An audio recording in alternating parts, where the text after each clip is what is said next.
we want to use lithium-ion batteries, so we click on electrochemistry, and we look for battery interfaces where we select lithium-ion batteries. Then we move to our study. We'll be dealing with time dependent with initialization. So we add to click our study. Done. It brings us to our interface, as you can see. So we look at our parameters and we want to load our parameters. Go. Programs files, console files.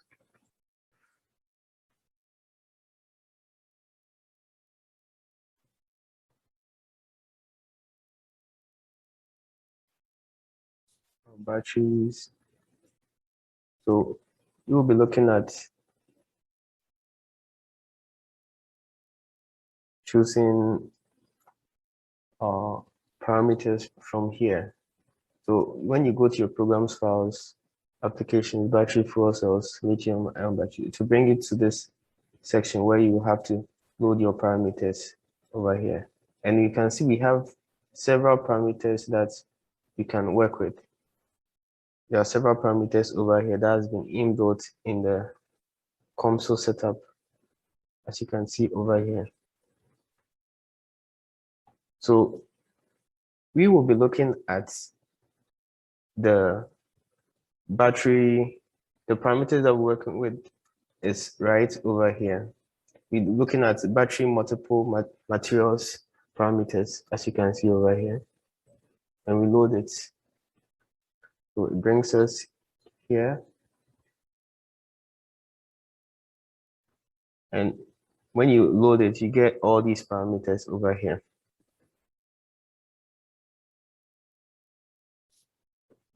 So this is what we'll be working with right here for work today. We can go ahead to build our geometry. We add an interval, specify the interval, make it interval length, and we input what the length will be. We want to use LNEG, LSEP.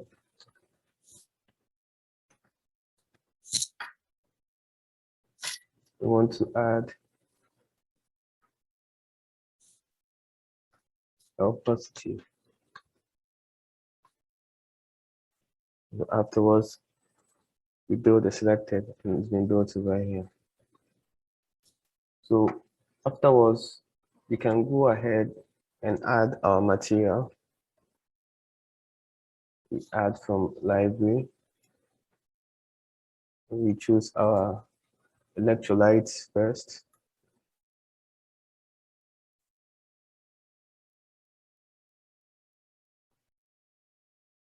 Then afterwards, we add our electrode that we'll be dealing with.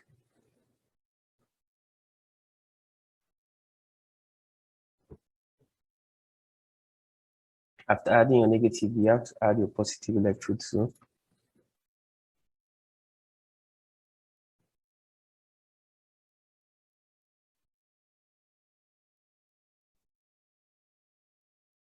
So add our MO electrode too as well. And we close this material section. So as you can see, we have two positives and one negative. We'll look at the NCA, look at the basic equilibrium, and look at the interpolation. Let's see how it looks. As you can see, and we will also look for that of LMO, look at the basics, look at the interpolation, and we plot to see the difference. See, there's a huge difference between that. Go on to add our variables. which will load from our file. Load from our file right here, multiple materials variables.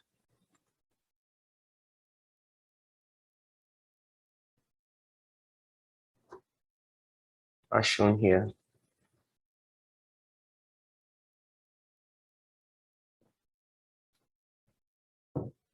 So these are the variables that we will be working with in our work for today. So it's very easy to locate where your variables will be if you follow what I'm doing exactly.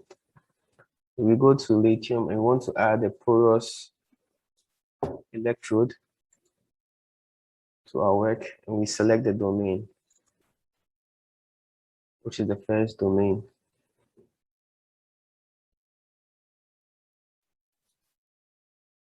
We go on to choose, we look at the, before that, let's open our material section, then to close the side. So at the porous electrode, we go down and we define the electrode material. So we look at the electrode material here, and we want it to be, if chosen here, so we want it to be the negative electrode, because this domain already is indicated as a negative. And we look at the porous matrix. We want to define this. And you see it's Comsol has detected it as an unknown variable, as you can see over here. But later on, as we move on, it will be defined. Go to the particle interpolation. Very important, we select the material, which is a negative. We go to particle transport properties, where we look at the species concentration transport. We want to change this to the selection in here.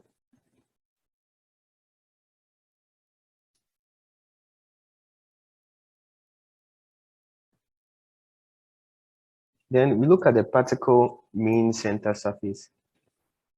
We should use that of the negative.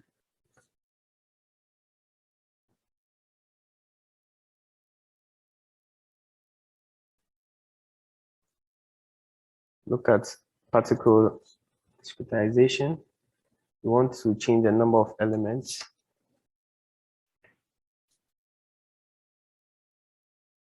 We want to make it 20.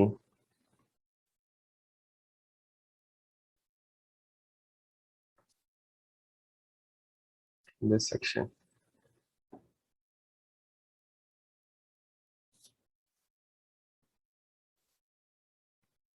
You look at the distribution and we want to make it linear at the particle discretization. And we quickly move to the porous electrode reaction.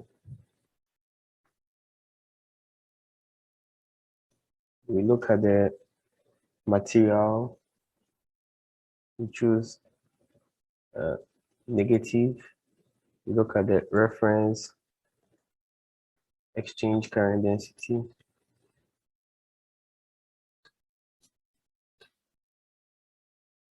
Choose this. Specify this. Go to lithium. I want to add another porous electrode.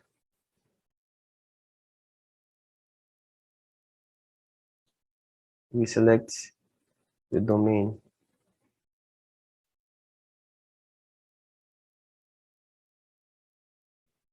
We select the electrode material, which is the positive NCA.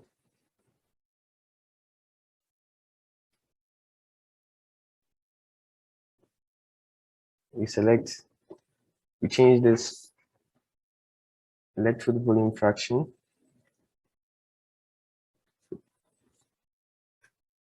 as NCA. Change this to X.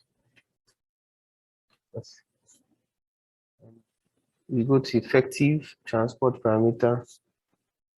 Make this user defined. Correction factor should be this.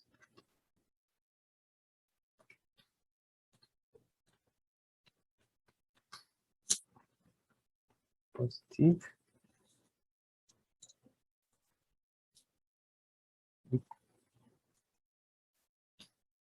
And that of diffusion 2 has to be user defined. And the same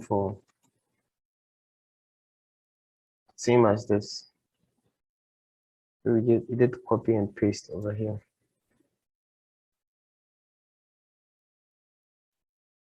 So we move to the particle interpolation. We choose our material.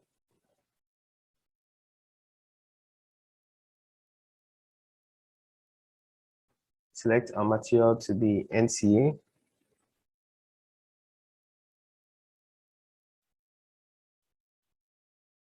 Move to our particle mean center surface, which we change to RP positive of CA.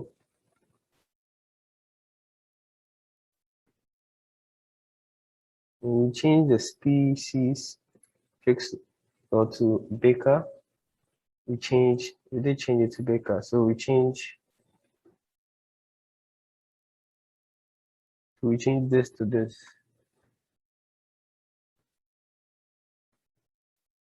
And we go to Porous electrode. We change the material to NCA. We change the exchange current density.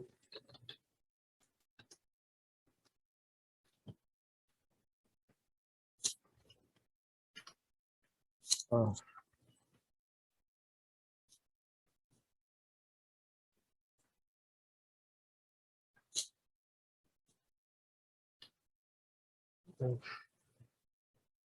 All should be in small caps.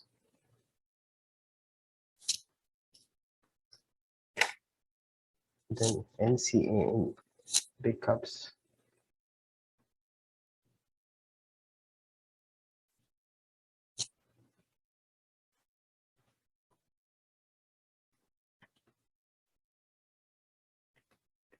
This is small caps. Right.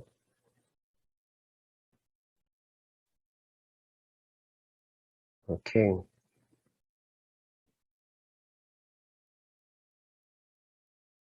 We go on to add an additional porous electrode material.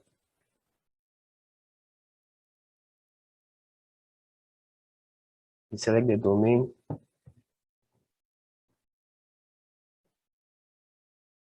Then the volume fraction too has to be changed.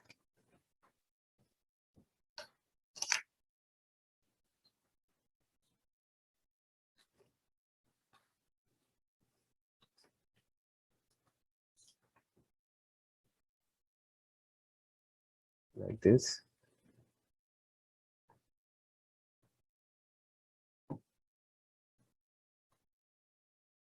Add the particle interpolation.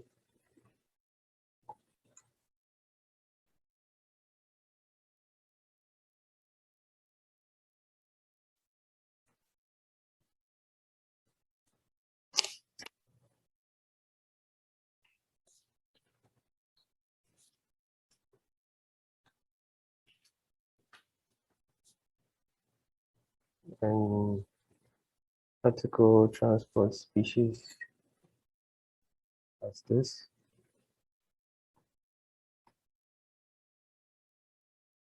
concentration. We want to change this to solid phase concentration.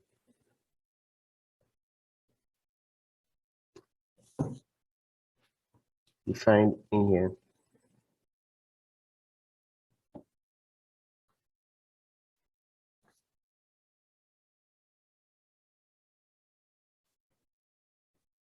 We go to the porous electrode reaction one, then we want to define the material.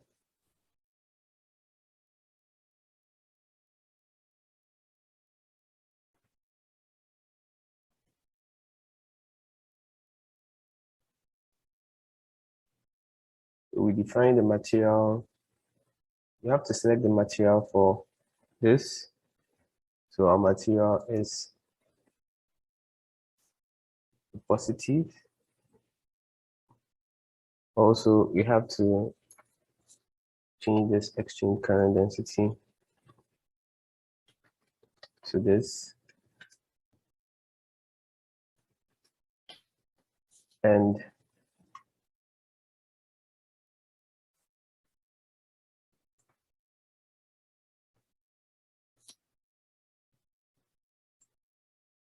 we change the concentration to insertion concentration.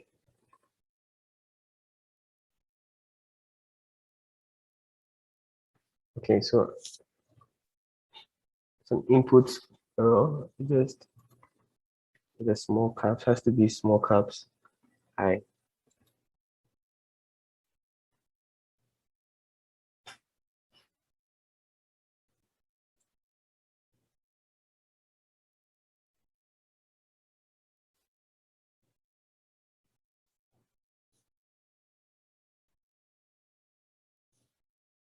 So we go on to add a separator.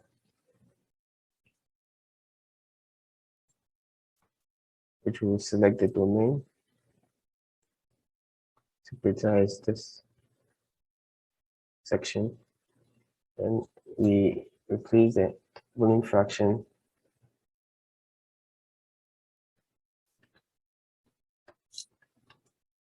set.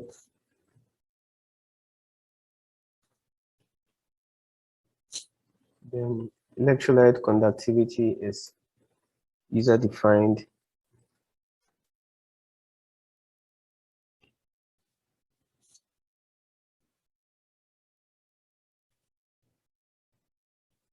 As you can see.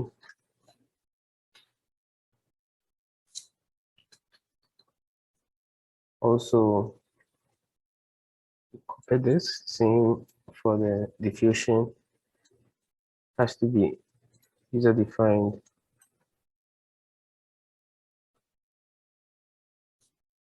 So we place this in here.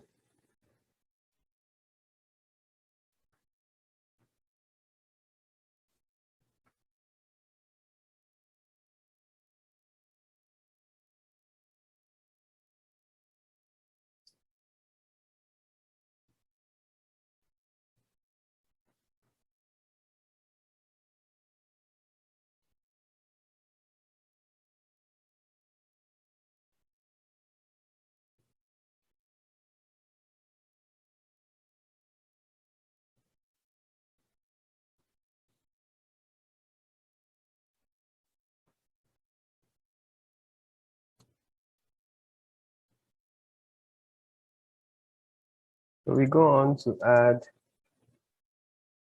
initial charge distribution, the initial cell charge distribution. We want to make this section, the initial charge, battery cell setting as state of charge. And we input this values as SOC underscore cell. Yeah. And this section is also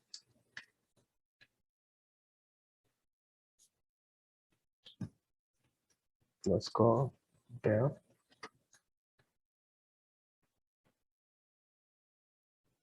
No, this is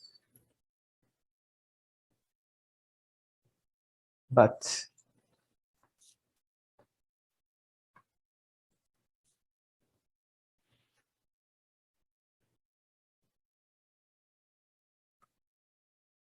we move to the negative electrode selection, and obviously we have to select this section for it, that because that's a negative domain, and also do that for the positive, select the section.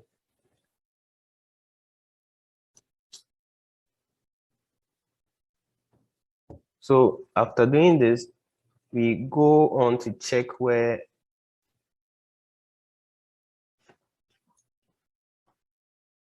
our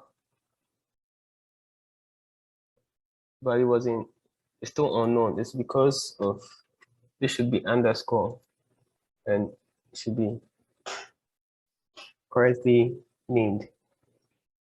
So now that all our variables are, you go on to add an electric ground.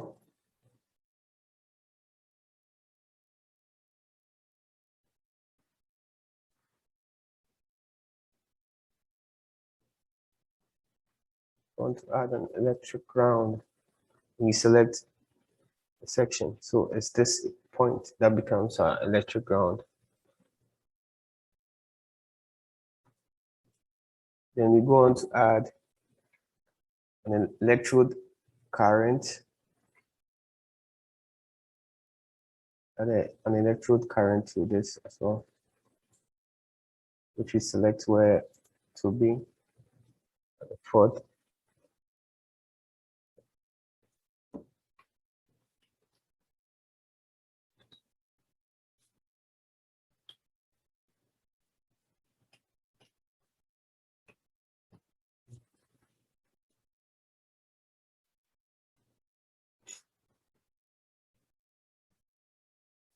Go to default, and we want to click here and make our temperature T. We set it to T.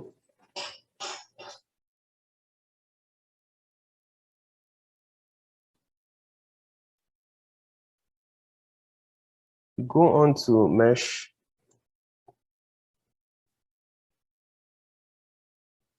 We want, let's make it fine.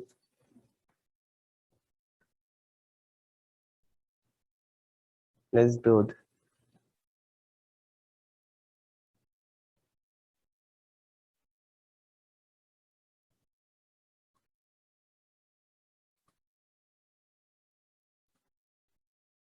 Okay.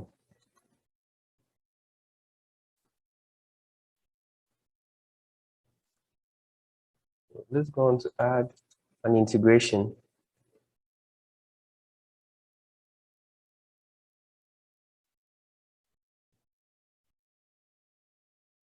Then we select boundary for this integration. We want it to be, so it's fourth. Let's name this integration as, we set the operator name to be a different name over here. How about we name it as end terminal?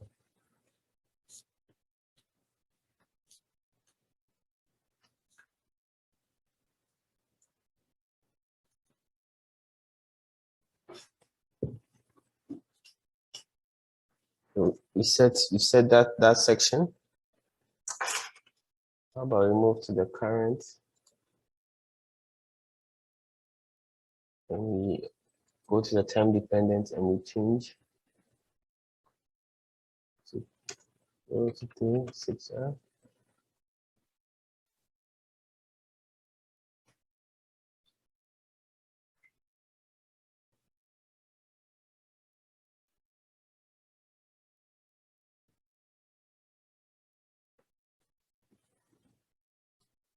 We go ahead to show our default solver.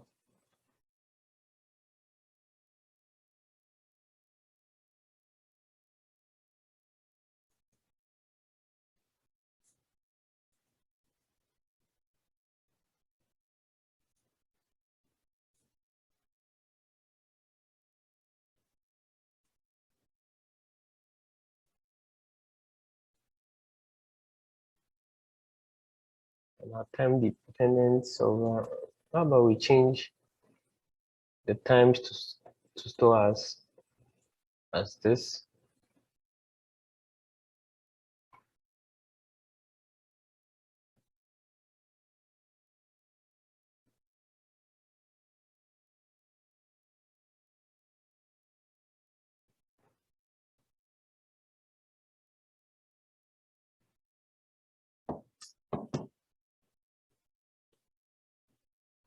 And we go on to add a stop condition.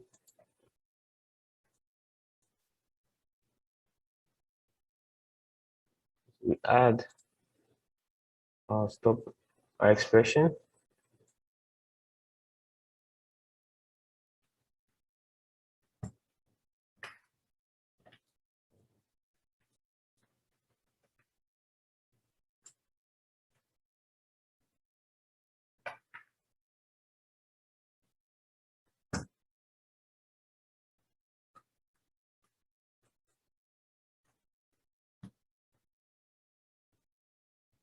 So this will be our stop expression.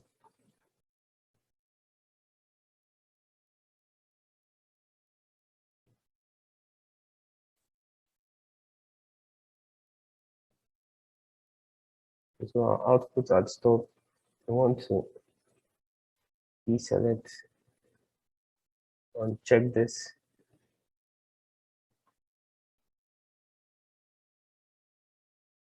And we want to uncheck the default plots.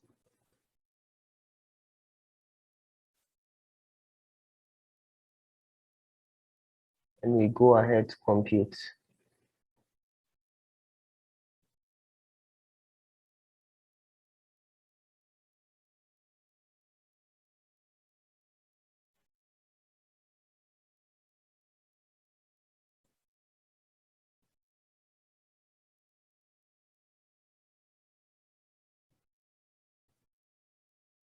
Okay.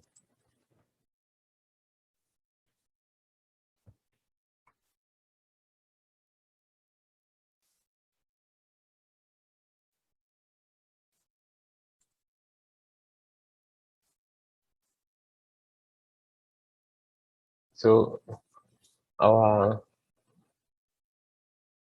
we've been able to compute this. It has given us some results.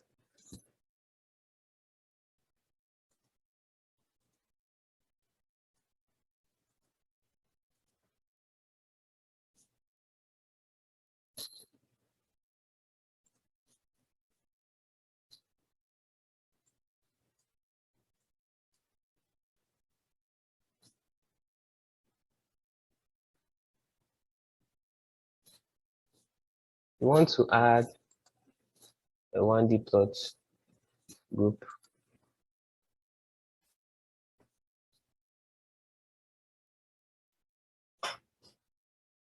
Where we want to name this plot group as constant.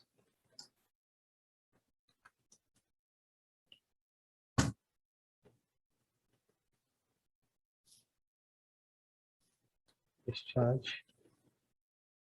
We want to add a point graph to this. Choose to end.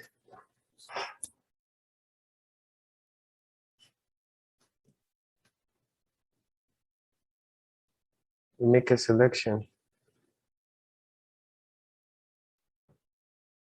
If actually can actually paste this and it will actually be the same. I can use this paste selection to paste it. Right, you can just click on it and good to go. We select the expression over here. Go to lithium-ion batteries.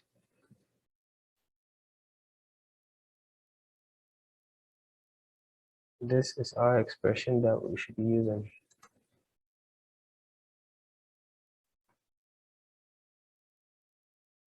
Electric potential. When we plot it, gives us electric potential versus time graph of it. You can look at the plot settings.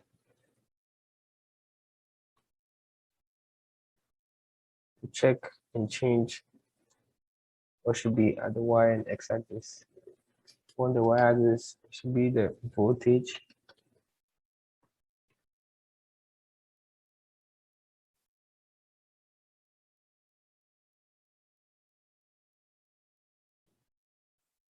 The title, we want it to be this.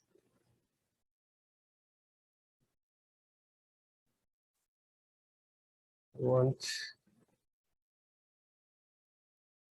to make some edit the axis.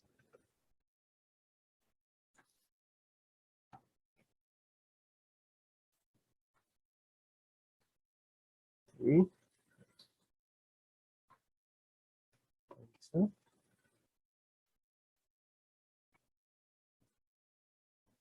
as you can see,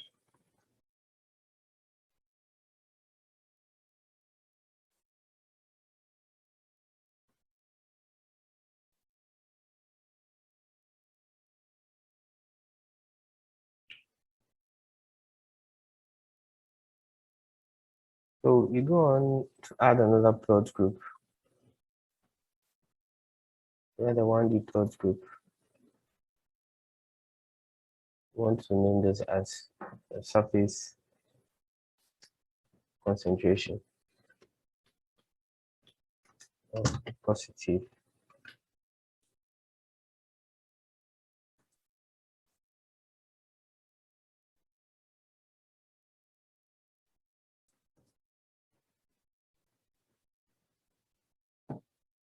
And we'll add a point graph. We will select this and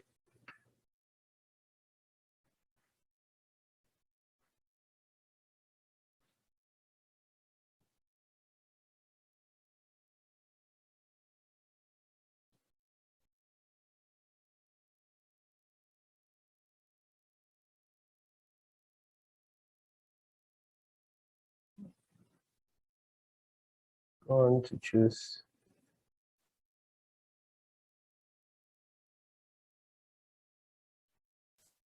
particle interpolation. Then is the after solid phase we have insertion.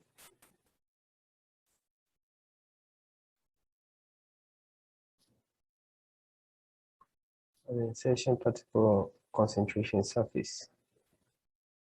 Legends want to name this as NCN. We want to plot this. So we have our plots here.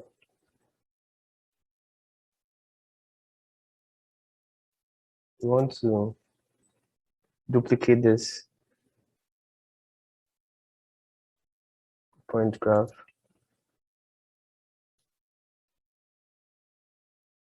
Want to change the expression over here.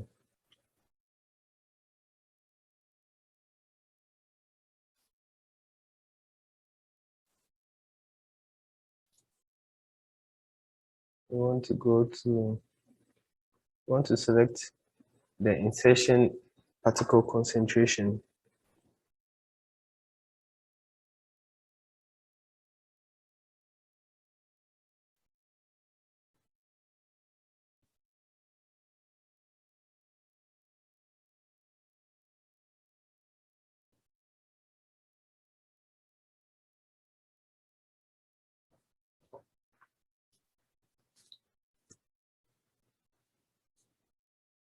So we have our insertion particle concentration.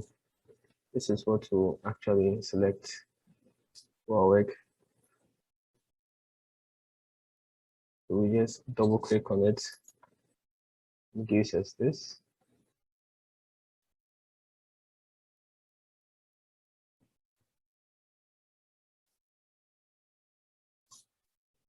Or you can just type this expression over here, and that will give you the same results. So we have our plots being done.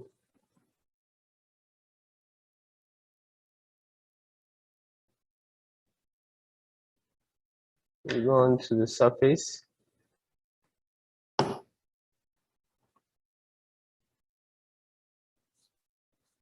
Title, we want to name the title as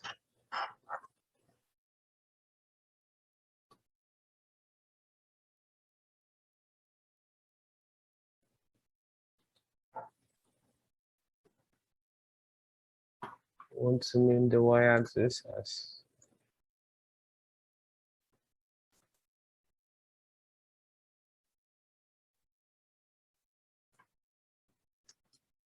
surface concentration.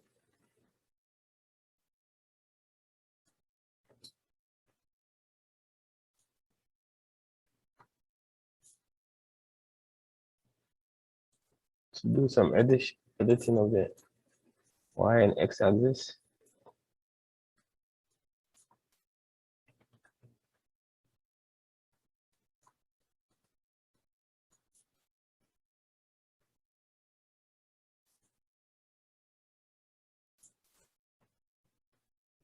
Okay, so we plot this. We've seen some changes. We want to change the position of the legend over here to upper left.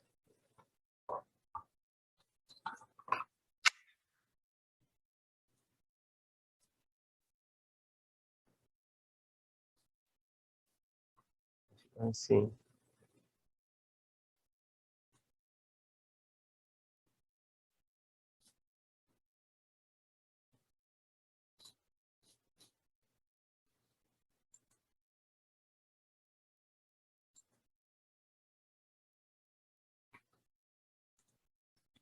So we go on to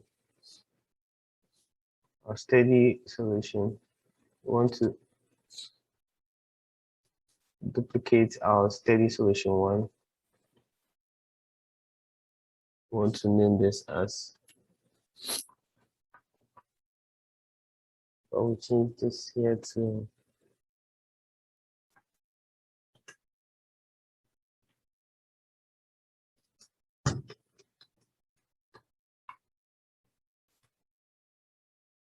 pick the component from this first section.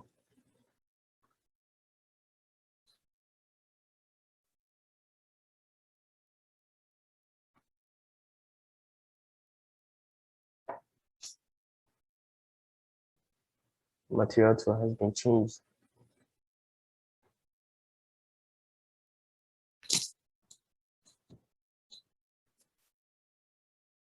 Go to our results. We want to add a 1D plot group.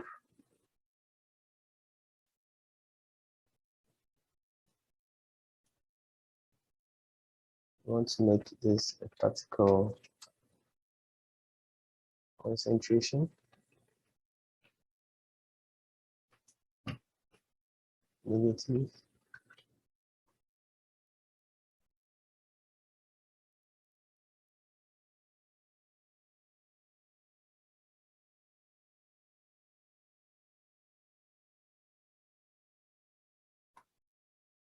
We change the data sets to this.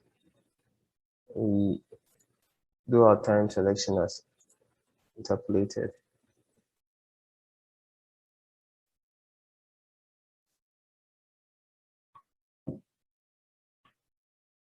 We need to add a range. To start from 0, step 200, stop at 2000.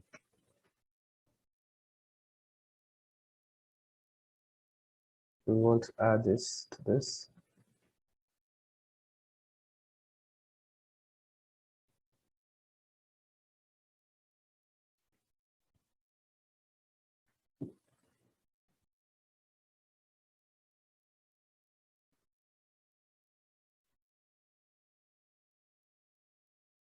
We want to add another range to as well. We want to start at 2032.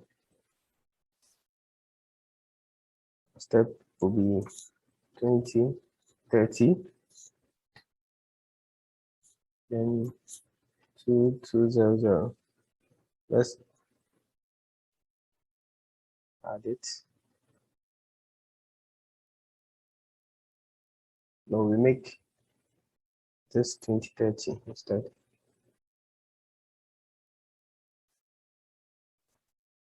We add another range.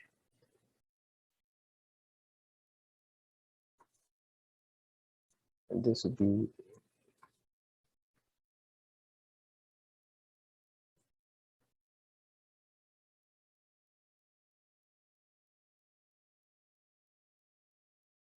so we inserted or added our time range.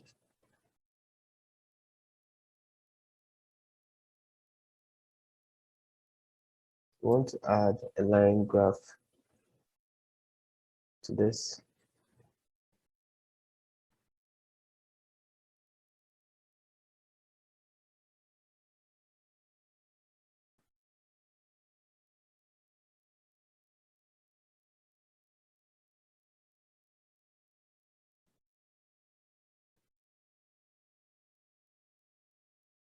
So we select one.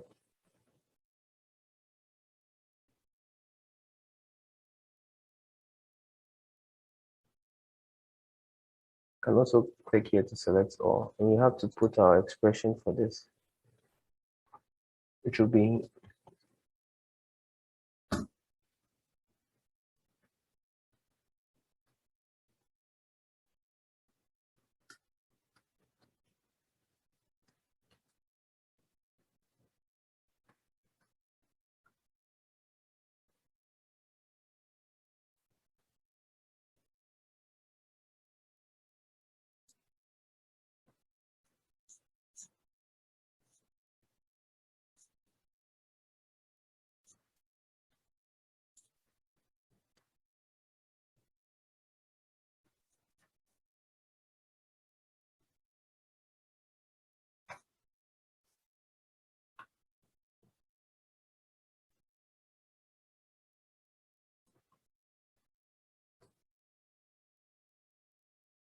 oh,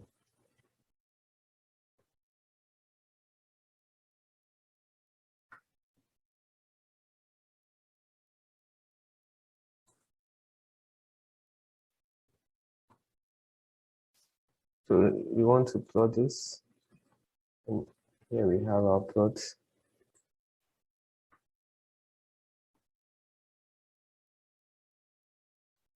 Let's check the x-axis.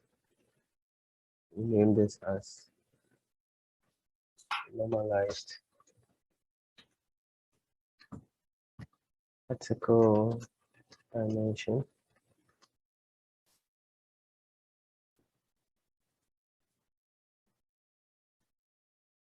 We check this as well. We want this to be the particle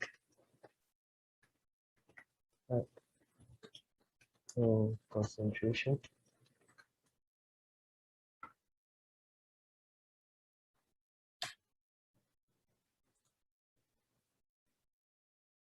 And we want the title to be this.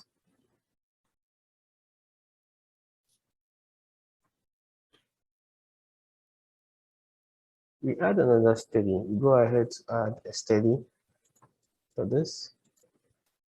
where we choose a time dependent with initialization.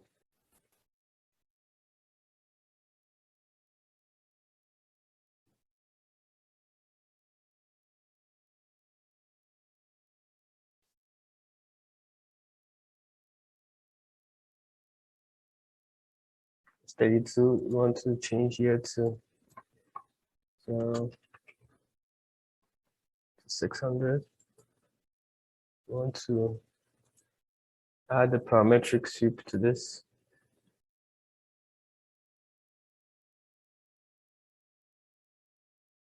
We'll add the parameter for which we want to check it.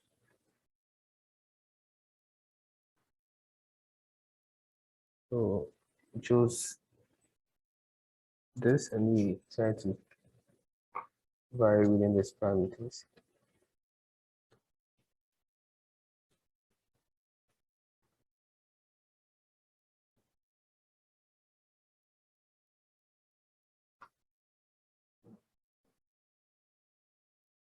Go on to steady.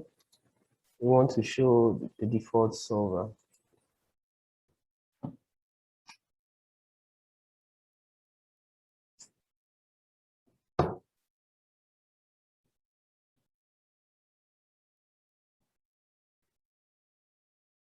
We go to over 3. We want to see the time dependent solver where we want to make the output times steps taken by solver.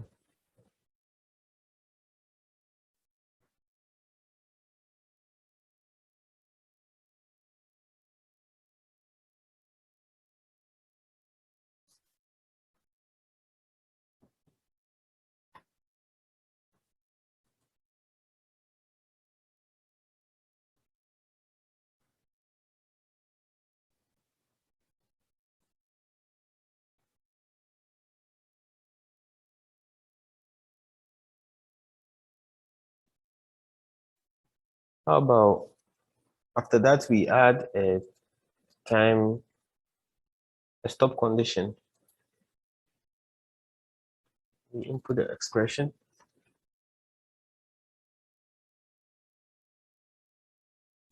which will just be the same as, this expression. So you can copy and paste, but I'll type it again. Stop. 1 dots and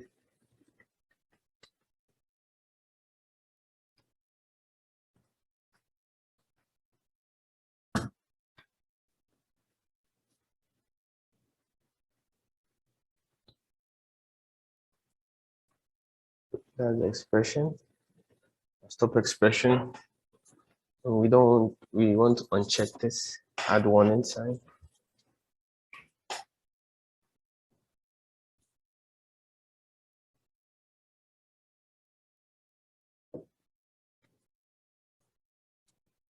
Okay.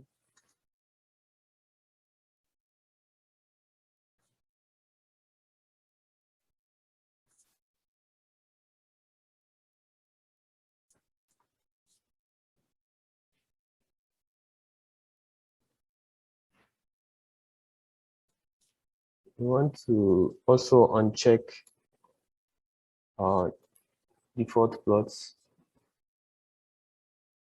and begin to compute to get our results.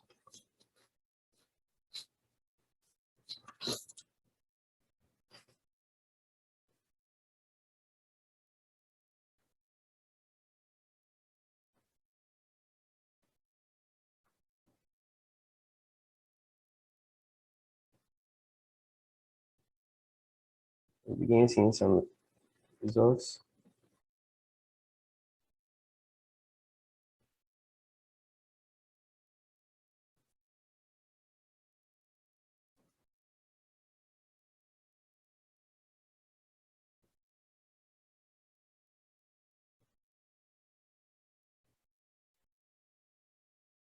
So we have our results. Now we go on to add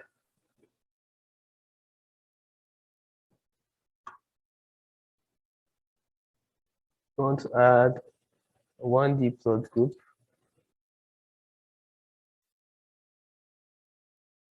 We name this as voltage profiles.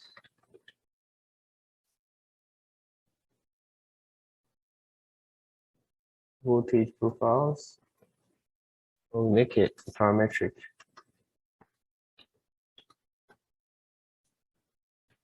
We add a point graph to this.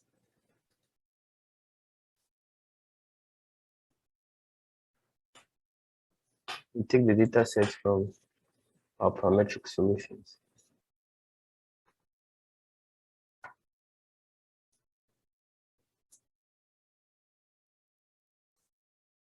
Highlight, select this point. And our expression will change to the electric potential. Our legends, we want to show manual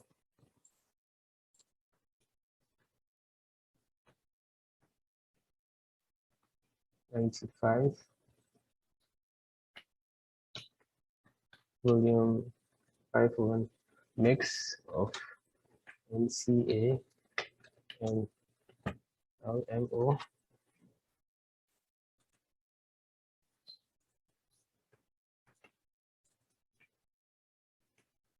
Over 7 mix.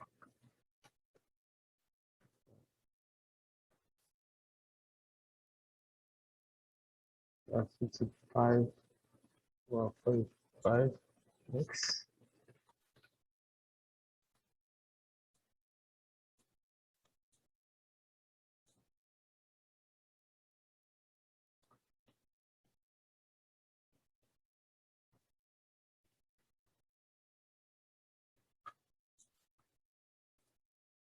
And we have 75 over 25 mix of NCA and LMO. We have 525 plus 75. Then we go ahead to plot. As you can see, we have our plot of electric potential time showing different volume mix of our electrode materials.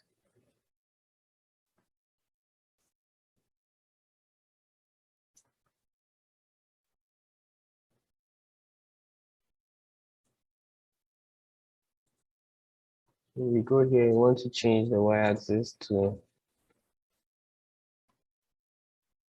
change our y-axis here.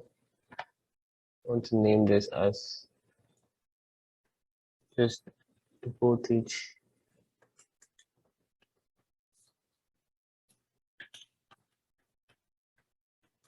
and we want to title should be manual because voltage profiles for different mix fractions for NCA and NCA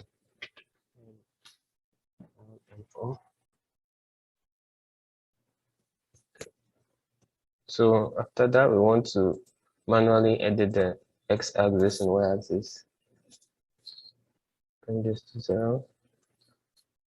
Bring this to 3 and bring here to 0.2. We plot. Okay, so now it makes it more better. Then we want to change our legend position to the lower left. You can see over here. So we've been able to see how mixing different positive electrode materials will have on the voltage on the battery during a period of time, and we've been able to plot these voltage profiles for different mixed fractions of NCA and LMO. Also made a surface concentration plots for the NCA and LMO electrode materials. Also, we're able to do some parametric study on how these different mixed fractions will have on the voltage over a period of time in the battery. So I'm glad we're able to produce these plots in this work that we did today. Okay, so thank you for your attention. So we go on to click here to load, which brings us here. Then we select our parameters.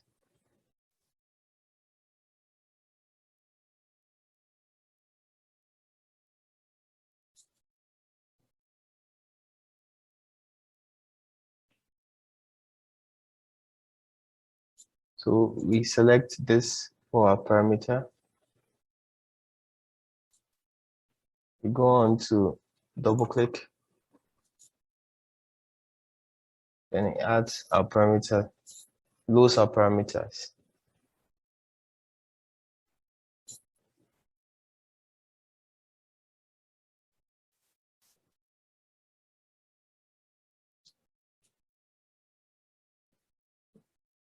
So we go on to add our variables as well.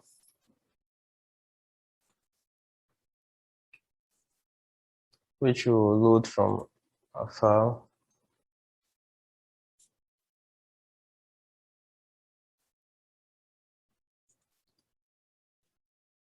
We select this and load.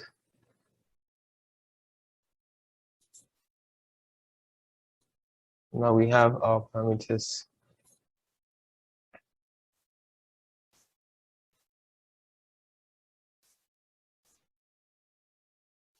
So later we'll define all these variables so that they will turn from this color to black. We want to add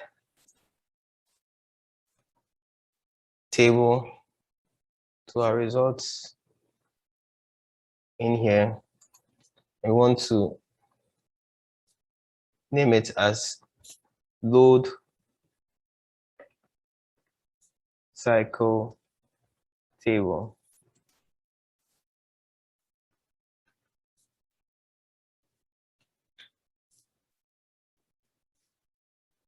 We want to import from here.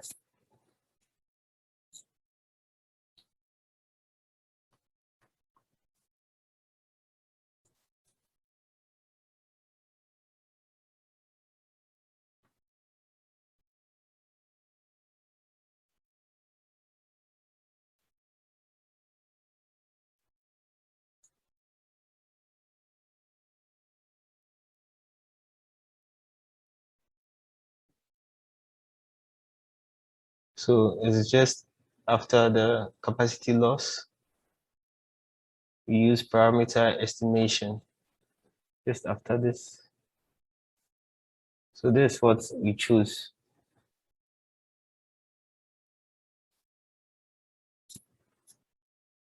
And click on open to load our file.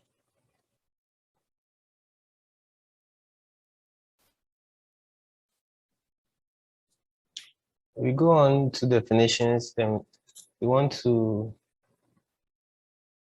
add, before that, we want to add function interpolation to this, which we will name as E and I versus T. Then our data source will be from result table. Will be load cycle our function name, we want to change this.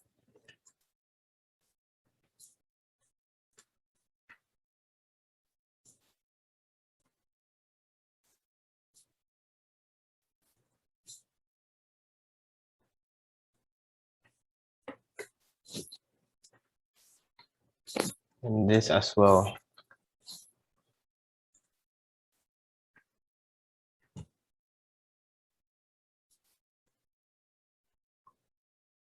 I want to change the arguments to s and the function argument s.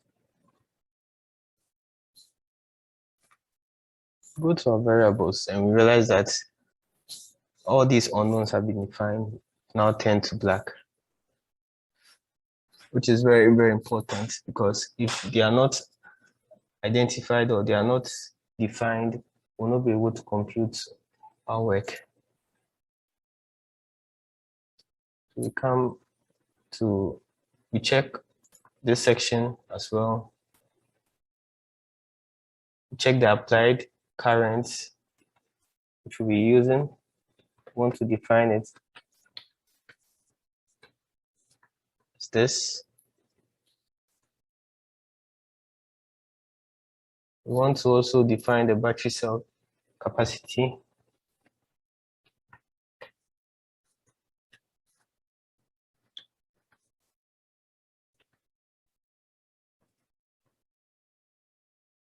And also we want to define the initial state of charge.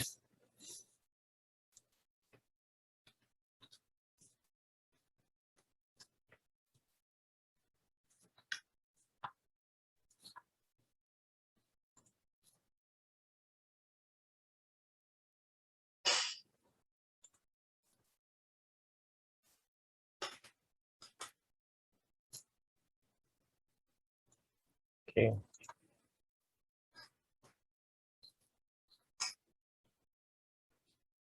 We go on to check the cell equilibrium potential. We want to clear this table in here. We want to load from file. We want to choose load our data from file in here.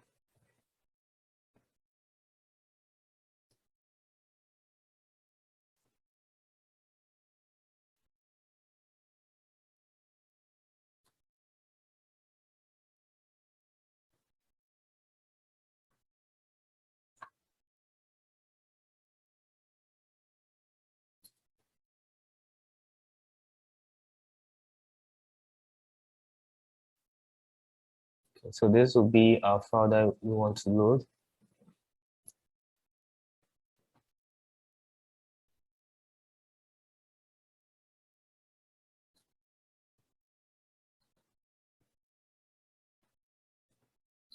I want to change this temperature to T.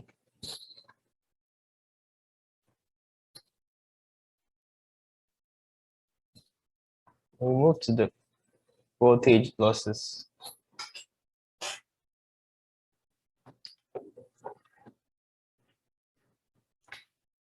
Where we check all these sections.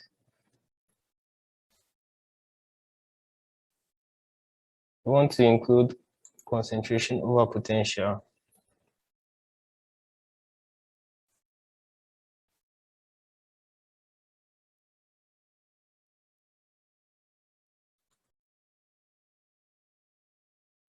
We move to steady, then we want to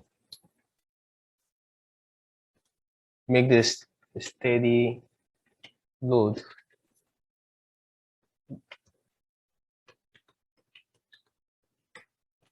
Load curve simulation. We move to our time dependent, then we want to change our range values.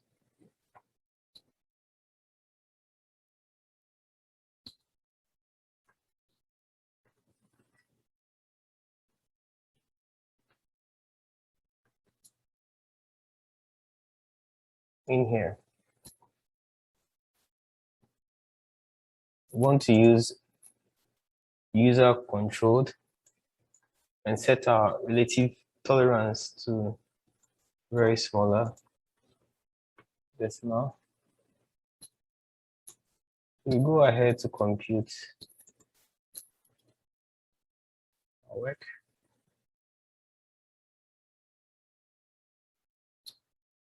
Which gives us our results.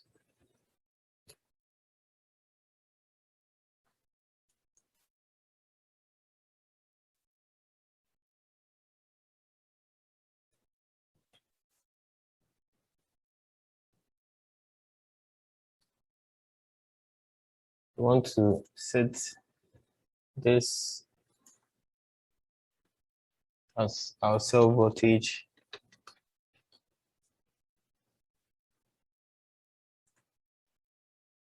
title 9.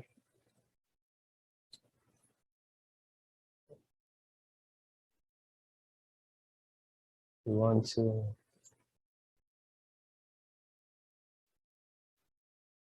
also change the position to our right for our legend.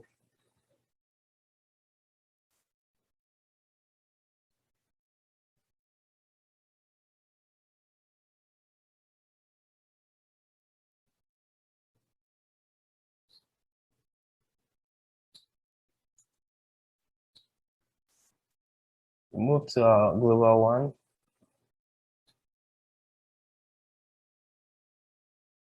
And we want to set this as our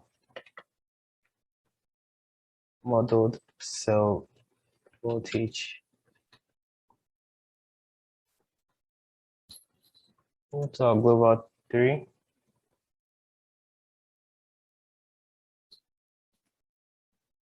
We want to put an expression, go to our definitions, our variables, and we choose this.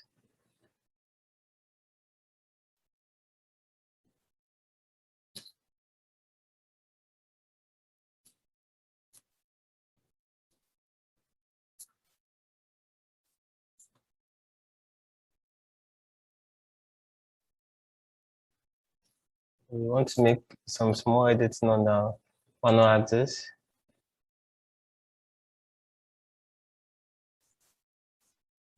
Change this to 305. But we change here to 0.35.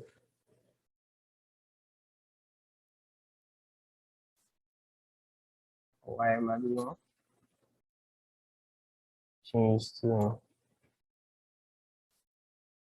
4.2 in here.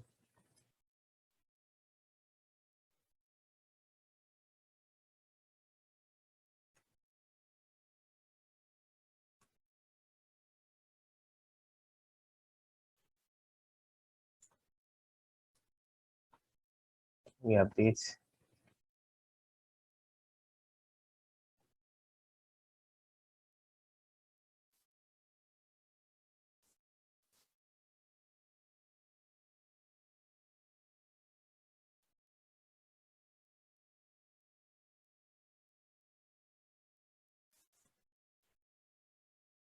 Move here. What's our source stage of charge?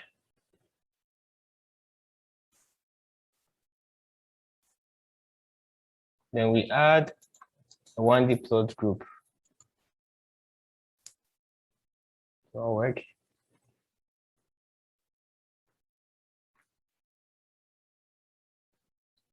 Then we'll name this as voltage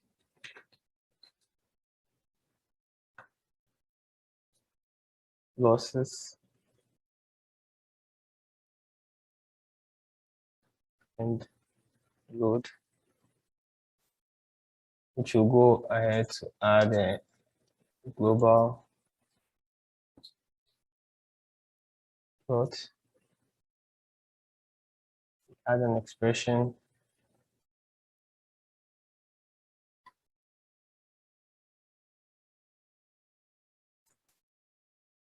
Now come to our over potentials. And we select this ohmic over potential. Double click to add.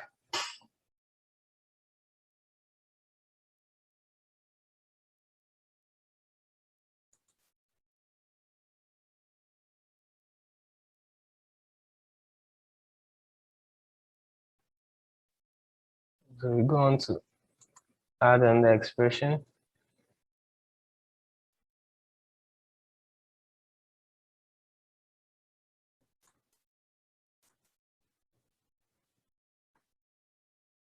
We add one more expression, which will be the activation over potential. We add also the concentration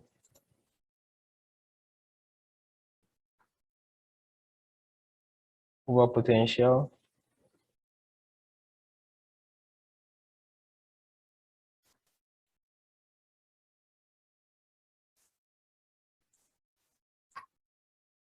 To this.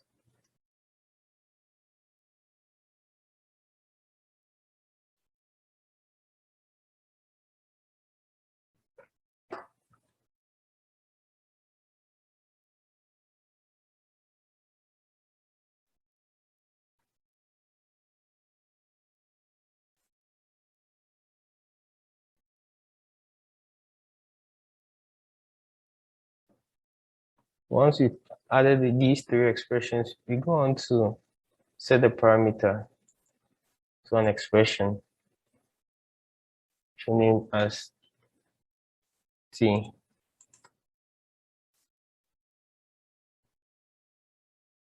We go on to update our plot.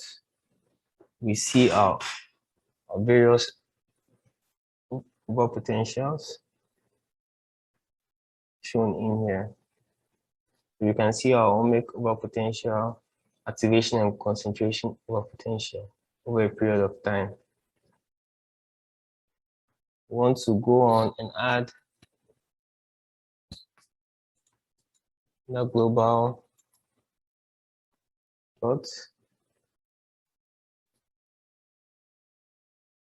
We'll set this expression as the cell current.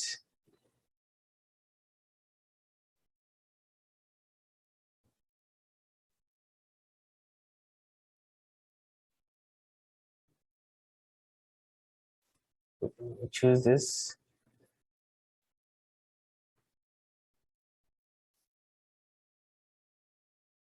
Then we go on to set the parameter. It's time.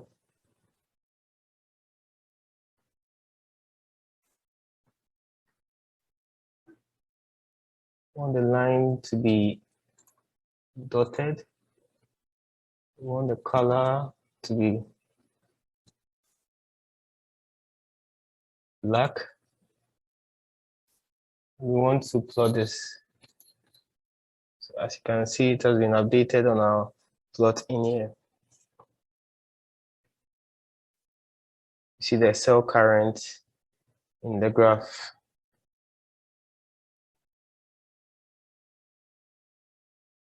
Go to our voltage. Take the title off. Want to know the y and x axis. Want the y axis to be our over potential.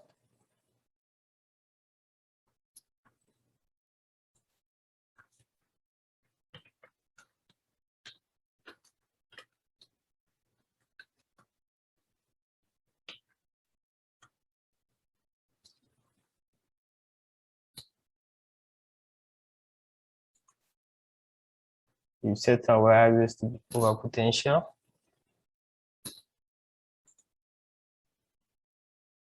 And we want to add our global 2 to it. As you can see, it's been updated on our plots.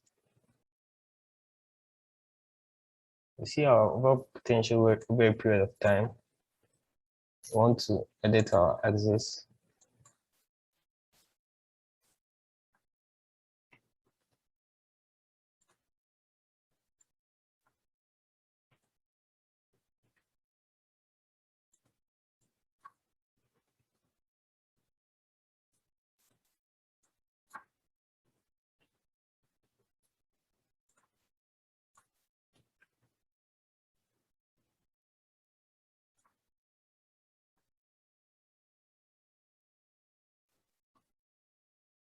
So it has been updated after making some editing on our X and Y axis, and how our plot has been beautifully plotted over here. So we go on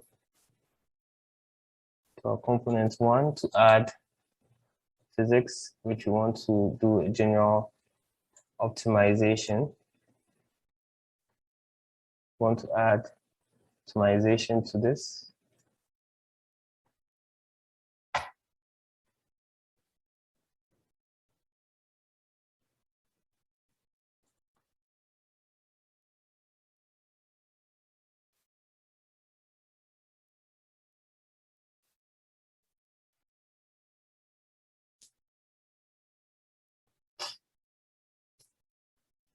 So we've added our optimization, and we want to do some other, include some other optimization to our work. We want to optimize our work.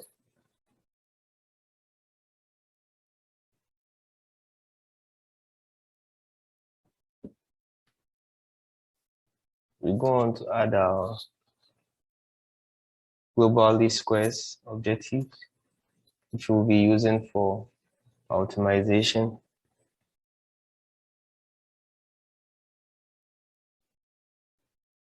Our data source, we want it to be from the results table. We want our results should be load cycle table. Our time column should be TS.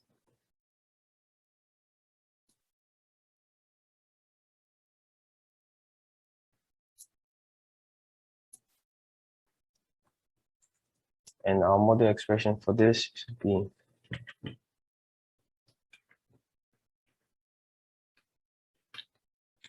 so.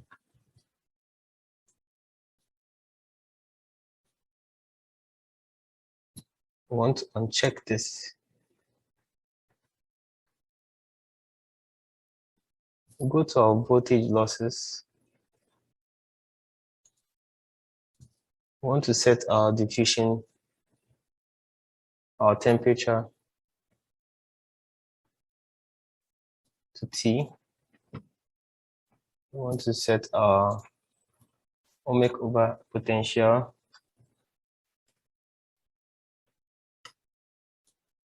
eta.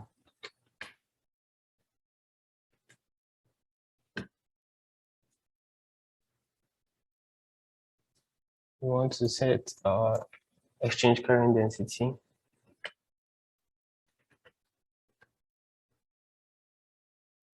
We want to set our diffusion as well.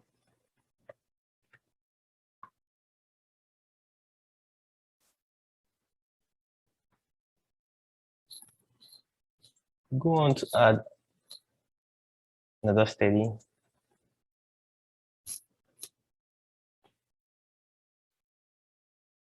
Which will be a time-dependent steady.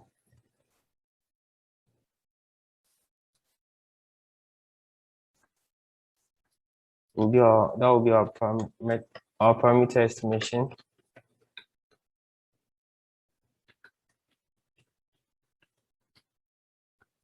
We want to uncheck our default plot. We want to add optimization.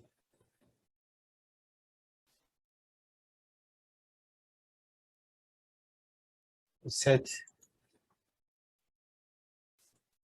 using this optimization.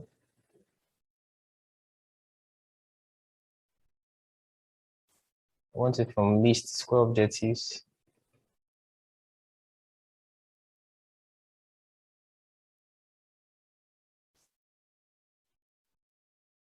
Come to control variables and parameters, where we want to add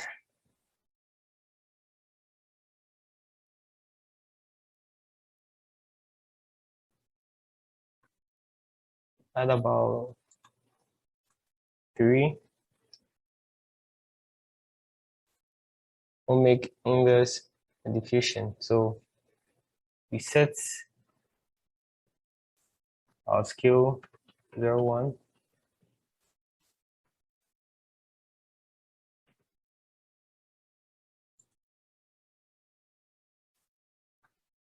So we set them as such. We go on to our definitions to add a global variable proof to our work.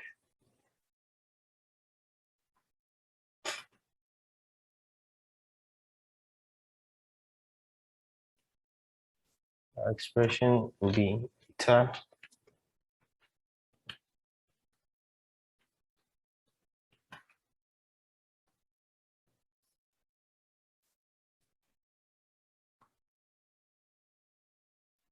which will go on to duplicate this.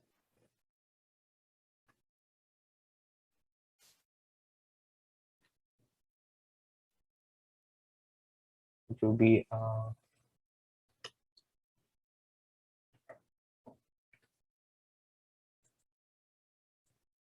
this. We go on to duplicate it again the third time. Change this to go to our parameter estimation and want to compute to find an error.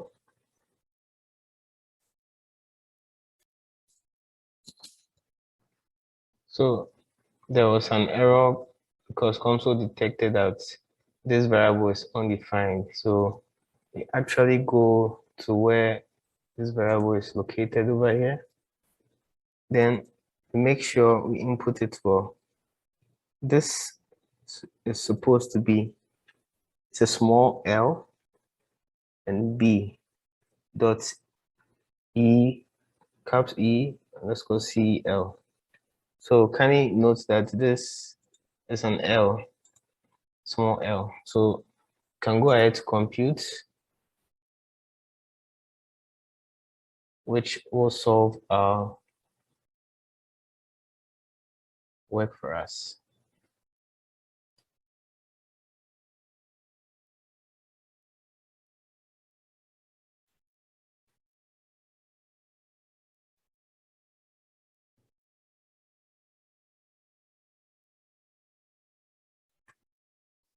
It takes some time depending on your computer processor.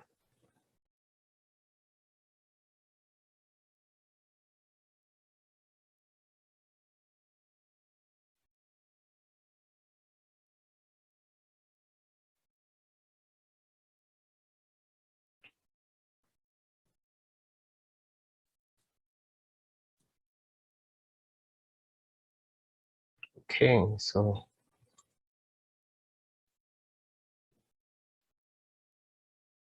good.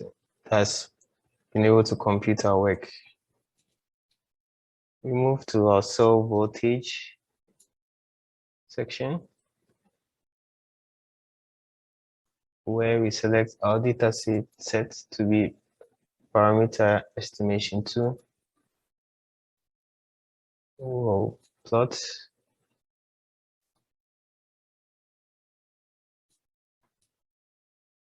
well. So there is some changes in our work.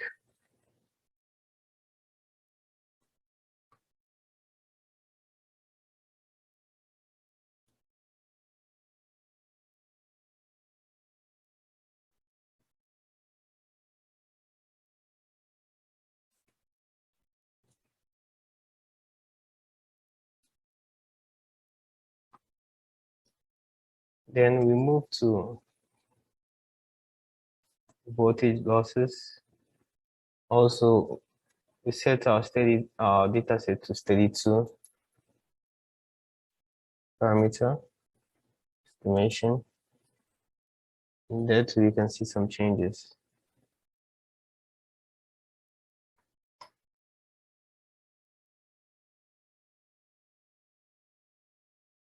Go to optimization. We go down to output, power solving. We check the plots section.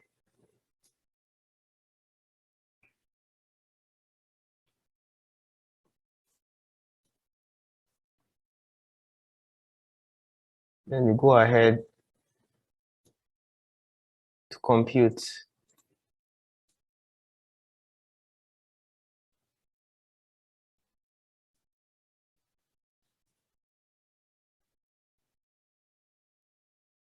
Okay.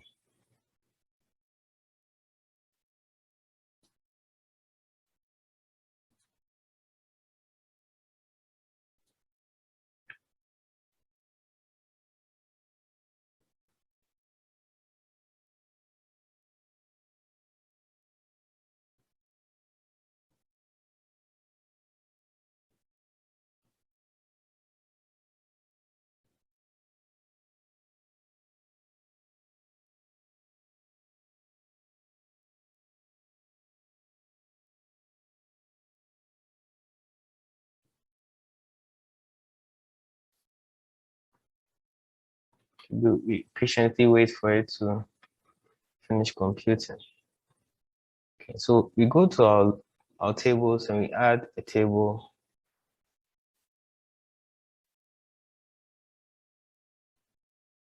which we'll name as our full load cycle. We want to import our data from here.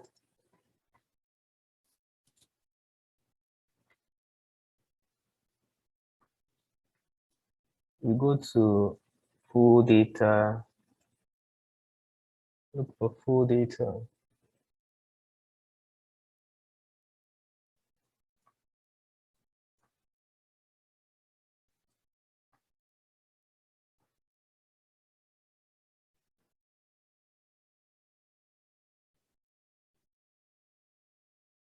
Okay, so there's our full data. So this is what we select for our work.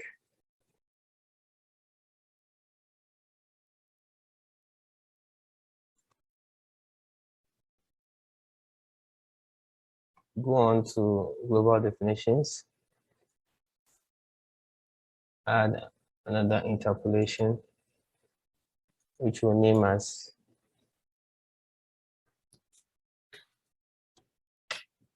ENIST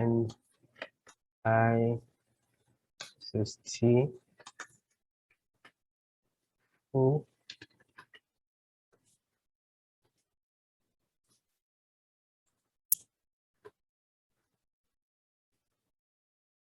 So our data source will be from result table. Table will be full load cycle. We'll go ahead to name our functions, what our functions will be. E cell, exponent, full.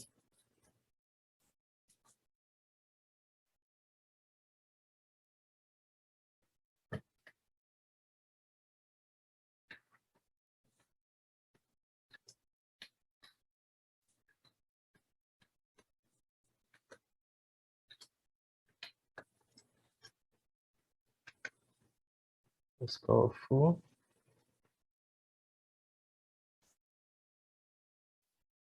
It's 2. Units is S. In here.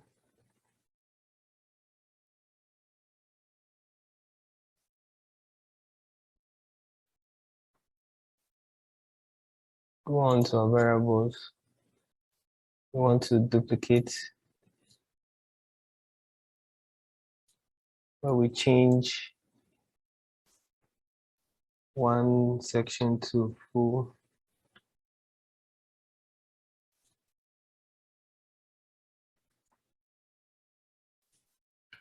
No, not that. Change this part we add full. This section to as well, we change, we add full.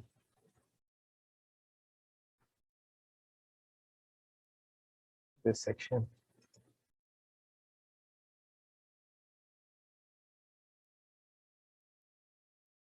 We go on to add another steady. This will be a time-dependent steady, which we'll call full load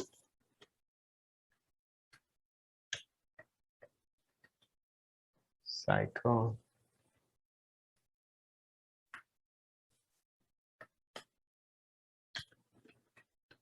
predictions.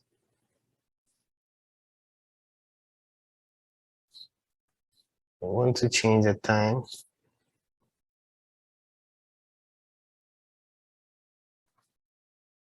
One to 600.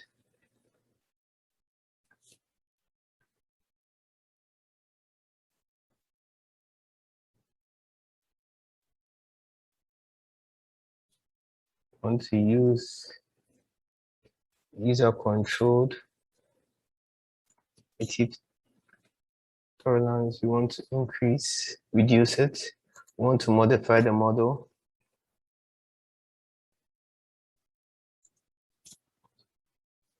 Disable first variable. We disable optimized.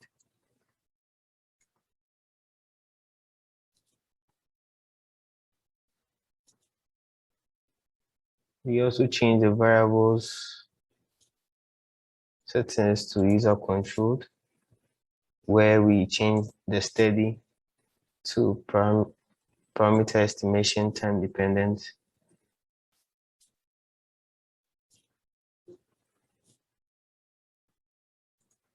We don't want to generate default plots.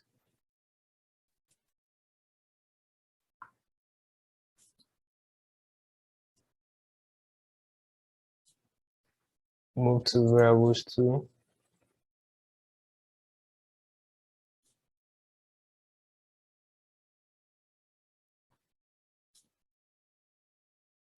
Steady one, time dependent too as well. We want to also disable both variables too and optimization. We want to disable them.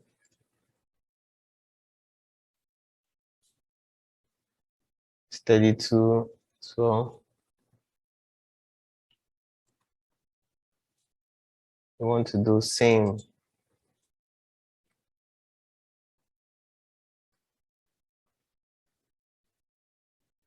Disable variable 2, but we leave the optimization for this section.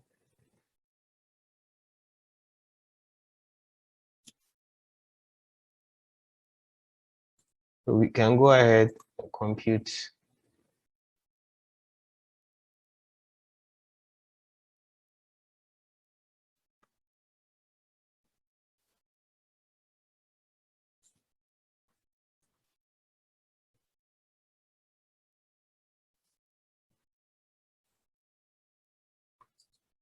duplicate our cell voltage.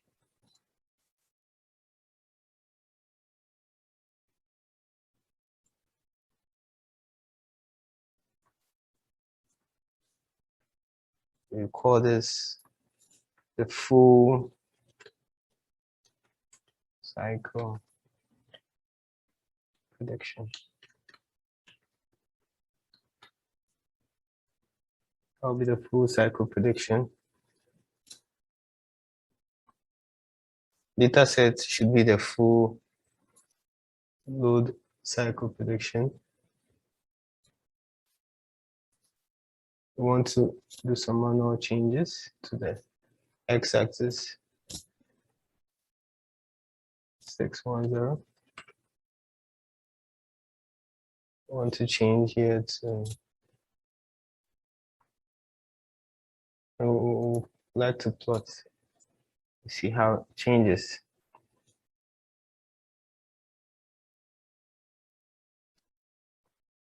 I want to change the legends to lower left.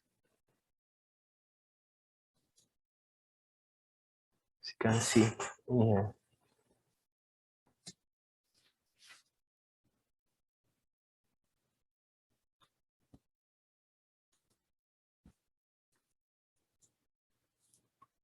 Go to global 1.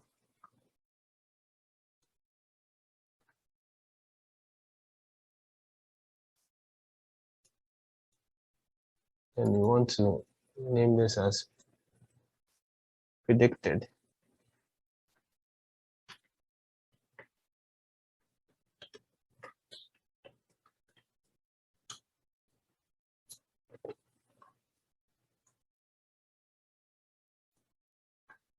Any changes. So you're able to see our predicted ones. We go on to add global valuation.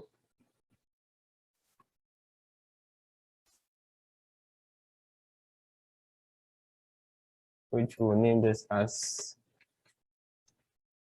standard deviation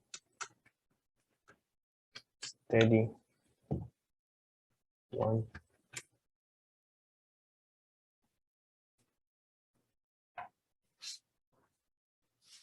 We'll have to put in an expression for this,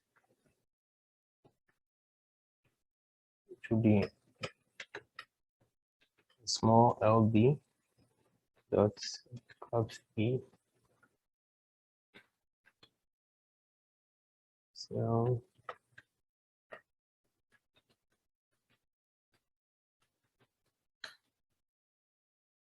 explain.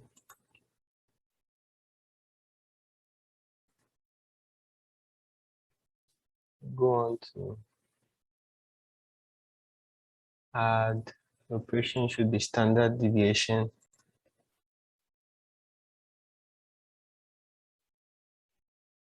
We want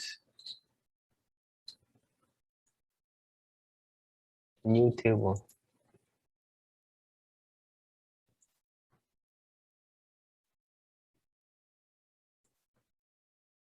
It has evaluated it for us.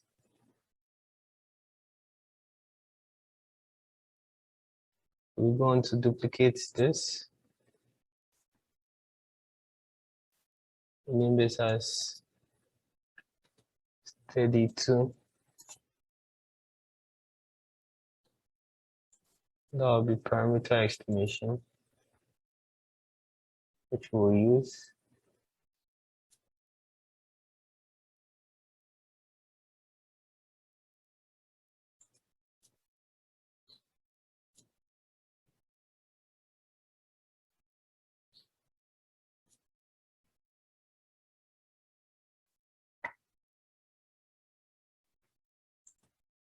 And we will also evaluate that data set. Go on to duplicate same, which we'll name 3. We want data set to be follow cycle 3, which we'll evaluate in here.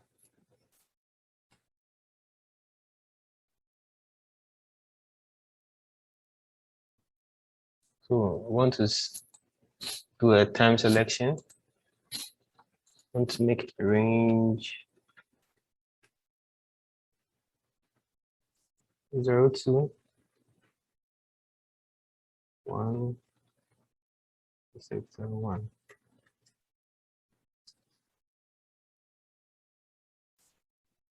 Let's evaluate.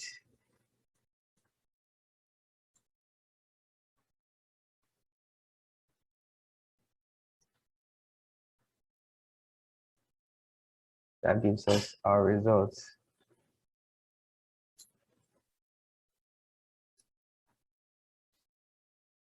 We've been able to do an evaluation of this work to see within time range of this what this evaluation will be. So this brings us to the end of this work section. And thanks for following till this end. If you have any question, kindly drop your question in the comment section. Capacity fade. We select the capacity fade seed. We open. So when you open, it will take you to the interface, and you see all everything defined, the variables. As you can see, variables have been defined over here. So it's actually inbuilt. All these things are inbuilt in the console setup, depending on the model that we are using.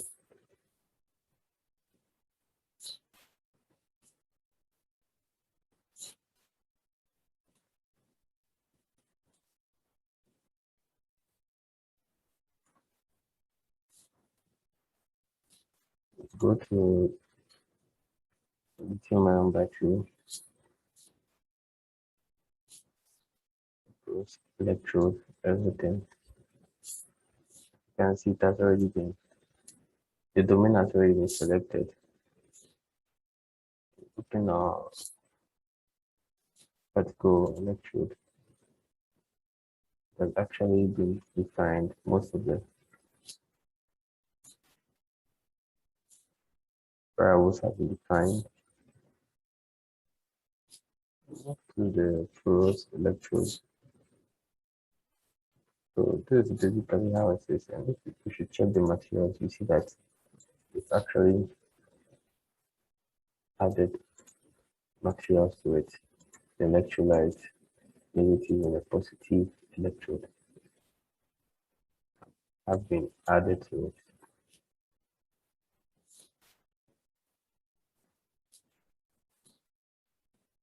Go to the initial cell charge distribution.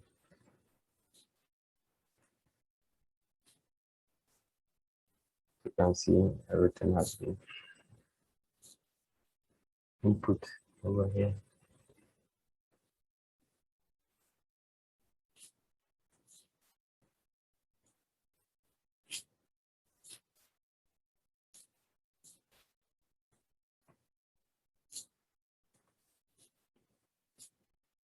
So we go ahead to add a charge discharge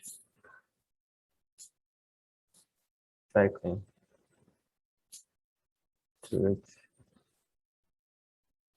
That will be the first work, and we'll select our domain as form.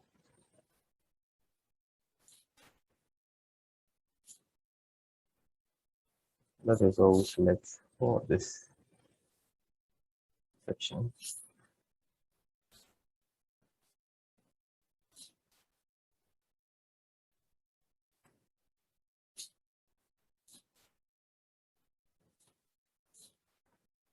Discharge current, discharging current will set as -I.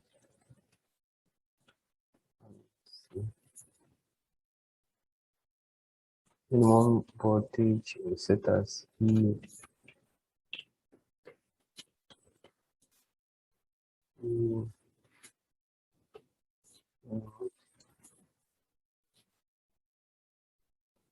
Maximum voltage will be max. And charging current will be set as this.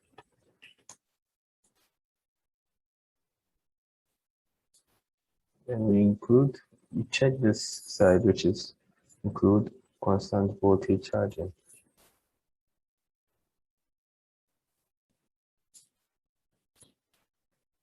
and we set this side, which is the upper cutoff, as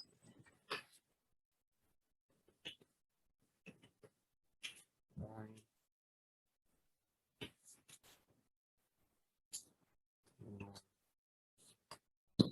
charge.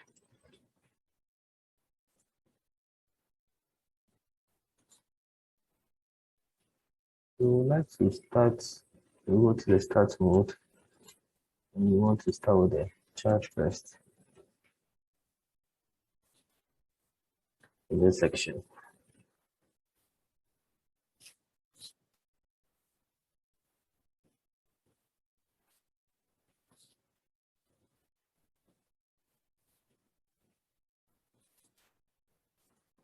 Up to Porous Electrode 1, where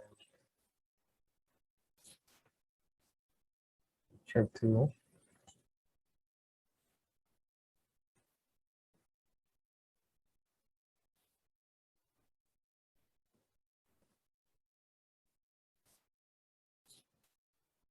you want to add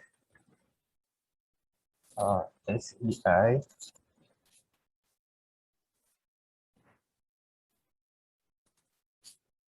as rho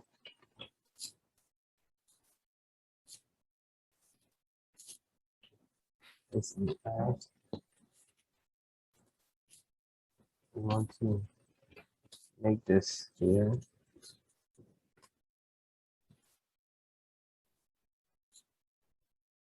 this way. That's our dissolving depositing species. We set it as SEI, and define the density and the molar mass as well.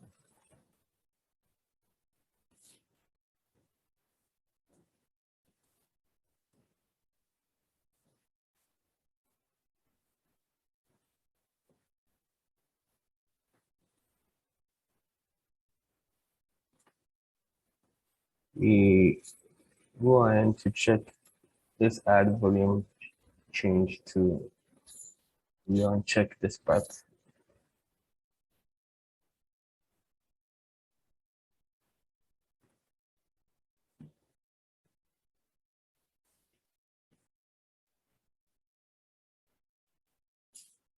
And also the film resistance, we want to change it to thickness and conductivity, so that we can define the reference film thickness, which we define this way. And we also want to change the film thickness. We want to change it to total film thickness this way. Film conductivity, we want to change it to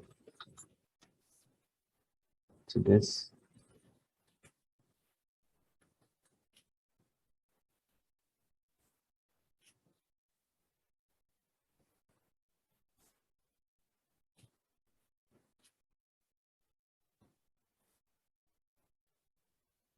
Move to the porous electrode reaction one.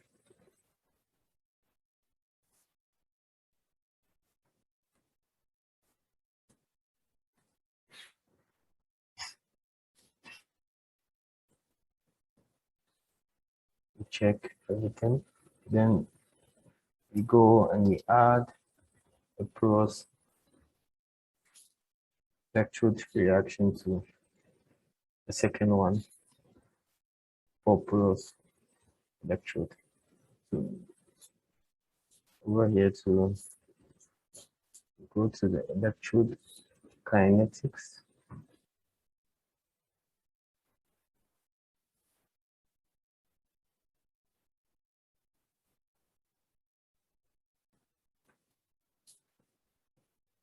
Then we make here user defined, so we can input our I. Let's go on SEI. cycle underscore number greater than 0.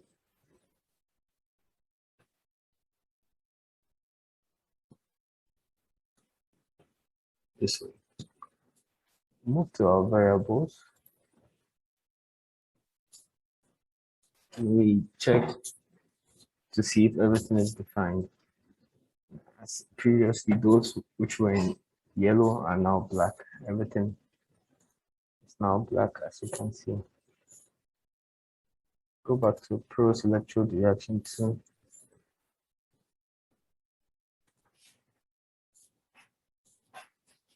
And we check our coefficient over here, which will make it T underscore factor -1.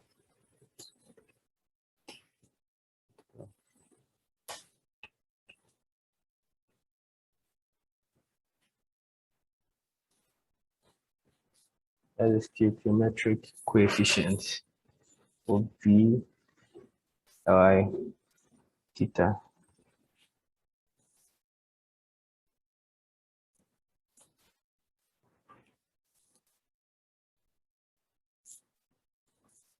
We go to our parameters and we check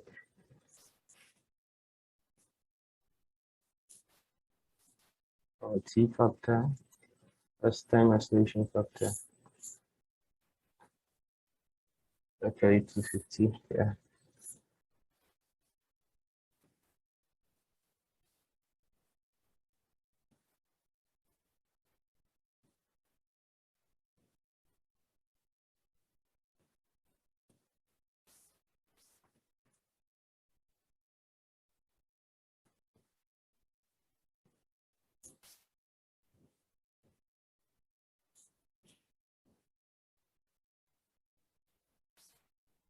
So move back to our Porous Electrode 2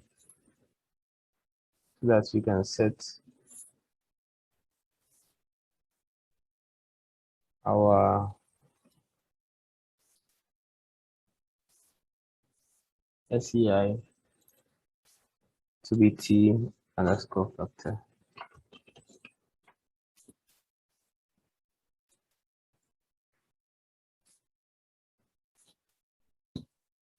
Our temperature should be user defined.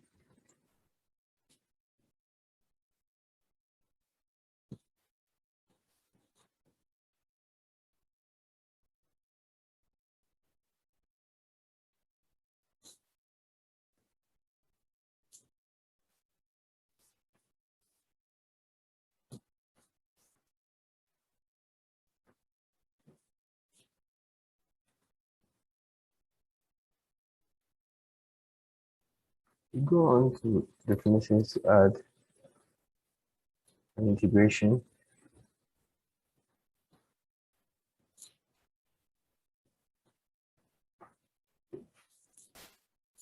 Where we select the negative electrode.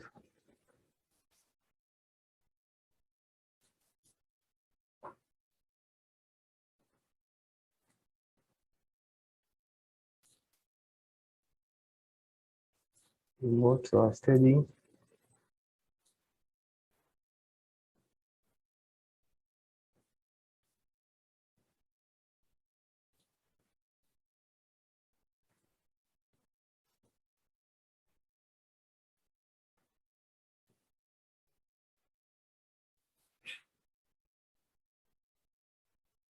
And before that, I want to show default. So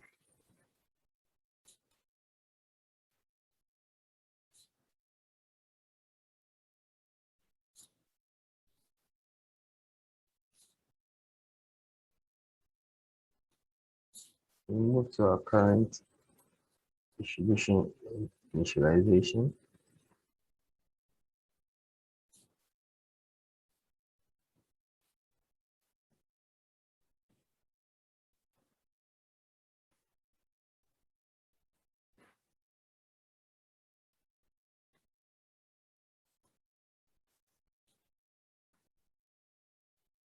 want to check if everything is in line, but first you will actually modify this part and go ahead to disable our Porous electrode reaction too. So you could either click here or just disable over here. So now it's disabled. Our Porous electrode reaction too.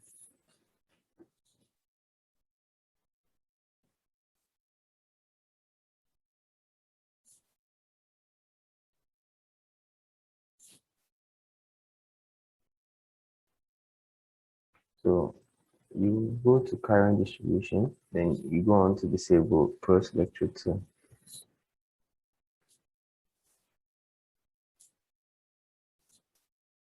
Let's open this solver. On our time dependent solver, let's add a stop condition.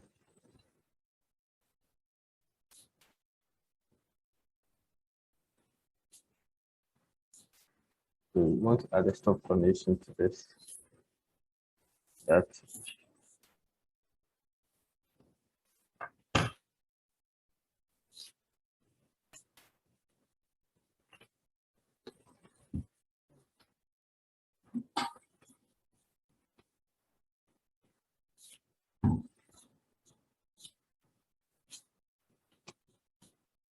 cycles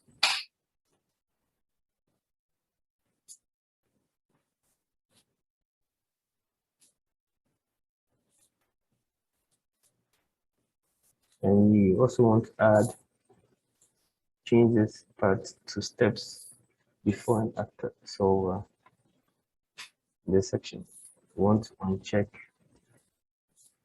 this part.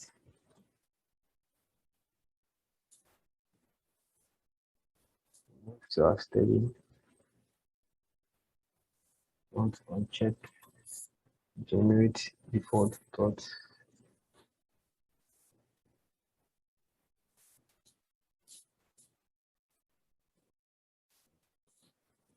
So before you study, you need to go to, you need to check all the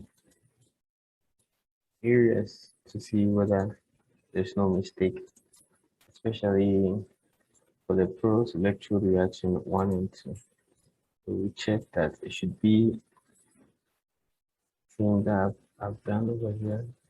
Material should be graphite, equilibrium material, kinetics as well. This way carefully set it. So this was what we made some changes over here. At the equilibrium potential should be user defined, kinetics user defined.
So we go ahead and compute.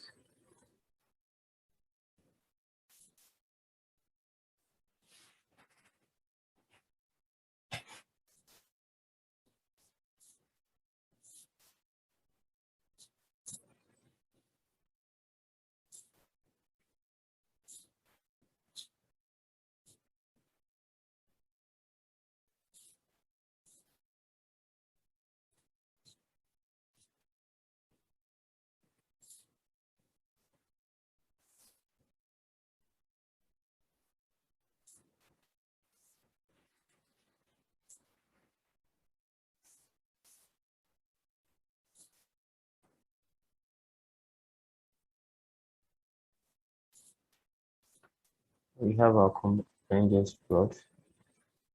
So we have this.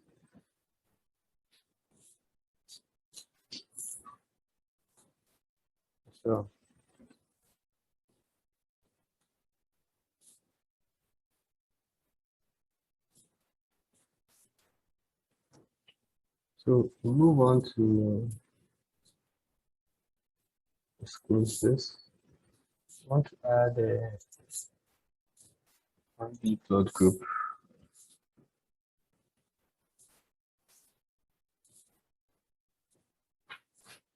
I want to add a 1D plot group to plot some results, which we'll name as load cycle. Name this as load cycle with the title type will be 9.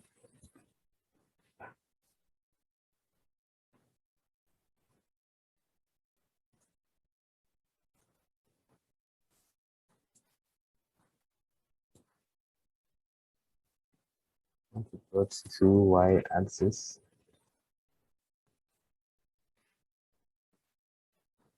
Our load cycle, we want to add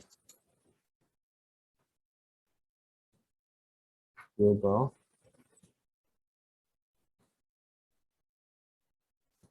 We want to input this expression I cell. So now variables I cell is already stated.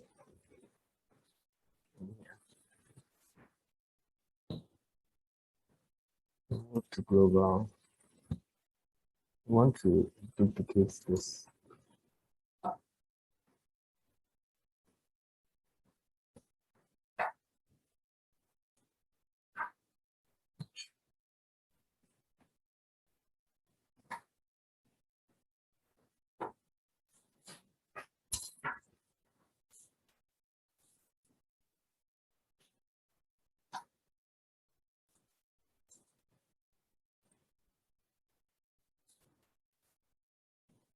We want to filter as well.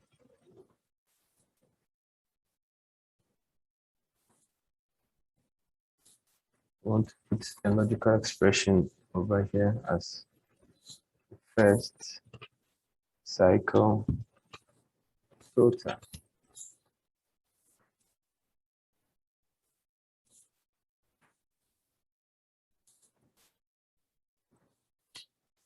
It's been stated in here.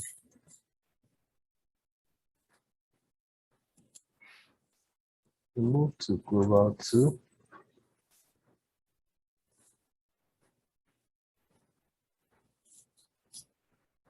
And we want to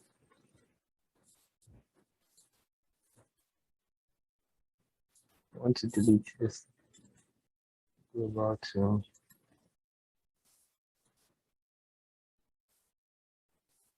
Just maintain this global 1 and duplicate it as well.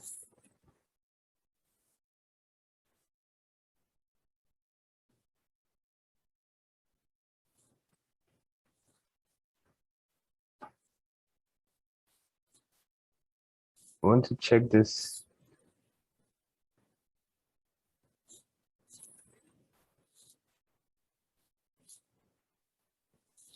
I want to change this expression here to E.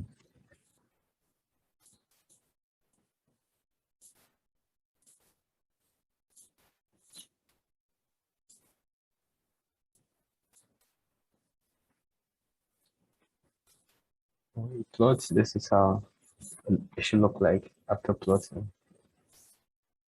We want to add 1D plot group. Change the expression to discharge.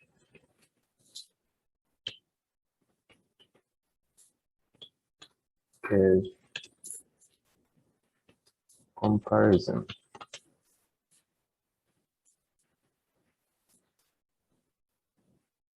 Title to none. y-axis, rename it as cell potential.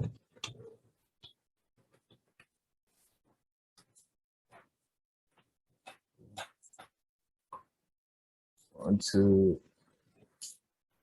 add a global. I will name this as the first cycle.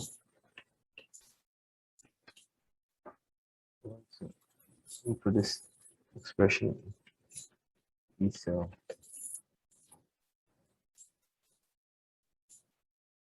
Direction. Want to change, check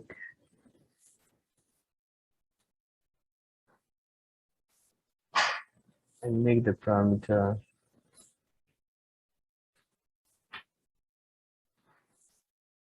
an expression. To input our expression as T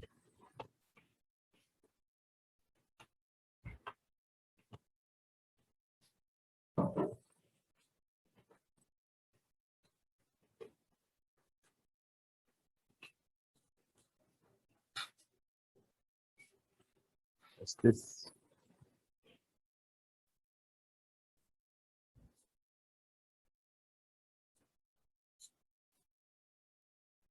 This will be our expression for our parameter.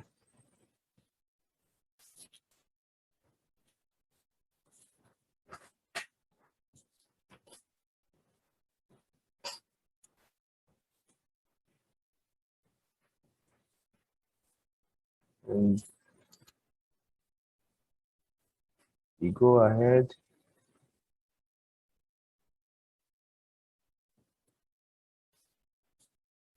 to filter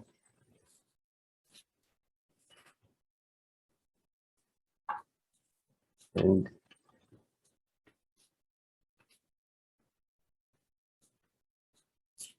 we check this as first cycle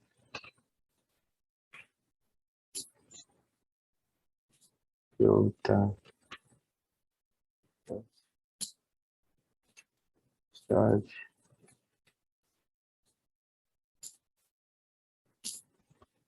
filter.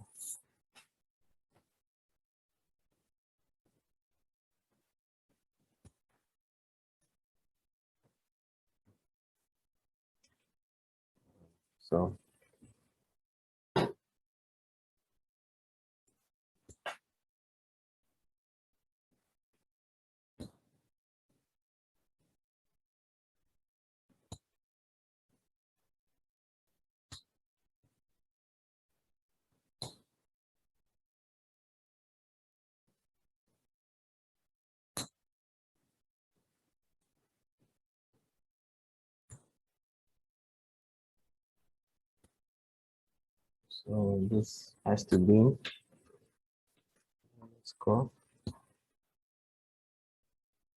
It's just a star over here.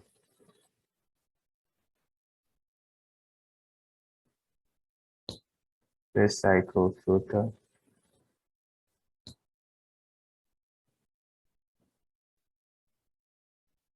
It's a filter here.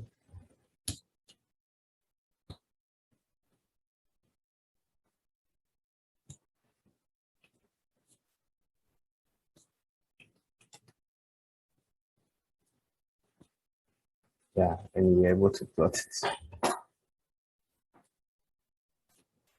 Move to the variables. See, first cycle plotted.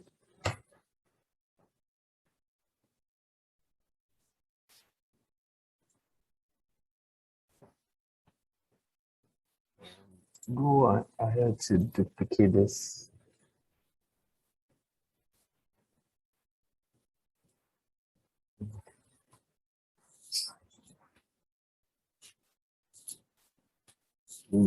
How about we check the last cycle?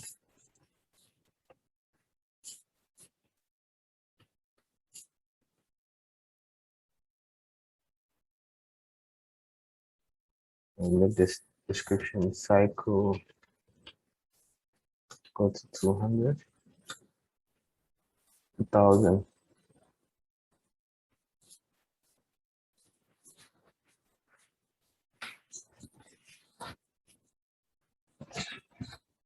And we go ahead to filter and make this the last.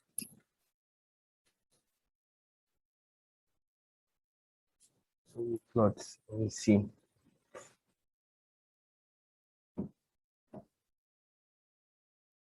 that's the cycle for.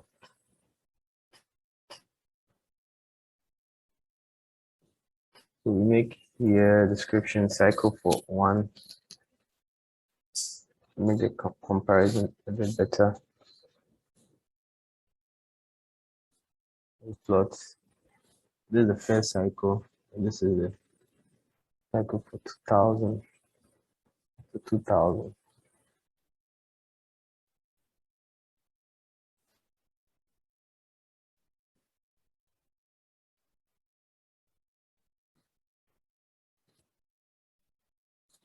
Go ahead to add a 1D plot group. Change this to SEI, layer potential drop at 1C.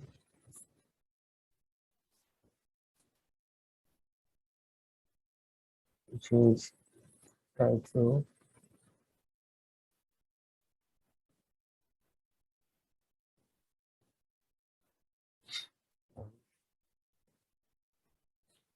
Y-axis.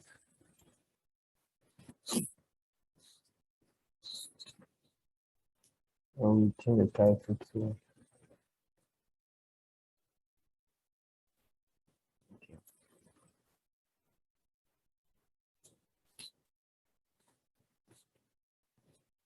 this. And go ahead to label the y-axis as potential drop over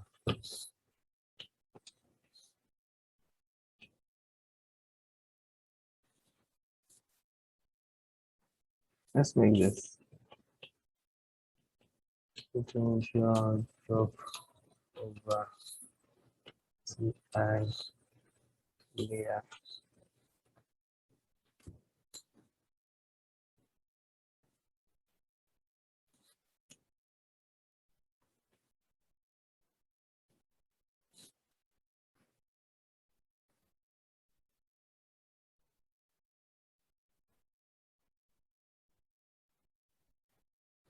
Go ahead to add a point graph.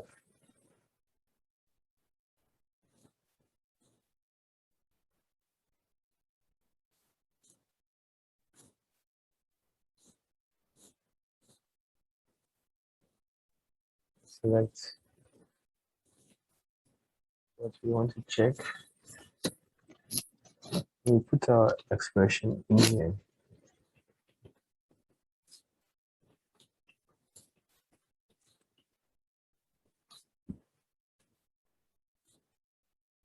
Change your parameter to an expression.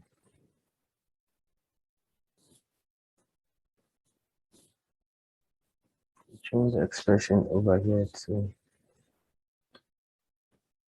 cycle number.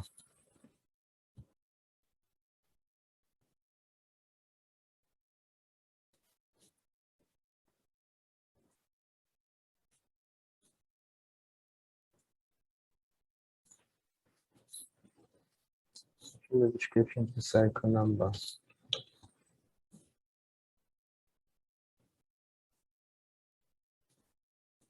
Change the things to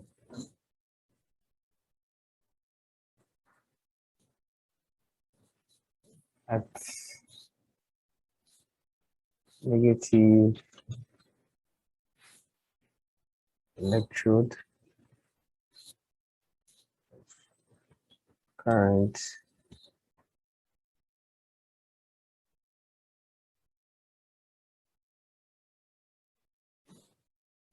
lecture.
We move ahead.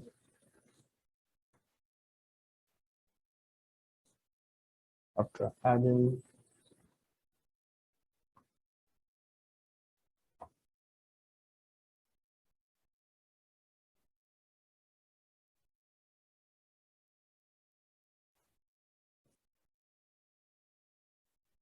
move to add a filter to it.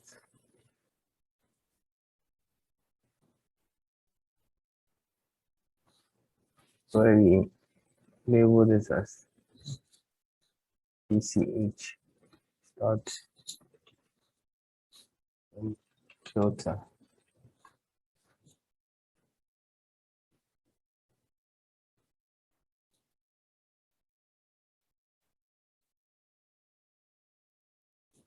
We'll duplicate this.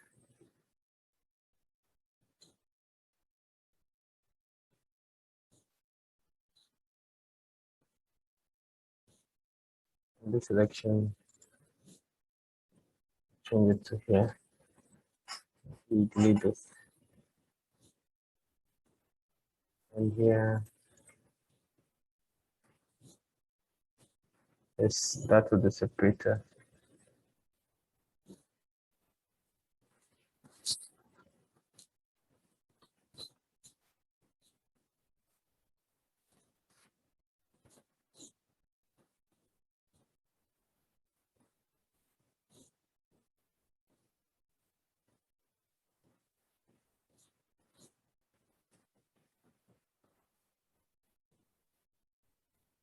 To show our legends as well.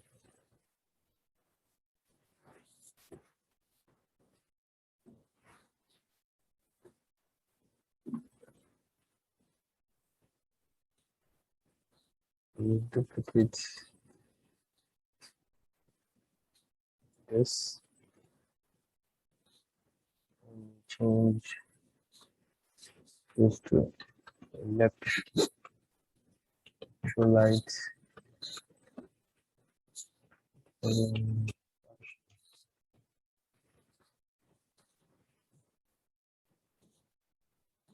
While this label changes to electrolyte interaction.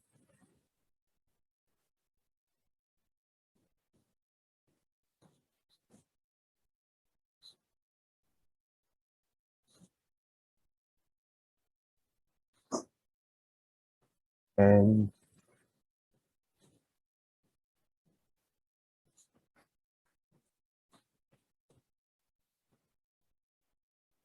go to our points. We'll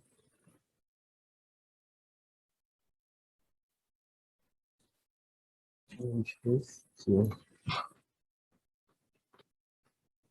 yes.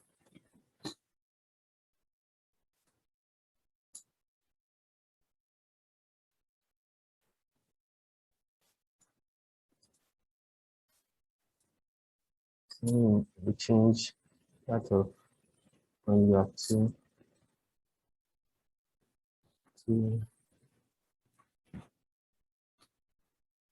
down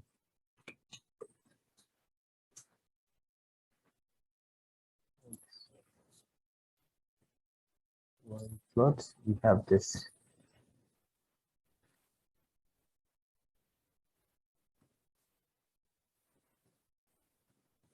Plot, we have this graph.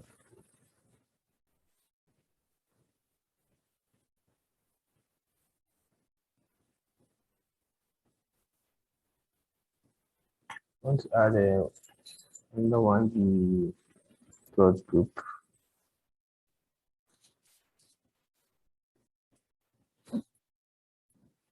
Which we'll call capacity fade versus time. So capacity versus time. I'll try to be none.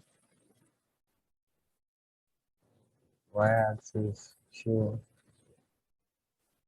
the time and base, and show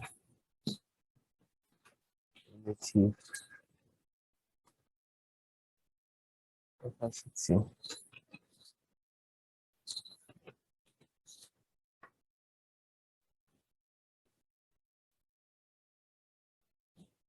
Go ahead to add global.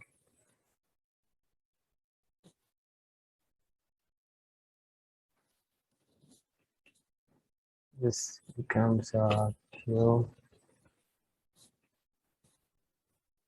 minus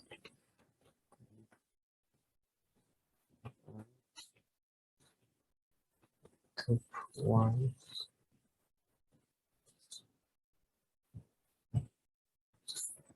Q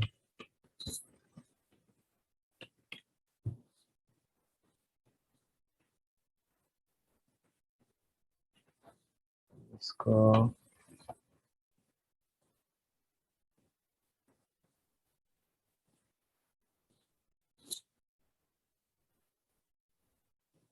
share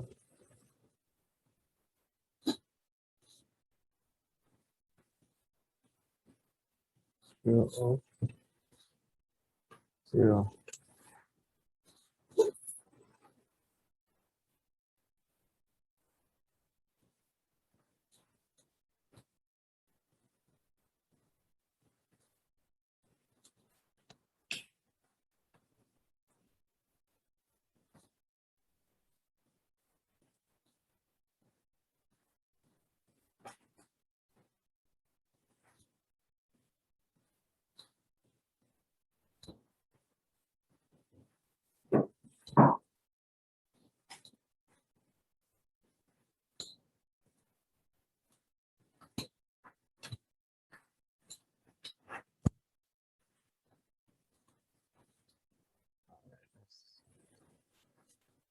Change the parameter to expression where I name this as T.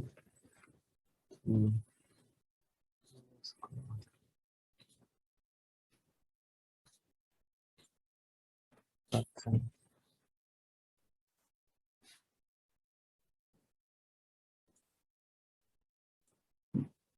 Let's choose T.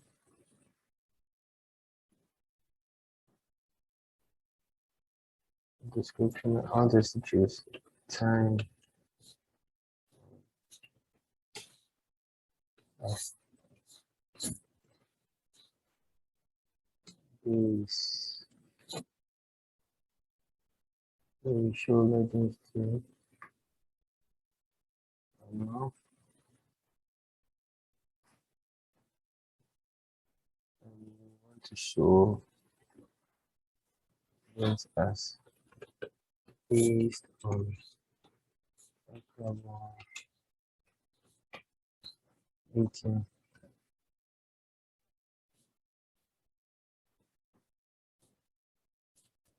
Go ahead to add a filter to this.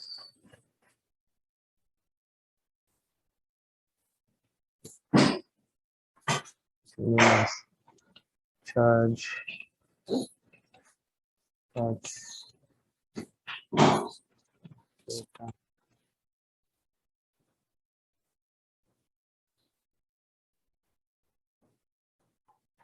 Want to duplicate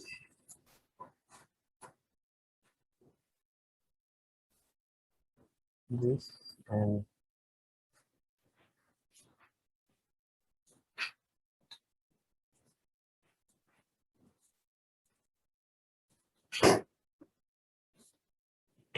to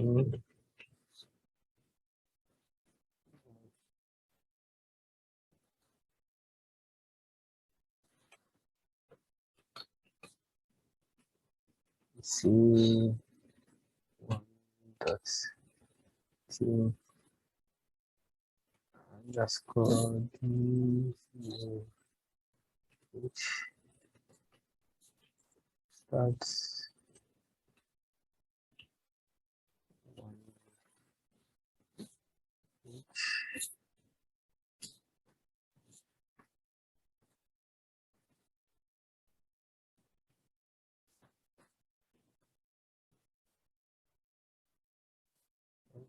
change your emergence to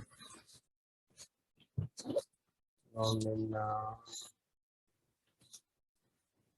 one to charge capacity.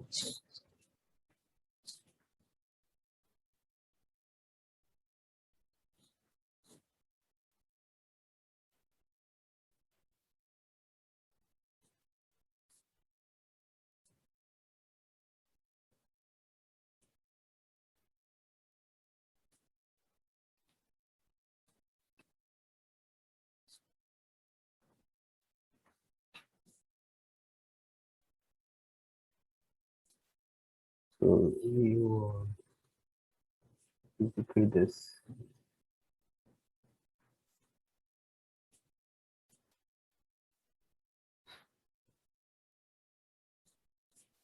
Change this to this is cycle number. Change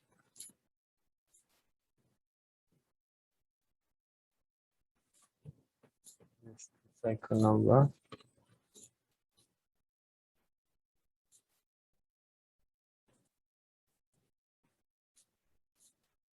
Expression change to cycle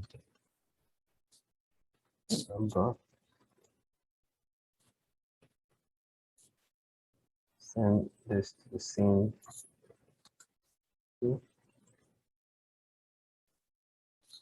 Plot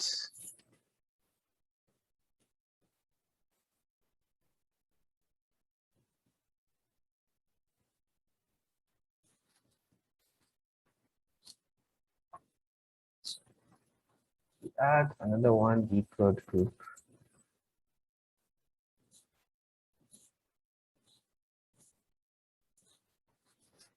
Sorry, local state of charge at separator electrode interface.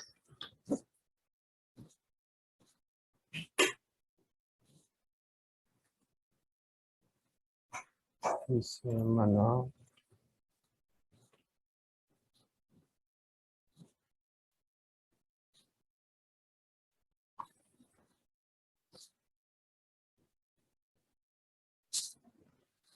Y-axis is SOC.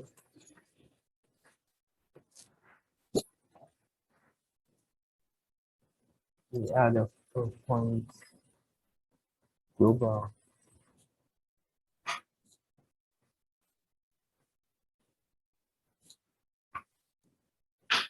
We add a point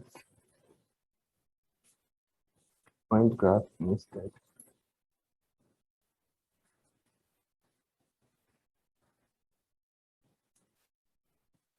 So select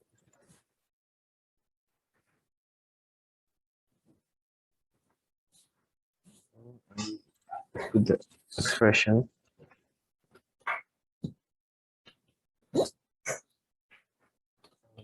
SOC underscore surface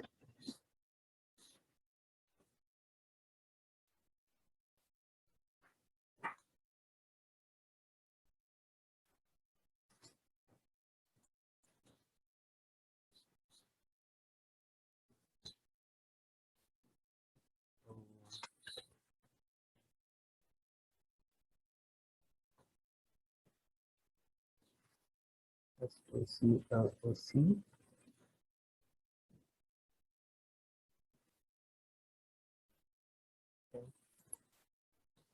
This is right. Make sure everything is right. Parameter expression.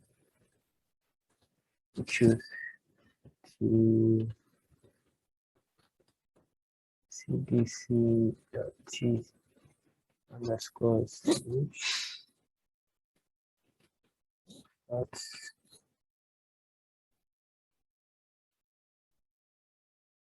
we want to show our legend.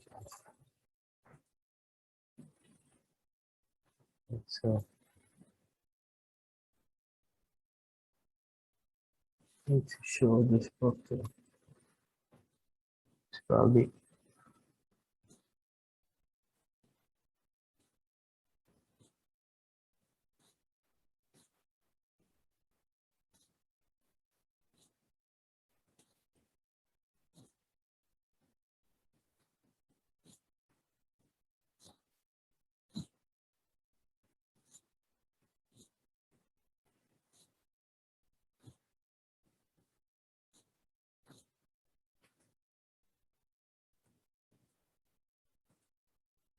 let me retype this again. Make your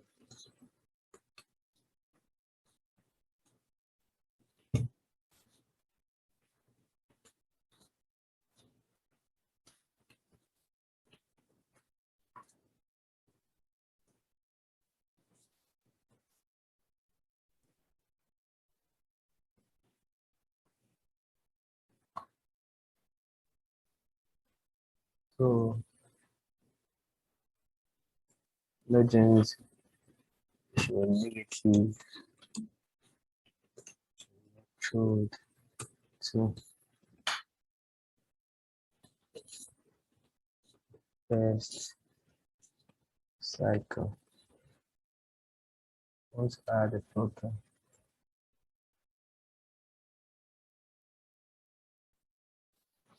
It will be the first cycle underscore filter.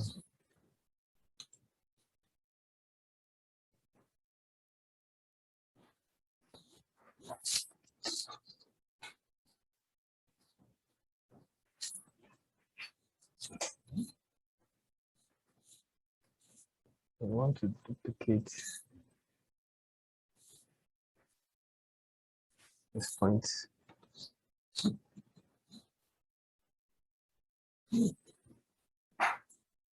And graph. I want to select deselect this and select side 2 3.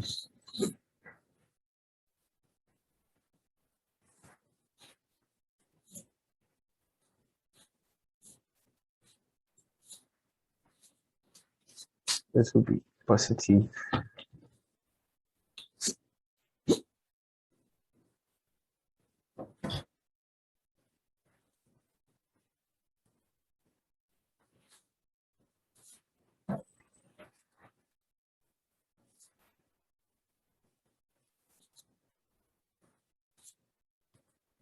We want to duplicate this again.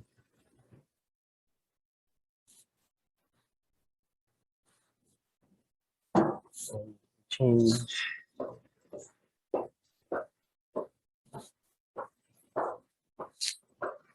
the filter to, I want to duplicate and change the filter to last. Sorry.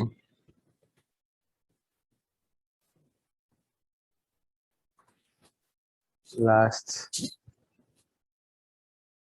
See. I want to duplicate this point graph 2 and select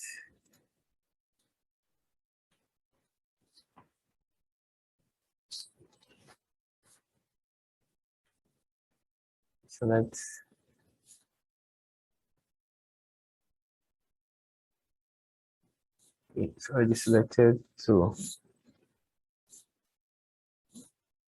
select again here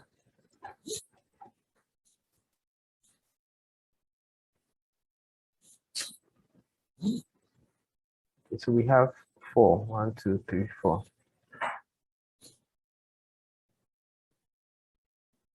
Already selected. Already.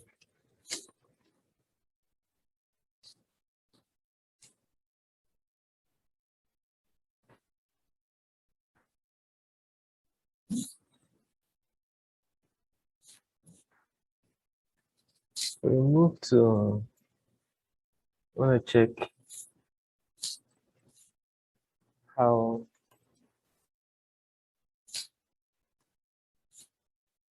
variables will actually look. So in our battery, we go to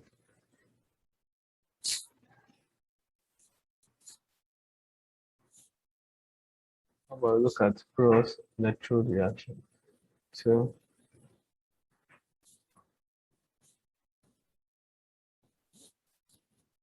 this shows the local current density. Before that, for this I'll plot for a local state of charge at separator, electrode charge cycle.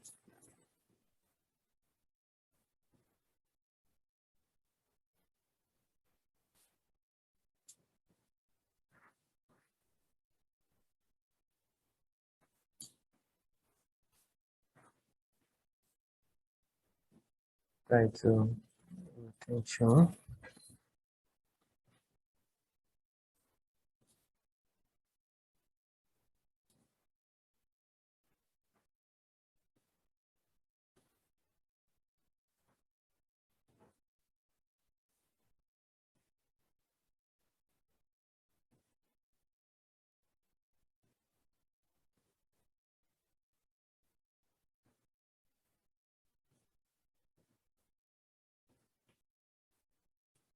So basically that's it. Being able to plot our graphs and this brings us. So we've actually loaded our files over here. You can see all the variables that we're using from our parameters, their value, description, and all that.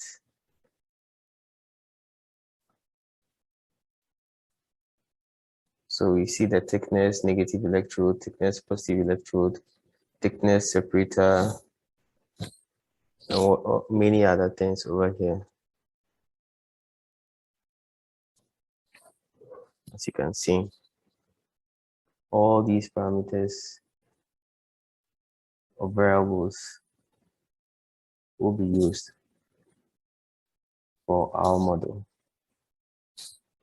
today.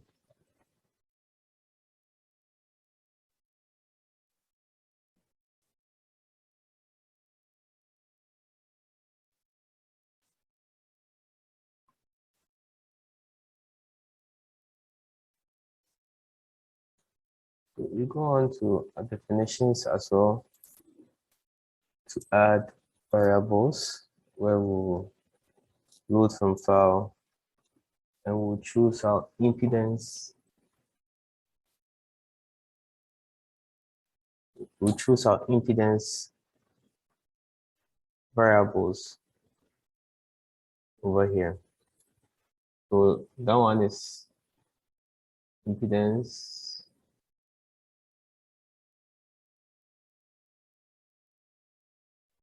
So as you can see over here, our battery impedance variables.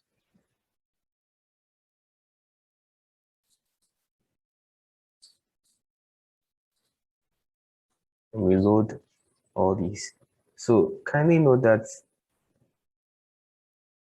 Comsol has detected some of these expressions as unknown since we've not defined them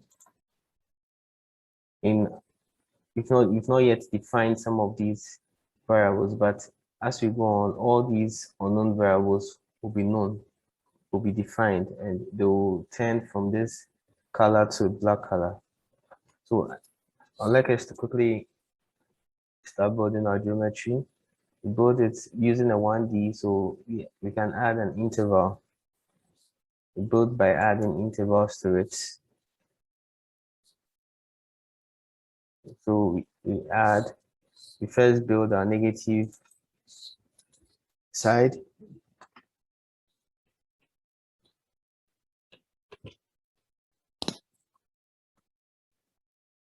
So this is the length of the negative electrode. And we build selected, and as you can see, we've built our negative electrode, the geometry itself. So move on to add another interval for the second. We specify the coordinates as intervals, as you can see over here, and we define the left end.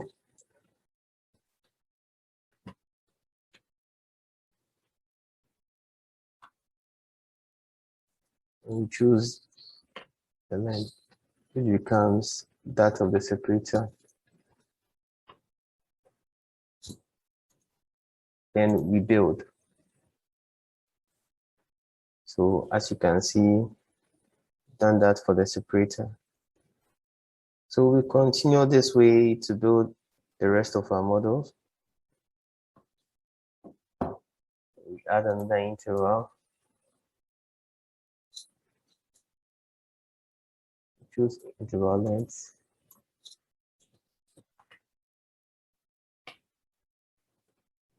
It plus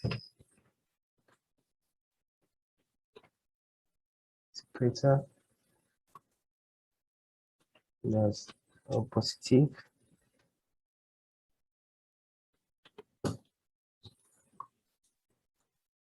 We build selected. There should be underscore.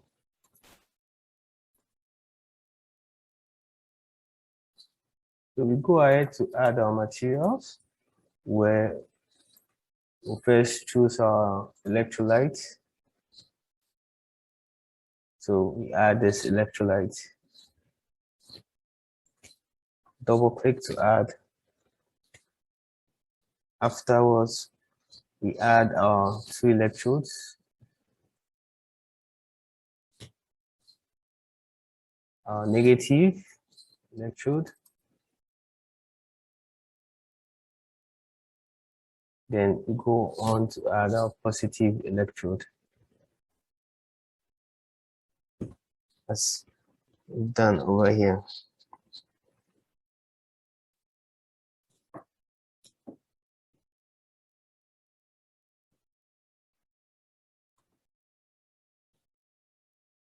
We close this material library so we can see our model builder clearly.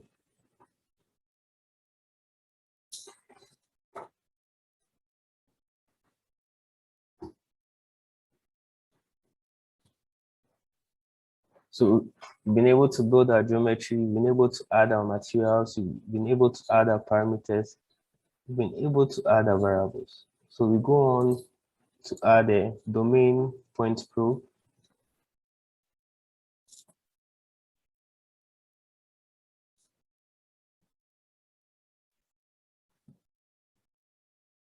Where we define here as our reference electrode, which is RE probe. Go on to define here as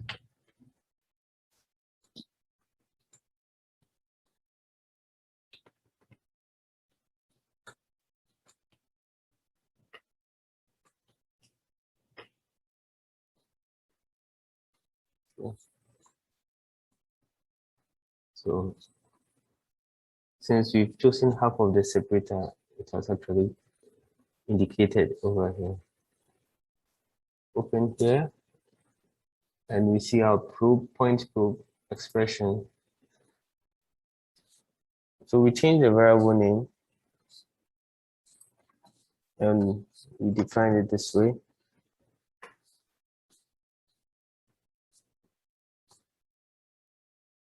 So we want to make this small caps.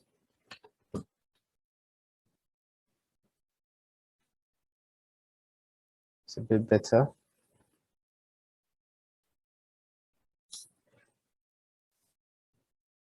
So if we should go to our variables, we see that all our variables are now defined.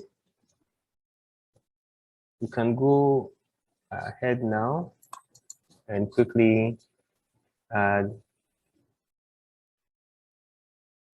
go to non-couplings, add integration. So we select a boundary to be at the end.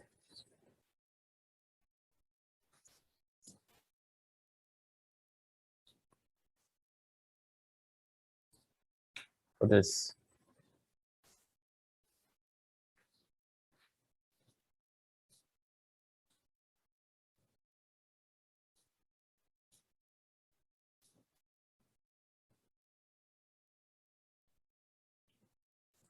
We choose, go to lithium-ion battery, right click, then we choose add a porous electrode. So we add our first porous electrode, but we select where it should be. We've selected that it should be at domain 1, which is the negative electrode. Go to electrode properties as well, and the electrode material should be negative, as we've indicated, clearly indicated.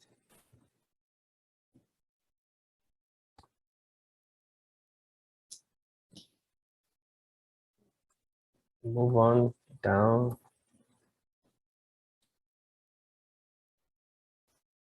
to check the film resistance, and we want it to be surface resistance. So we want to change the value of this film resistance to film resistance for the negative has been defined in the variable. We want to change the electrode volume to this. We want to change this to this. Electrolyte volume fraction as well.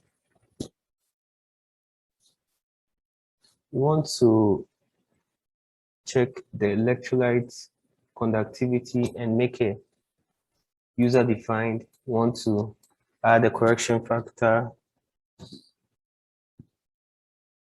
as well.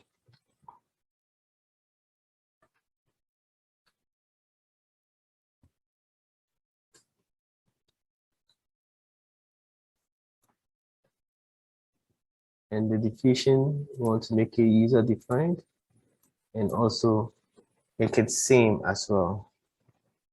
Same as we did for the correction for electrolyte conductivity. Done same for the diffusion. We want to look at the particle interpolation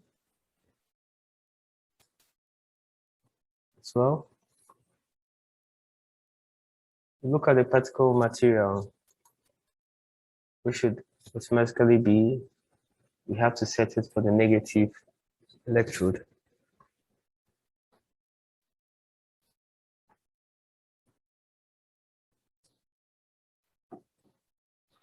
Initial species concentration set to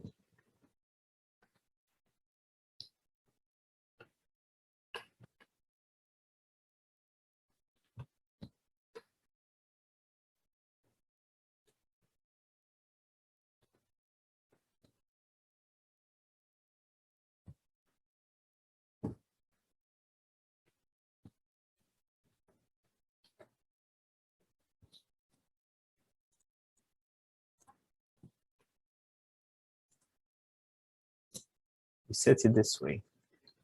And we set the particle mean center surface distance as this.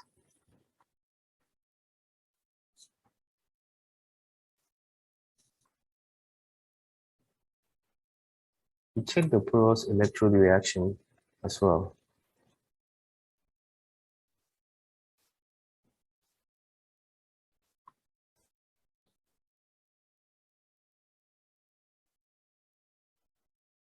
Check the material, make sure it is the negative. Change the reference exchange current density as well.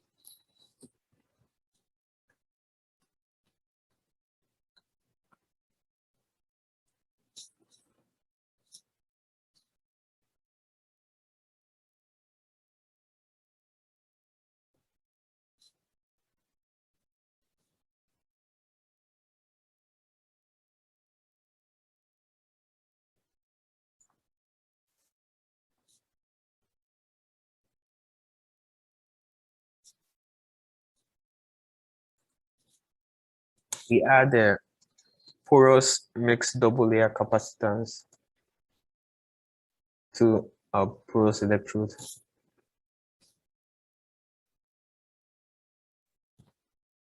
Where we change this double layer capacitance, we input that of the negative electrode. So it's for the double layer capacitance at the electrode, at the negative electrode side.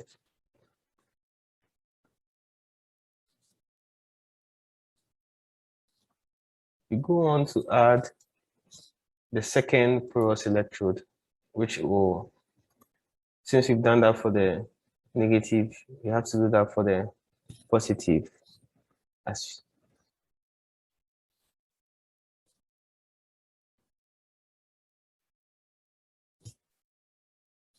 we need to change the electrode material as well. It has to be that for the positive.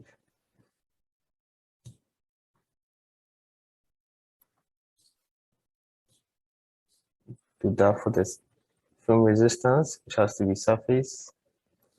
Do that for positive.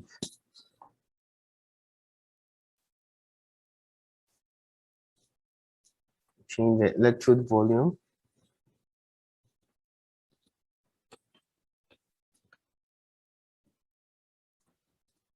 Electrolyte volume as well.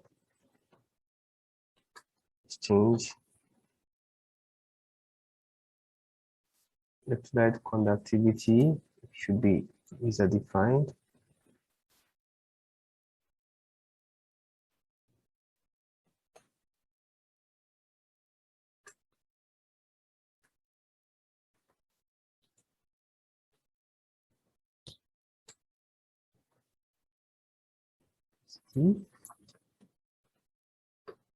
And diffusion user defined should be same. Go to particle interpolation, choose our material, MCA.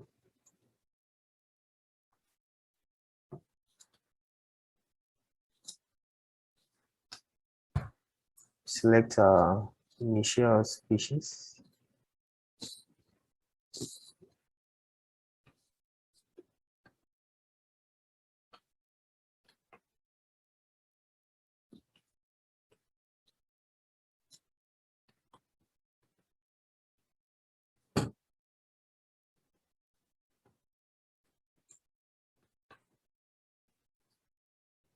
Particle mean radius, mean center surface distance.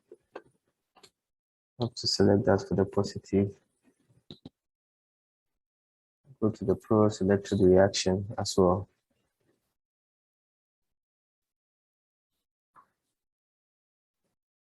Our material starts with the positive.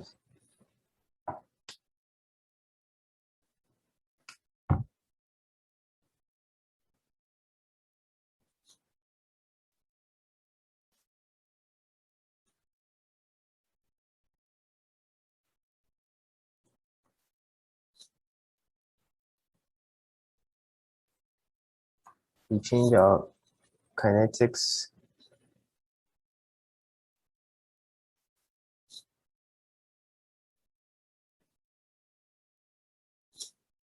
We change this to this expression.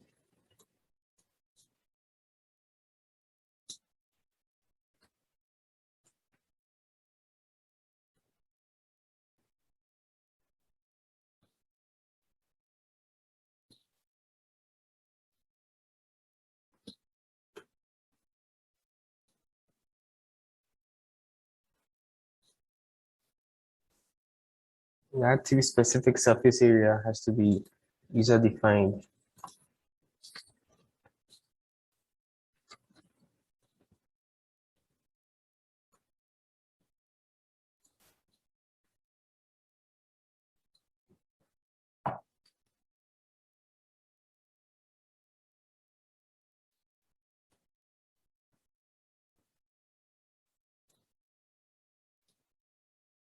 So we add a porous matrix, double layer capacitance.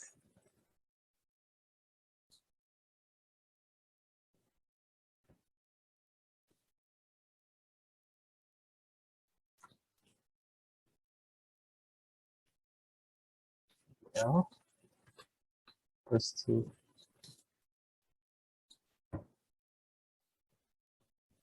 Double layer capacitance is also user defined.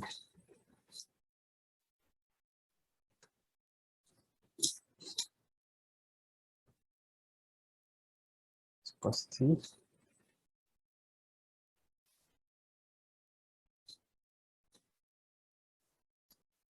Go on to add a separator.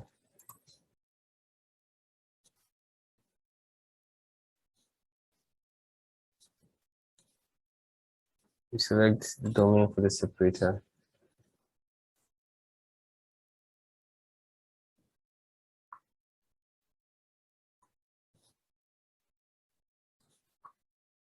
So our electrolyte volume fraction is epsilon separate.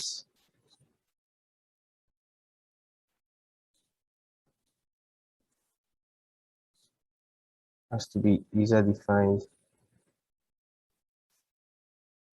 The activity has to be epsilon sep.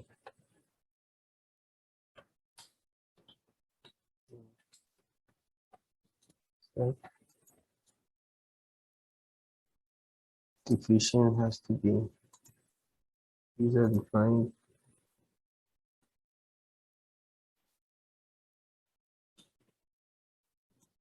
Will be same. Yeah.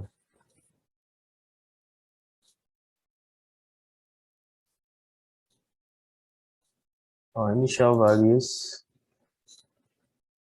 is checked.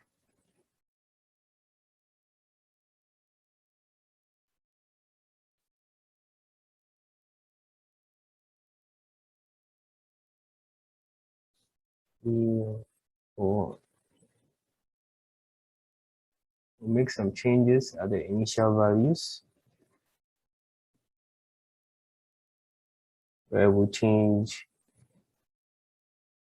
some of the values in this section.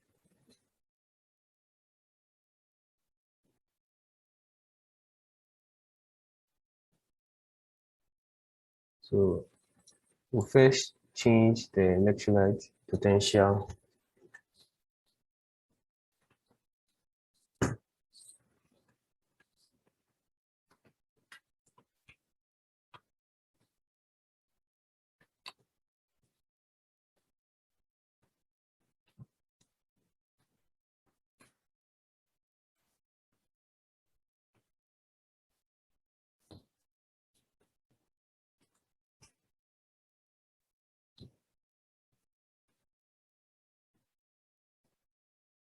Also change the electrolyte salt concentration.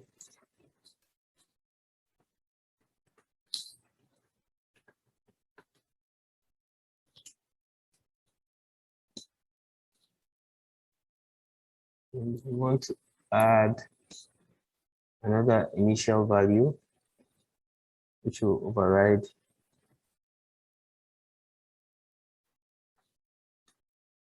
domain 3. So we add initial values, the second one,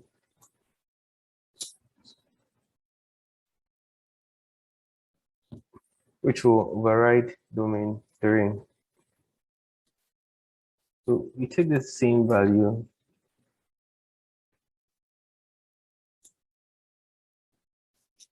this has to be a negative at the end.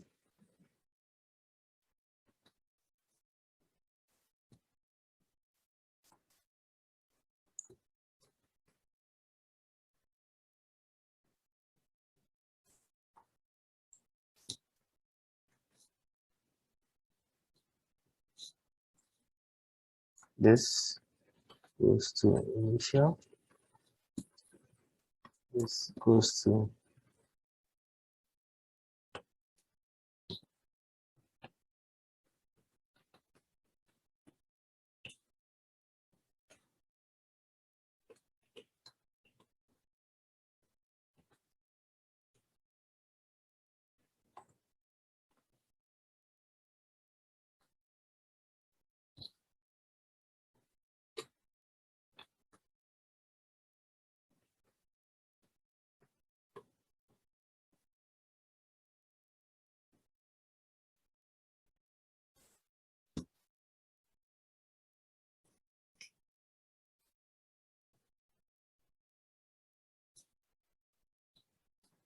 want to add electric ground to it.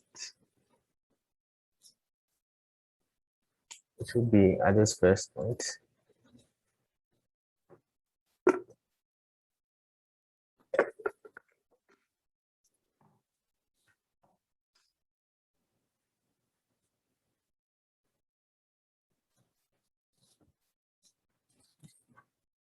We want to add an electric potential as well,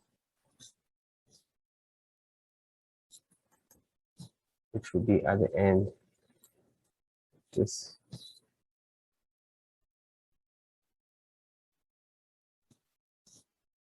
which we want to define as this.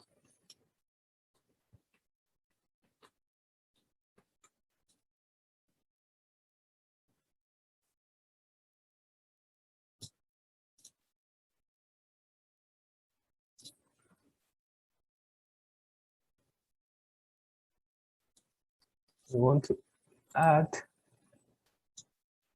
harmonic perturbation to our electric potential. We'll define here as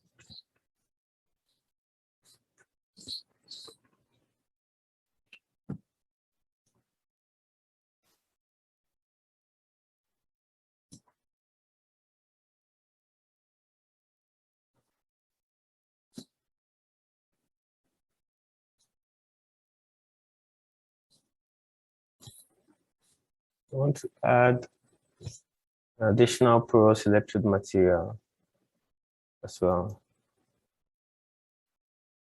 It should be that for our positive, as we've selected here.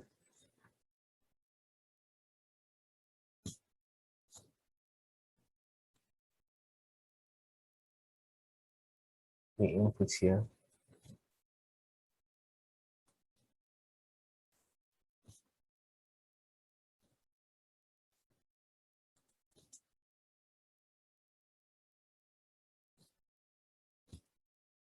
You click on the Porous electrode reaction.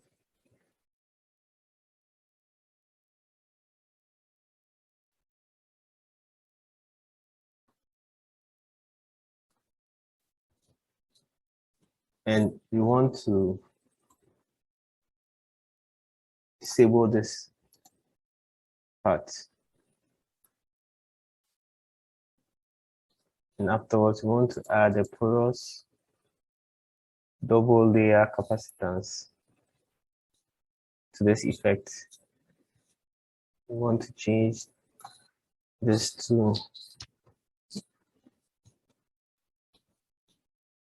1.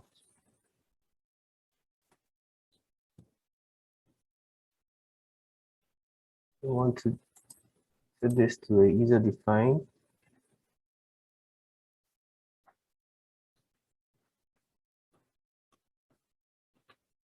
S OS 1.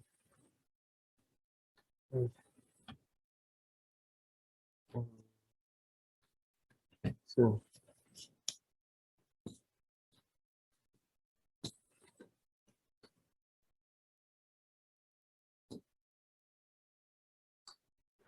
just have to make sure all your expressions are named correctly. We go to our mesh where we use a user controlled mesh.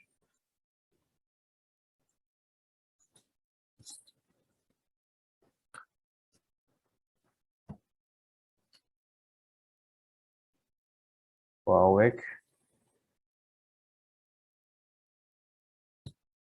go to the first size. We want to custom it.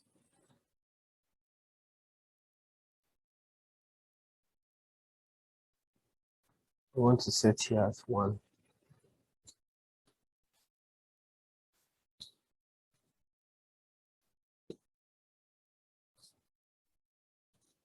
Want to go to size 1.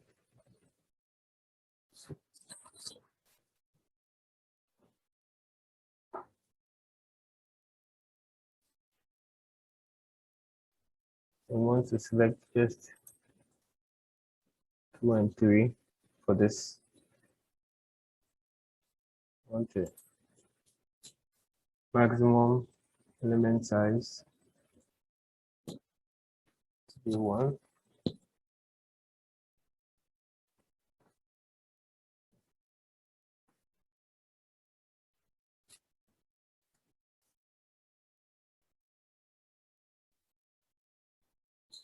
Secondly,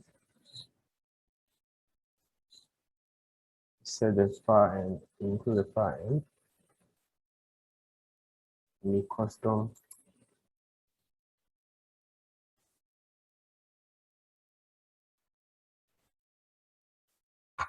set this as 5. Set as 5, set 7 to see how it will work.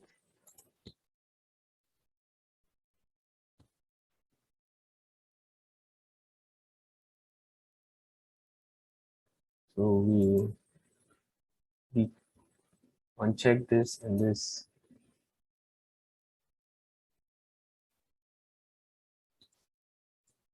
We go to our frequency domain perturbation to input our range.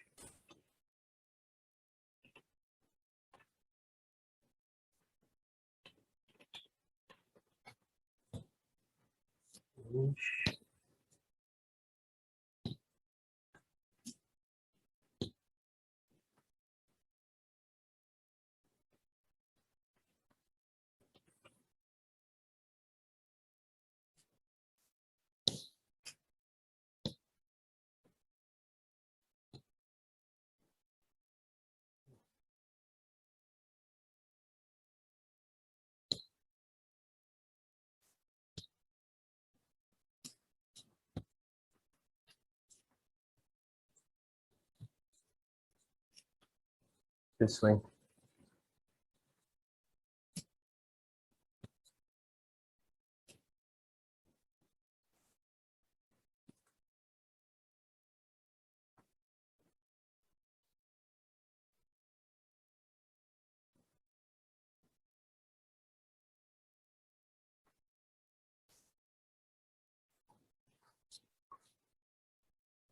Okay, so you notice there was an error.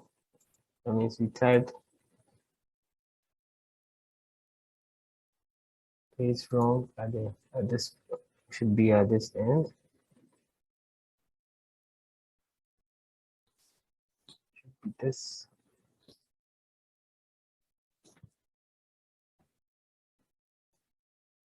So we can go ahead and compute and be fine.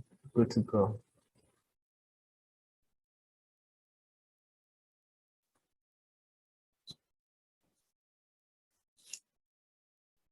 So that's actually worked now. We've actually been able to compute our work. Now we move to steady. Then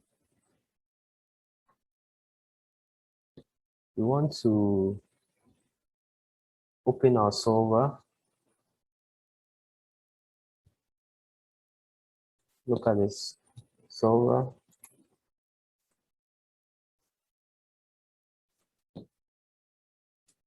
Solution solver. I want to copy the solution.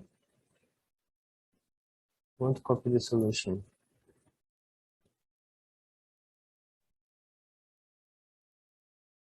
We want to paste. Now that we've copied, we have to, so we are going to paste it. So we first name this one not optimized. And we'll paste this, the one I've copied it,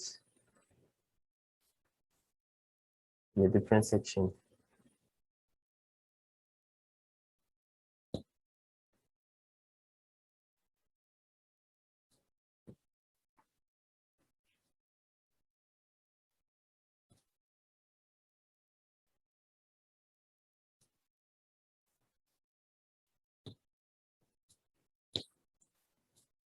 We add a table.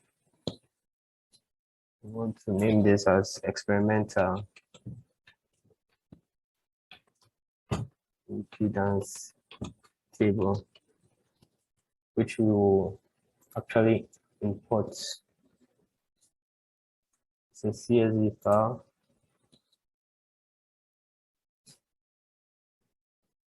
You can see over here.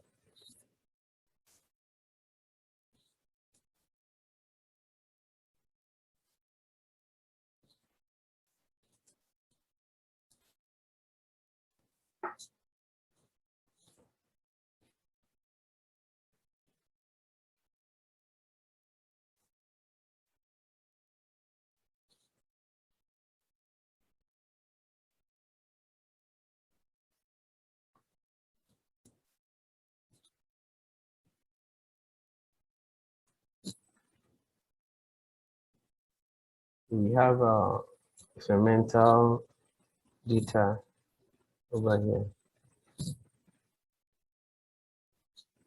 and we would like to name this as a reference electrode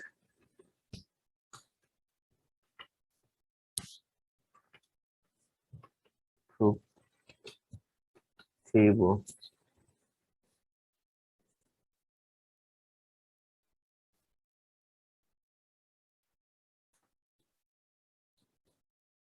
We move to probe.group1. We want to name this as reference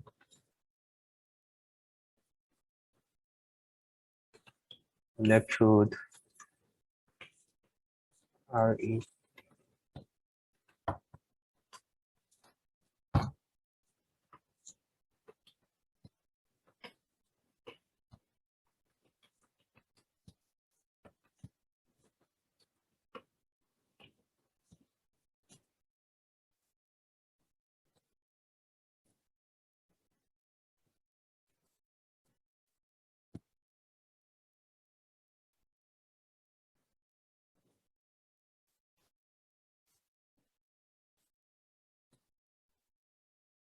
We want to add a 1D plots group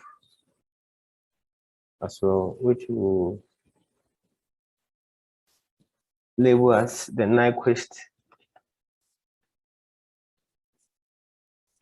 plots. label this as a Nyquist plot. We want to change our data sets to a different one. We want to use the not optimized solution. We want to change the title to none. Let's check y and x axis, which is very important.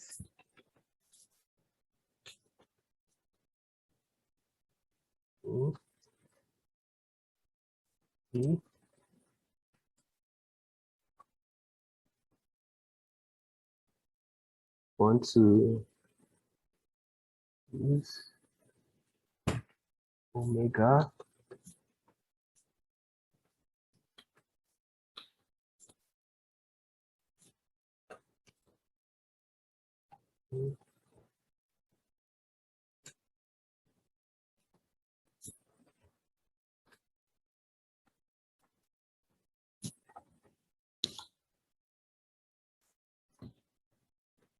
this. We want to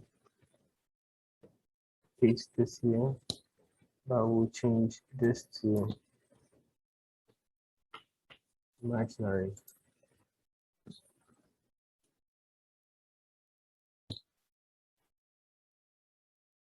So that's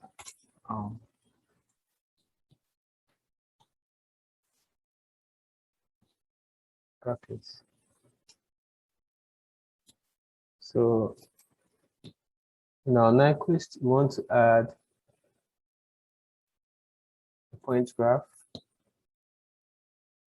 which we'll select for.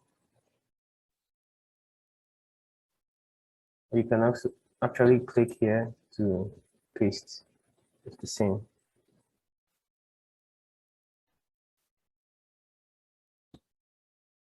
Now expression will be imaginary C ground.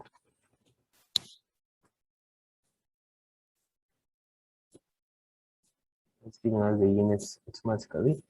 Parameter, we want an expression. We want the real C ground. Which we should dates. We have our plots here.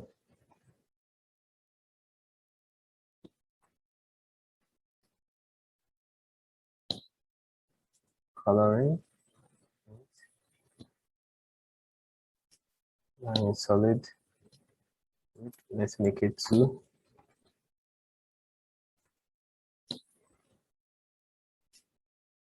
Show our legends. Let's input manual. Show. Call this cell impedance. How about that?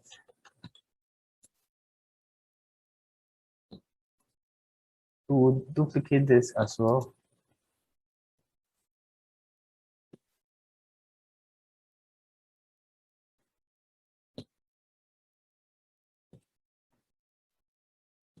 The label will be impedance for NCE versus reference.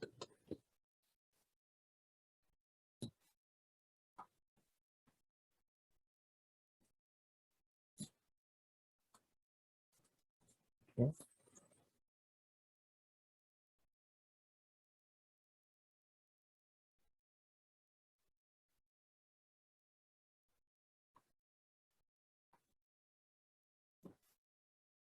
Over here, we change our expression. We make here E should be reference of NCE.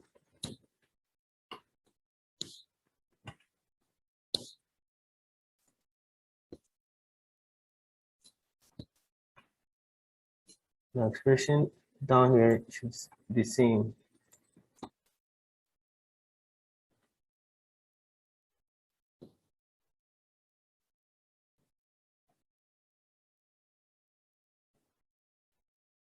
as we've done over here.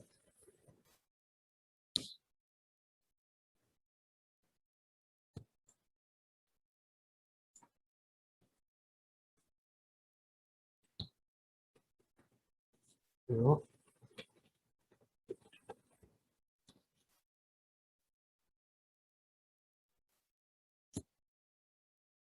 we have real zero reference NCA, imaginary zero reference NCA.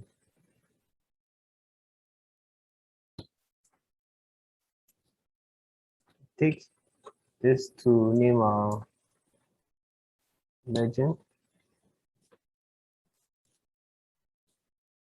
And we have our plot.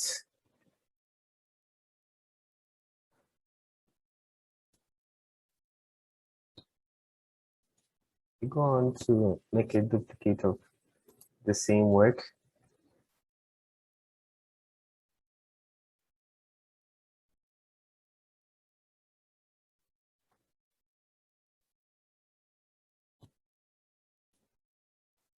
And we add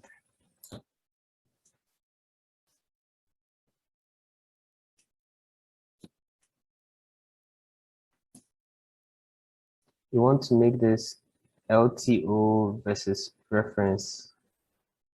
So in here, change this to LTO.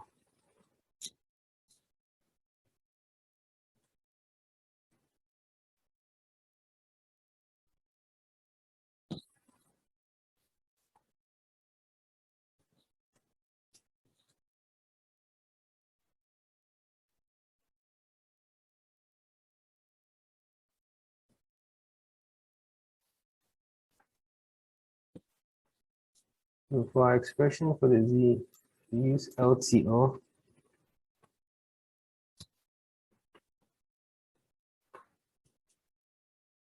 So we use LTO.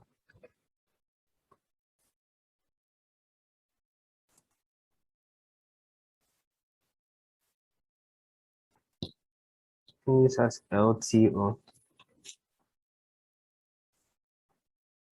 It's plotted here, as you can see. We move to our Nyquist plots, where we want to add a table graph.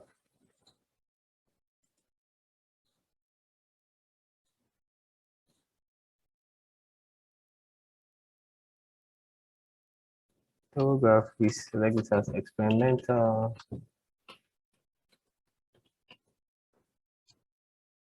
impedance, and versus reference.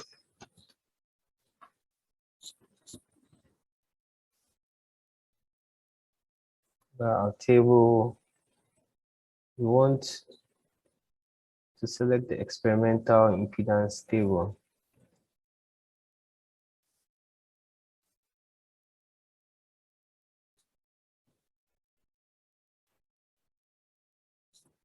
Our x-axis.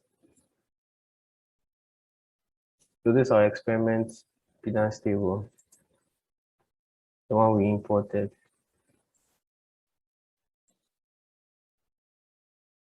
Our x-axis, column 2.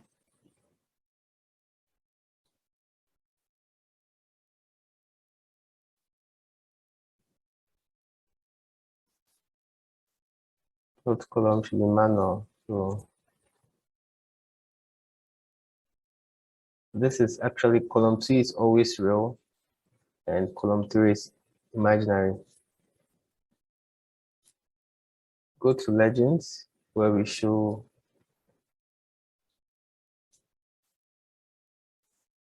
want to show our legends.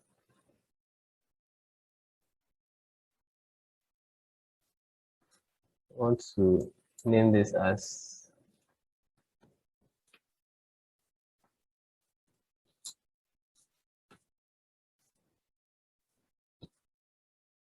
experimental NCA.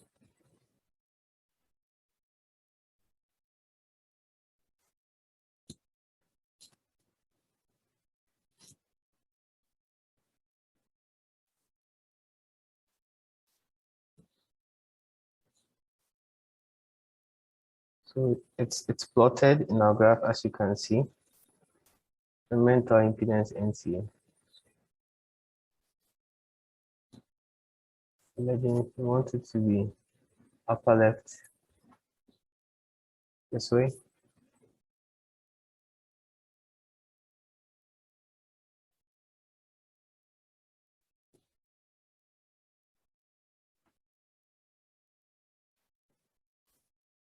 Want to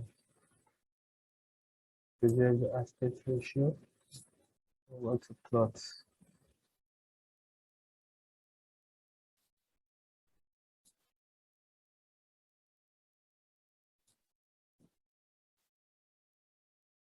as you can see.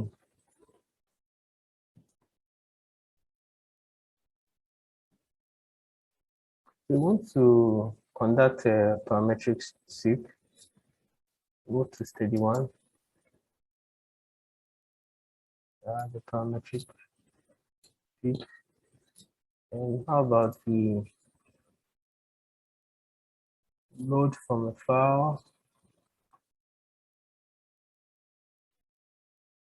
Load from a file.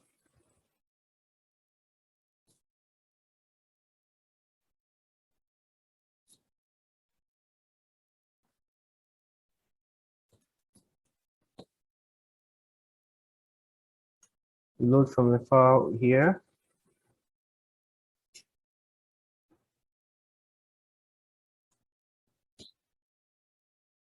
And we choose the impedance parametric sweep.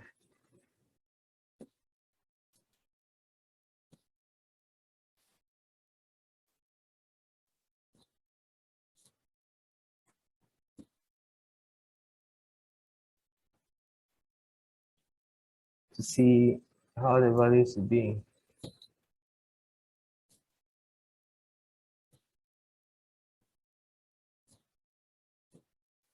We need to study to see, to compute and see.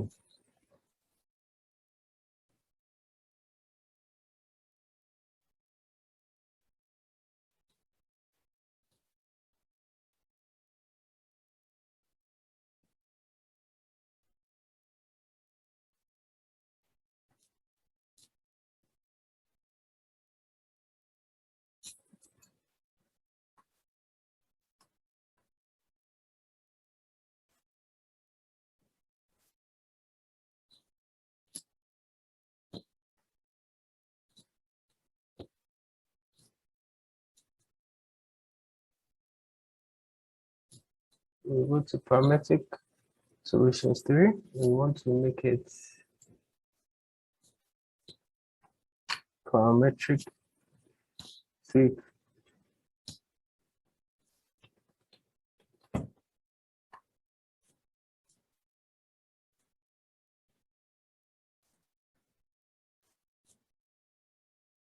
want to put some Nyquist plots. We want to duplicate.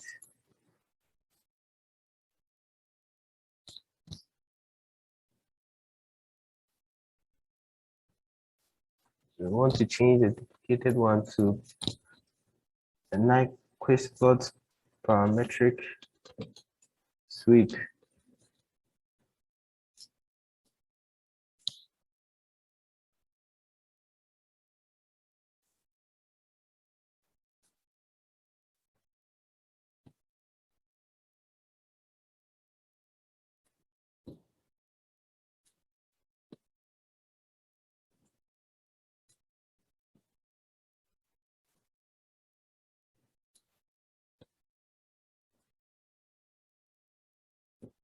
We look at the impedance this side, and we want to change data sets from here to parametric sweep. We want to change the legends to as well to reference original settings.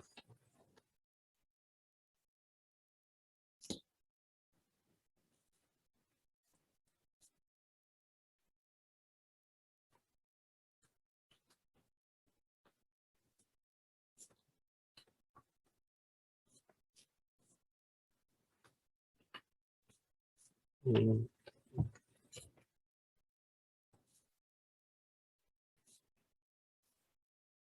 want to input these.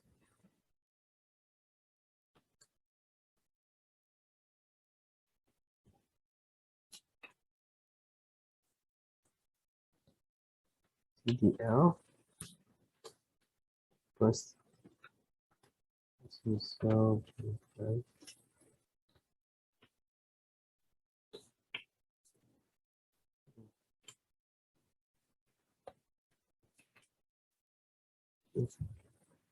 this two.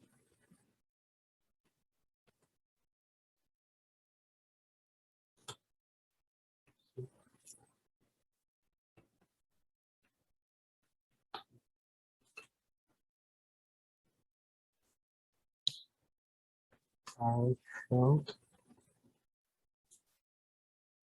positive one.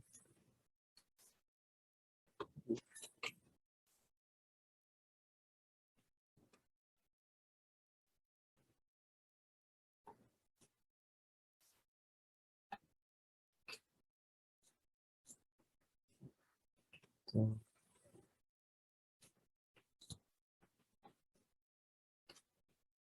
four.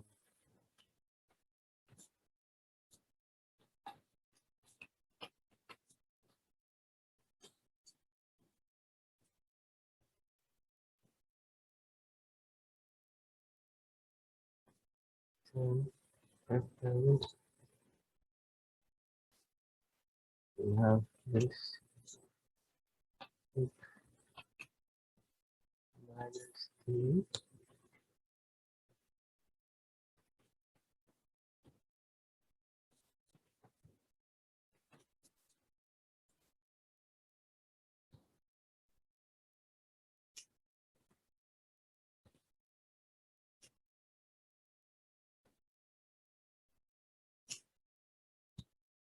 And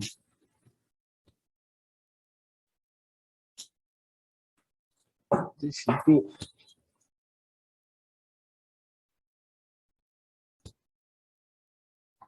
okay, this should be alpha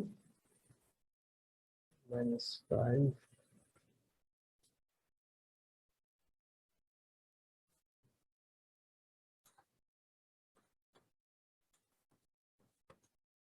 Change this to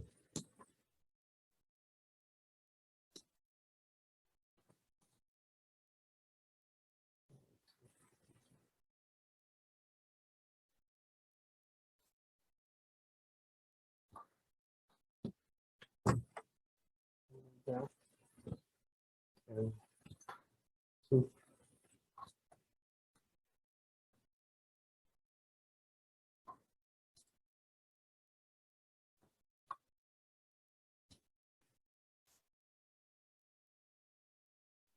omega n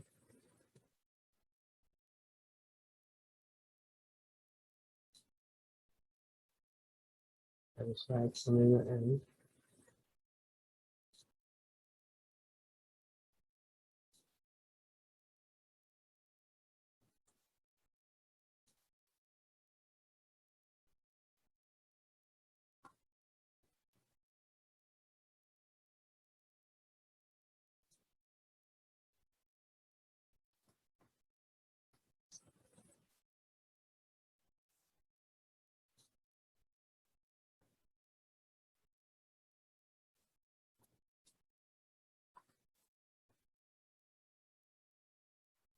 This is this.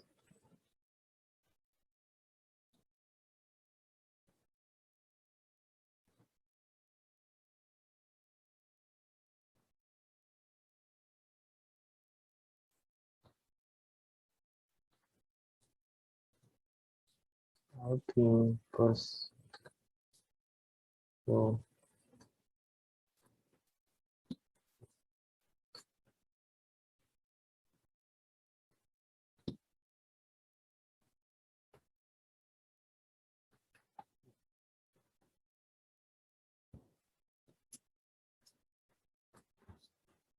Ten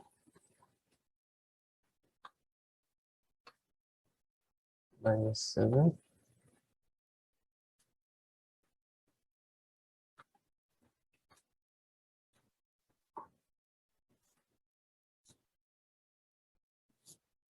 Okay.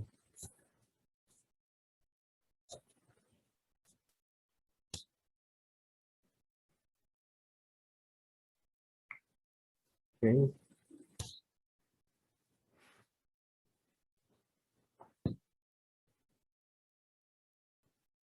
Okay. Okay. Right.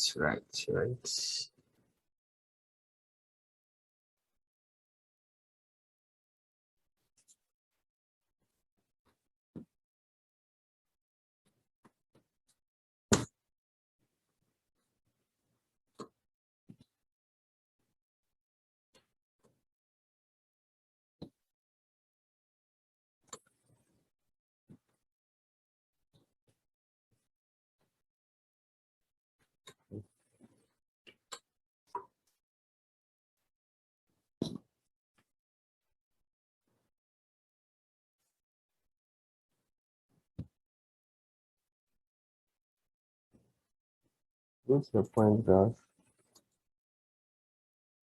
and you want to disable this point graph.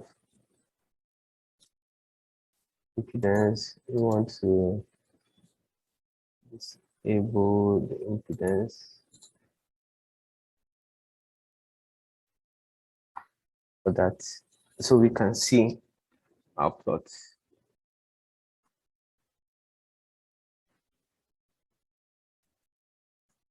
Now we go on to add physics,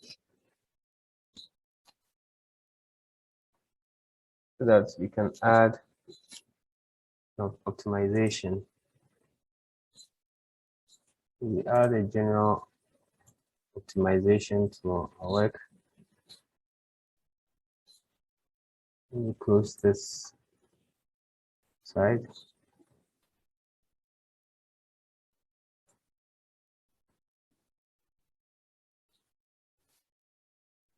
We want to add a global least square objective.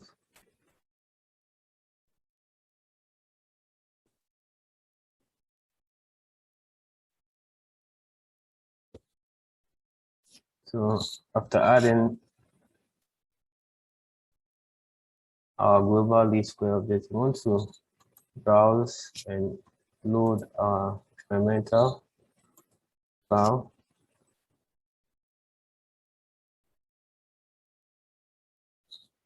So we've added our experimental data.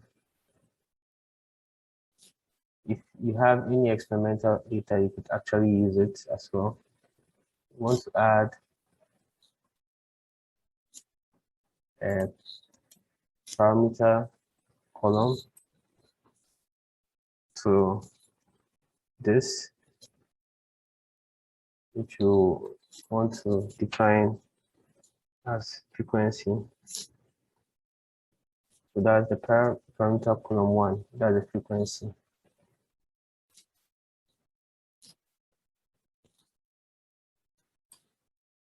We want to add a value column. So this value column will give us this expression.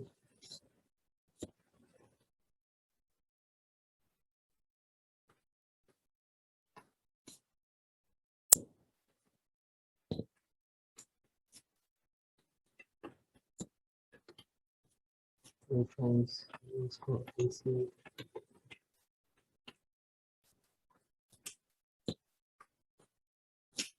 To name this as the impedance. To name this as into 6.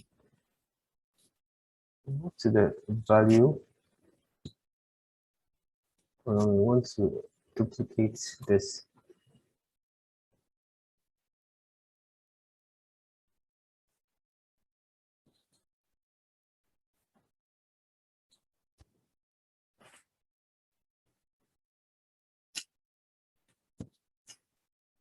We want to make this imaginary.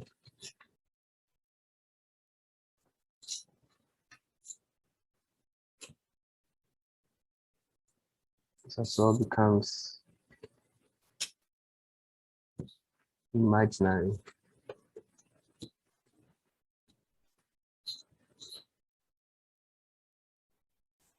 So we have the real and we have the imaginary.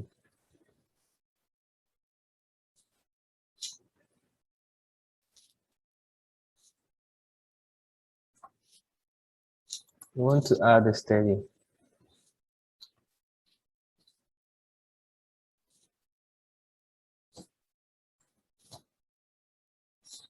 Which is within lithium-ion battery. We want to choose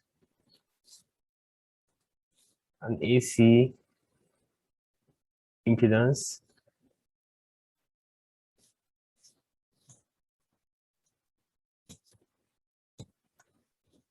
So we move to steady 2.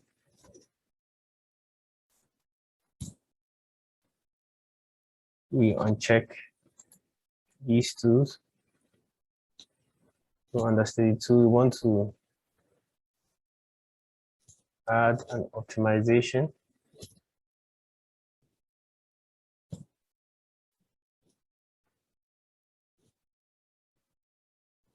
We want to use this type for our method, SNOPT for our method. This actually increase the tolerance, reduce the tolerance, and the least square frequency, let's make it from the least square frequency instead.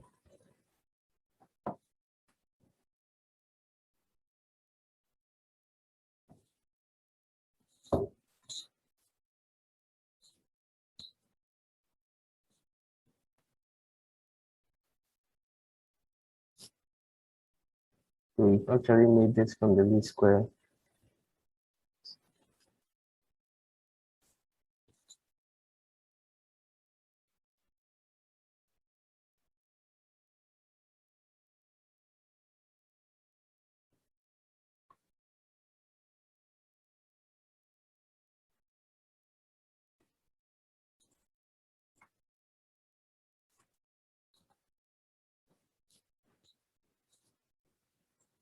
Down, and we want to set our control variables and parameters.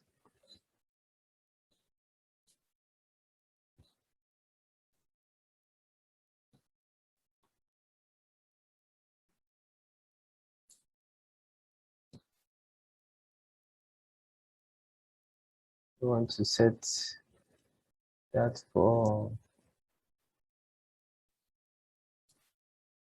the I0 positive exchange current density.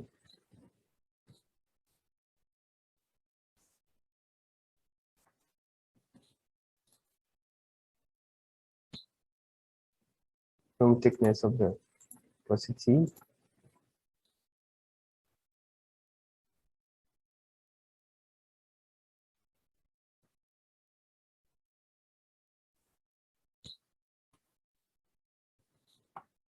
And we will then set the initial value for this.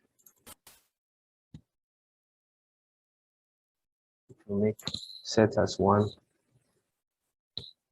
exponent -3. This will be 1 exponent -3.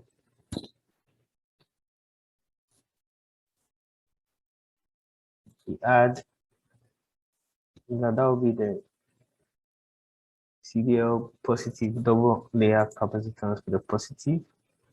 We add another, that will be CDL underscore volume of positive capacitance, volumetric capacitance. Here we set as 0.5. Here we'll set as 5, 1 exponent 5.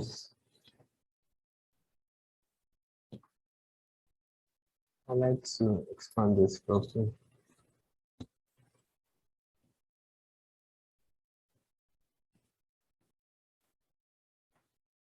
So we want to set this upper bound 1 to 6. We want to set this to 1 exponent negative 6. So 5 exponent negative 3. 0.1, 1 exponent 5. What is set here to be 0.9. What is set here to be 1 exponent 6.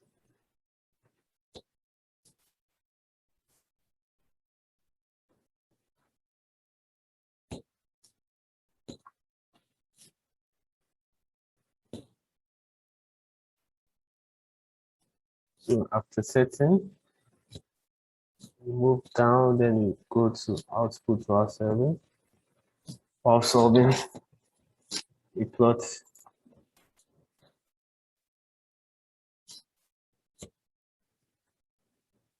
the default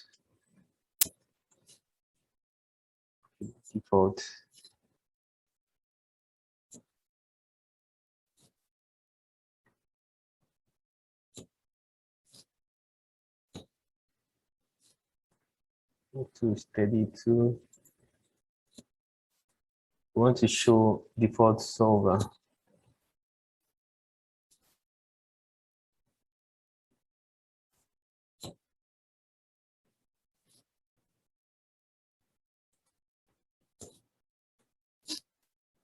Optimization solver.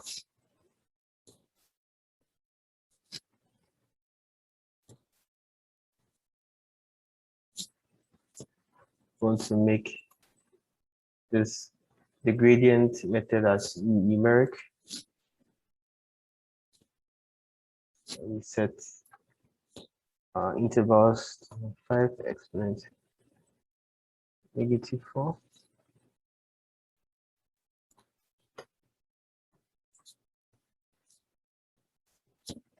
Big 3.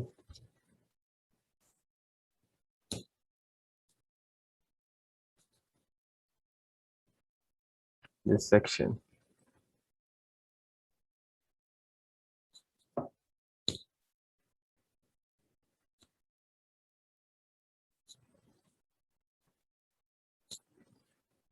Go to our definitions, and we want to add global variable probe.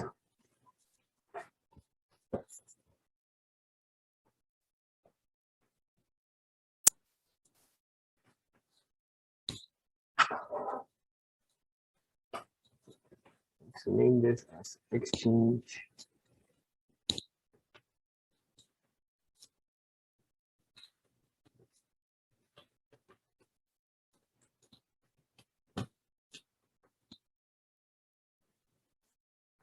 And to input this.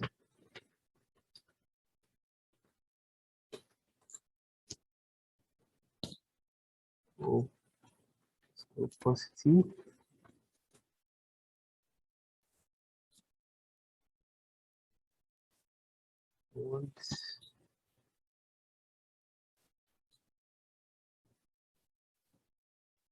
Want to set the output table.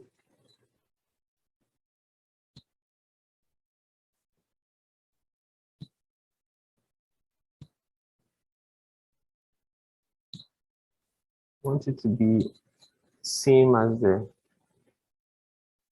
and it should be on input 1. Want tables, want to add a table. Want to name this table as optimized.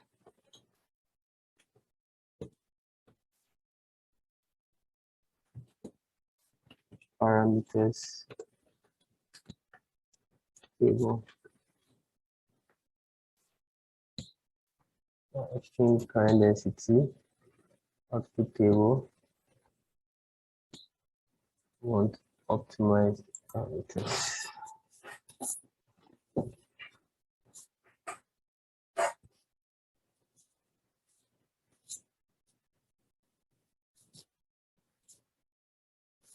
We want to duplicate this and name this as the double layer capacitance.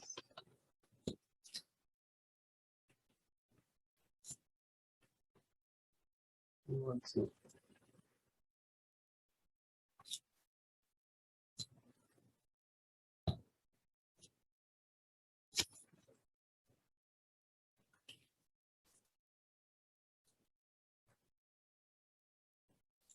want to duplicate this as well.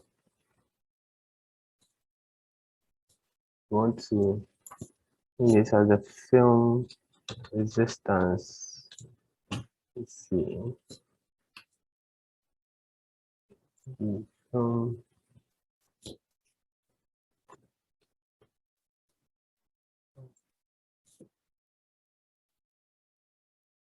want to duplicate this as well. This will be the volumetric double layer capacity plus electronic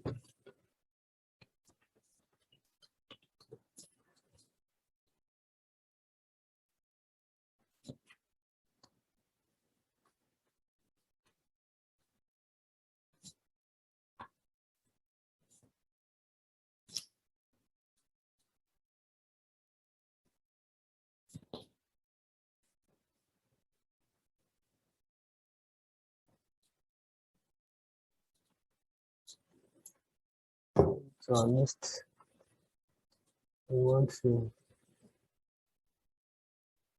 also duplicate our next plot. This duplicate should be next plot optimized. Data, so it should be none for now.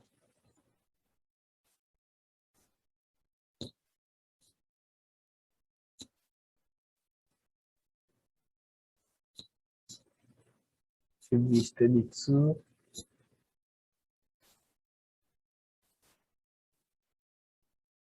So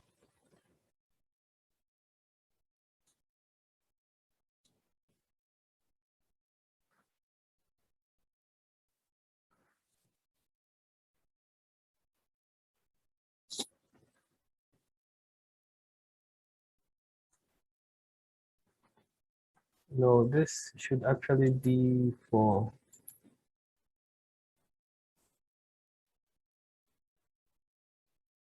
it shouldn't be here, it should be for here.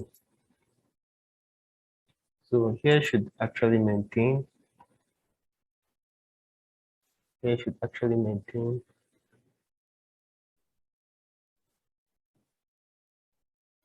So these changes, the data set should maintain.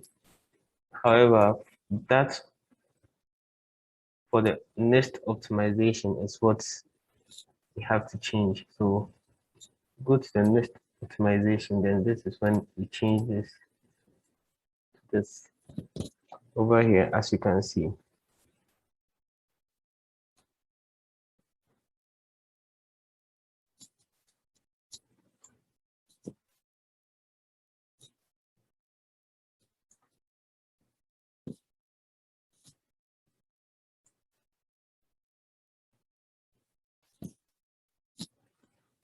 Go down, then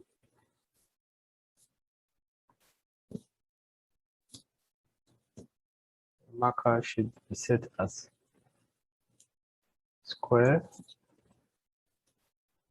should be in beta points as well.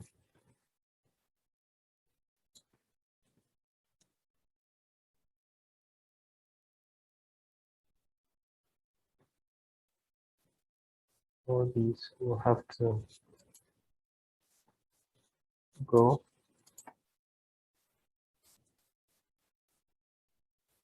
to simulated impedance NCA versus reference. Okay.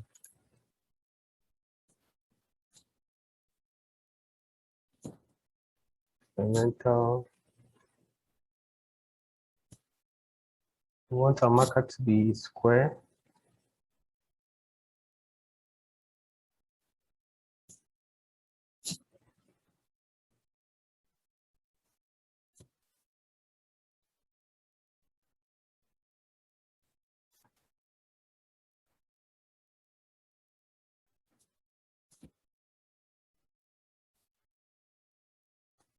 Go to steady optimization.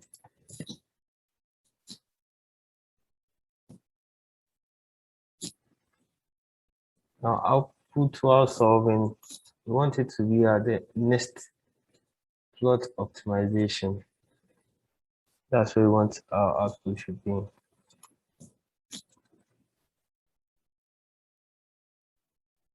So we go ahead and compute.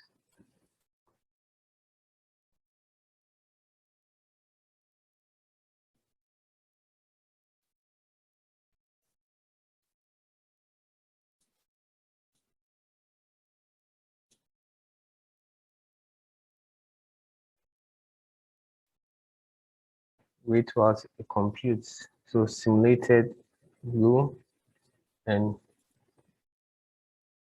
okay.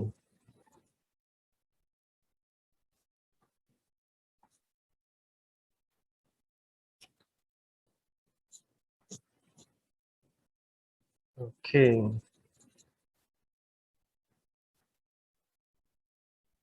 So as you can see, our simulated impedance is our experiment. That's our experimental impedance, and we've actually optimized our simulated impedance to actually meet our experimental values.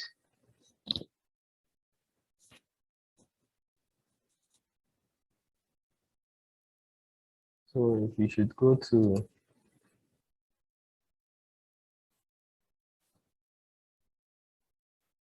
okay.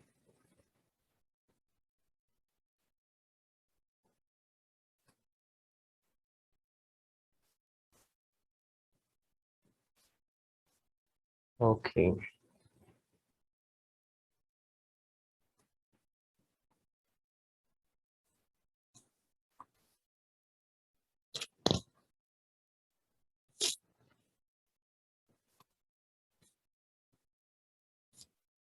Move to about 10 and let's change this to optimized.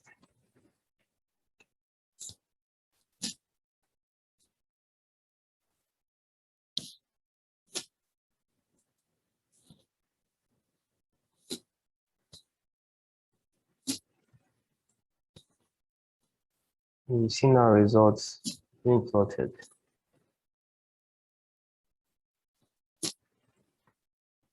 So this is how we do optimization for our Nyquist plots, and this is a Nyquist plot, an optimized Nyquist plot. So thank you for following to this point, and I hope you're able to make this result. Thank you. Also set to the non-deforming boundary.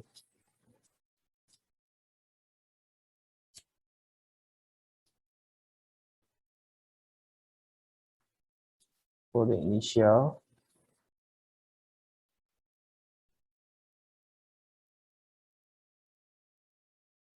Go to the second.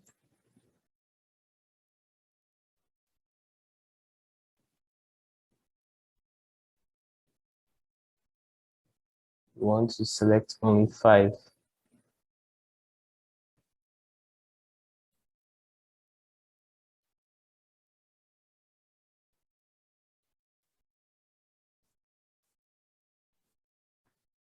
So we want to select only 5 for this. So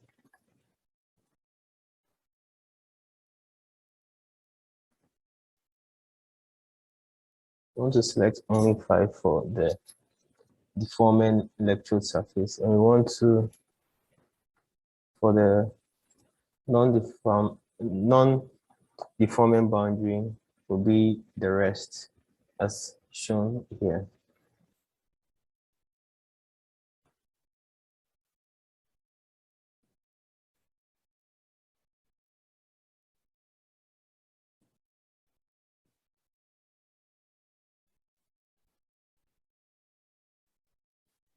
So we go on to check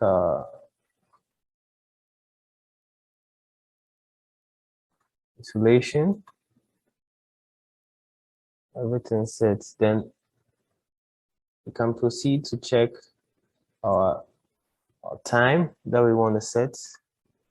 We want to set our time from 0 to 12 times 3600, and we want to end at 3 times 24 3600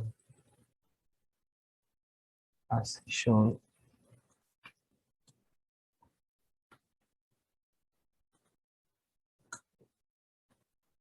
This could be very clear for us.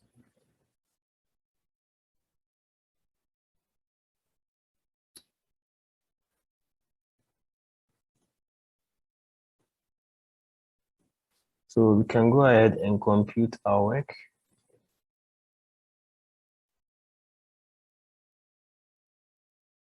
Which generates our results as shown in here.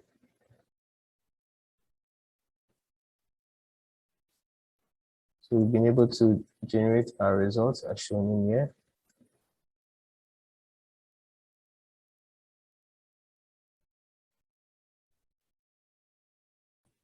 We want to add a 1D plot group. 1D plot group to our work.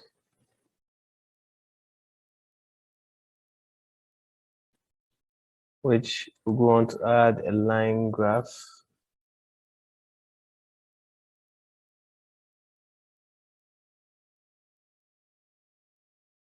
In our 1D plot group.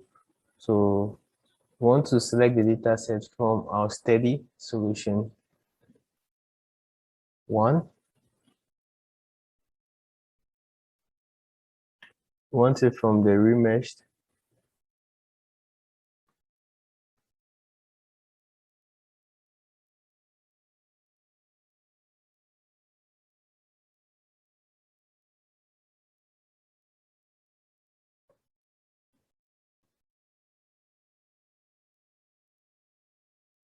We want to select, as we've selected our solution, steady solution 1. So view our solver.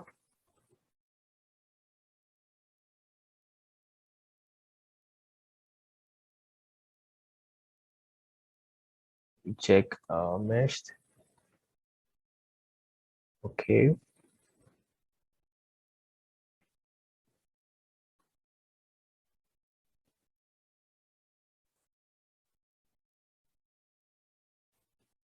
So actually, we wanted to, in our time dependent, wanted to make the steady extension an automatic remeshing. So I have actually gone there to do automatic remeshing and want to compute it again so that we can get that result, because we need a remeshed solution. So I'm recomputing it so that we can get our remeshed solution, because it's very important for our work. I just went to time dependent, came here. Okay, now so we have our remeshed results. It's very important to allow us to plot our results. So now we have our remeshed solutions. Now we go to results, we add a 1D plot group, and we add a line graph. Now we can add our steady remeshed solution. So that was exactly what's needed for our work. So our time selection, we want to select from the first work, and we want to select here. We want to select from 2, 4, and 5 to 4, 5, as shown in here. We want to change our expression in here to CD.I log under ER1. That'll give us the local current density. If we should plot, this is what we have. We have in this plot. So I want us to close this space in here. Then our x-axis data wants us to change the parameter to an expression so that we can use an expression of x in here for our work. As you can see,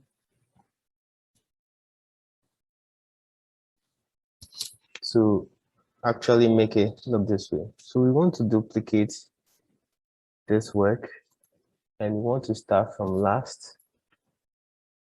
Let's plot and see. Okay.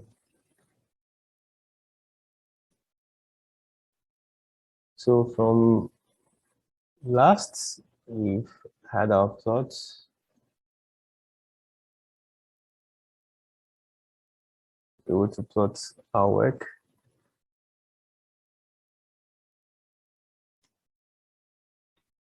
So let's go ahead to open a file for this galvanic corrosion with deformation, which will open and add. We want to view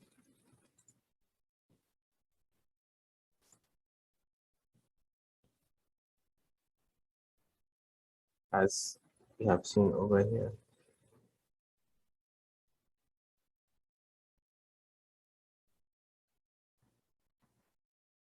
So we go to want to add physics.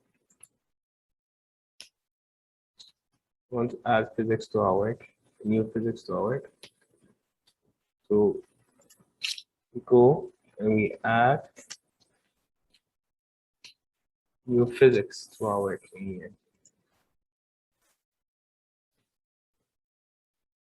So our physics, we come to chemical species transport. We go to transport of diluted species. We add to our work.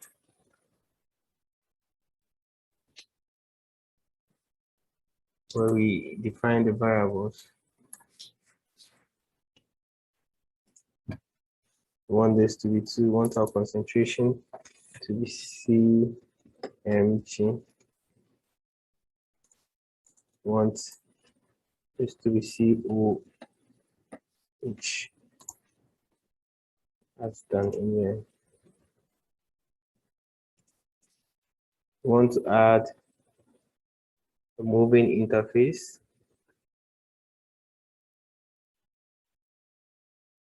That's under mathematics.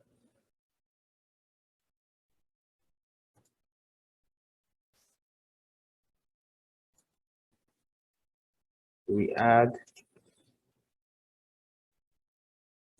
level sets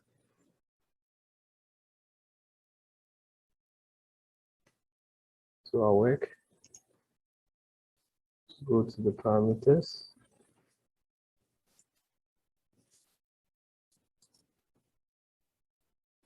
And we want to load from file.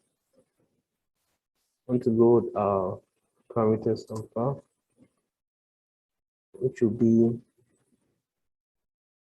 under deposit corrosion parameters. We've actually added these parameters to this. Our definitions, we want to add a step to our work. Smoothing, we want our size of transition to be this. So we want to add variables, which will actually load from file. We want under deposit corrosion variables.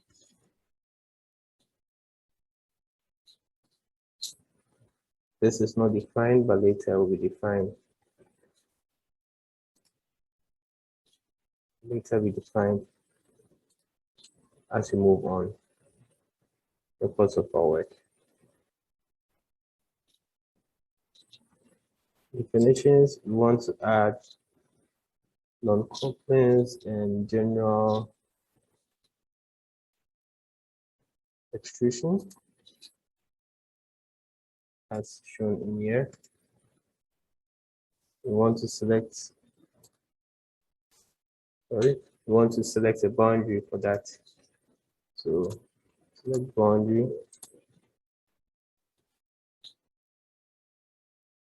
Our source frame, we want it to be this way. We want to use source map. We go to advanced and we want to set the tolerance to the closest point as much as possible. Now, general extrusion. Go to our transport of diluted species. We want to change, uncheck this convection. We want to make it migration. Move to transport properties. And we want to define the diffusion coefficient as dm on s dot bf2 plus dm e on s dot infl. And we want to also define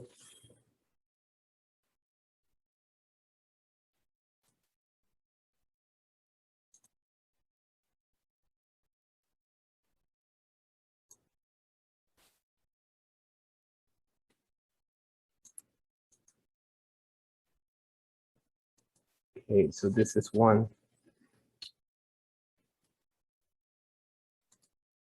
Okay, now it's defined. The diffusion coefficient as well, DOH S dot VF2 plus DOH E LS V F1.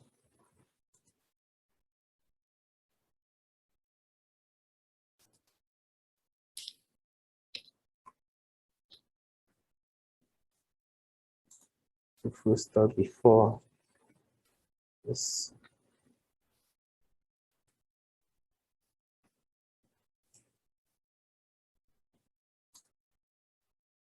we want to change the electric potential as well. We want to define it.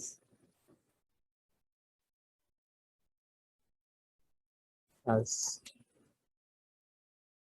Q.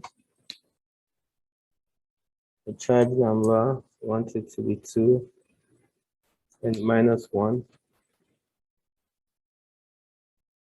Initial values 2 as well. We want to make here COH4.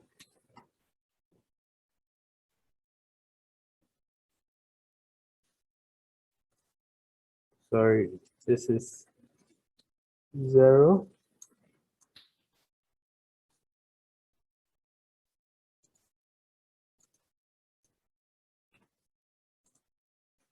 As shown here.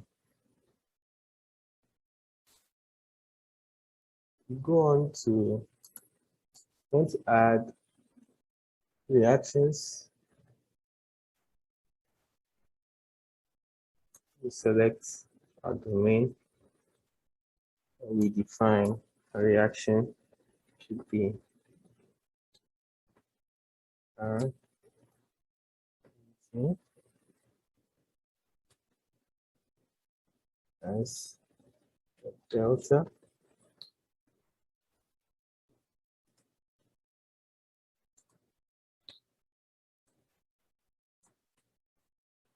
This also is R. Let's go OH. It's not delta.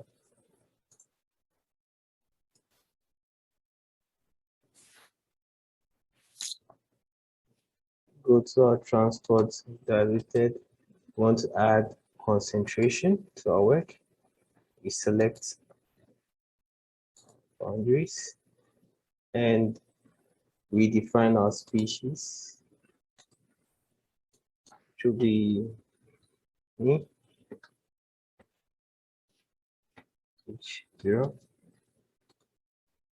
as defined in here.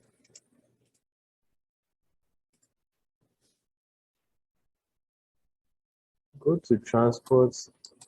We want to add, move to surface reactions. We want to add electrode surface coupling. Choose 2 and 4 for our electrode surface coupling. The reactions coefficient, we want to change this to local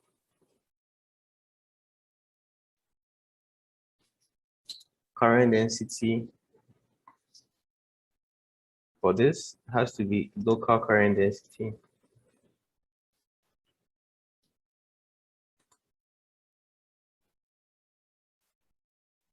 Number of participating electrons, we want 4. And so the section 2, we want it to be 4. Go on to add surface reactions, and we want to add another electrode surface coupling. So this is the second surface coupling that we're adding. When we select domain 5, we go to the reactions. Same here, we choose the second region. The number we want to for this section, and we want to start from -1 in here.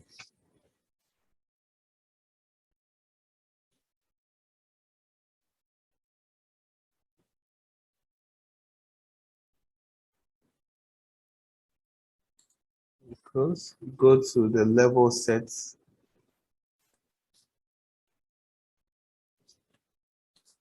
We want to look at the level sets model.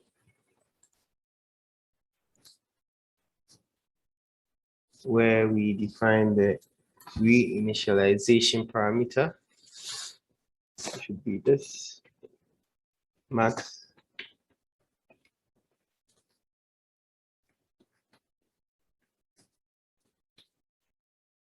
for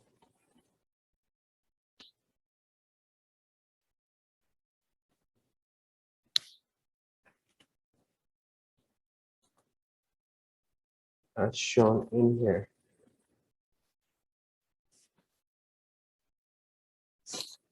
We've defined our parameter for the reinitialization. This side, we also have to define the parameter for the controlling interface thickness, which would be LSHM.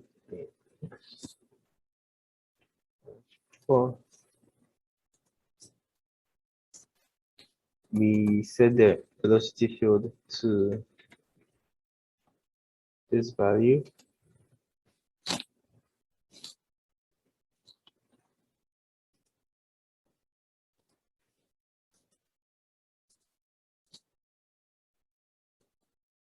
We set this to this value.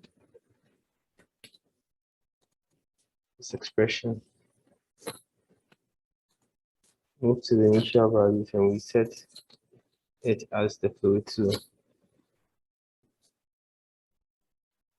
We want to add an inlet. The inlets we select 2, 4, and 5.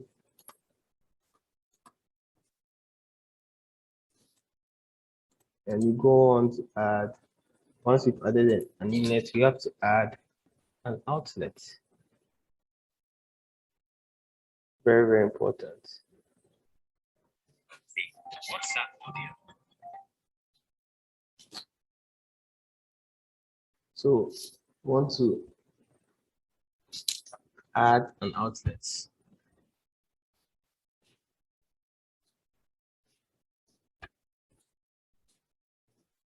So after selecting our outlet, we need to select which area our outlet will be, because we've already chosen where our inlet will be. So we select the outlet, and the outlets will be the outer areas, will be from 3, 6, 7, and 1. That will be our outlet.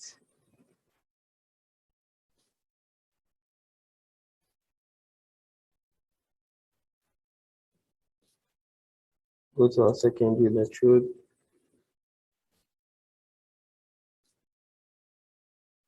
We want to define our electrolyte conductivity, add an expression to it. That will be LS dot BF2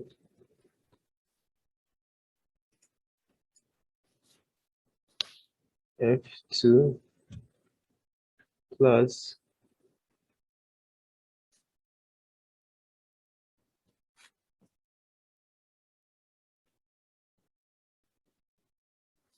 sigma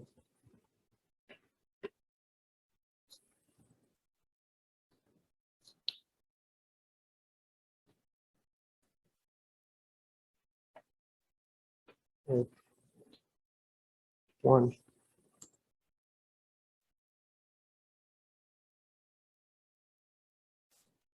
BF2 BF1 plus short linear. Go to our mesh.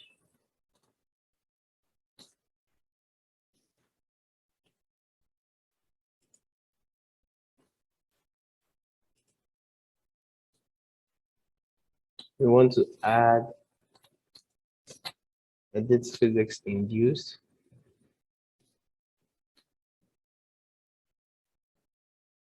For the first size, we want to make this calibrate for fluid dynamics, as we want to do for the first one. We want a finer one. For the second one,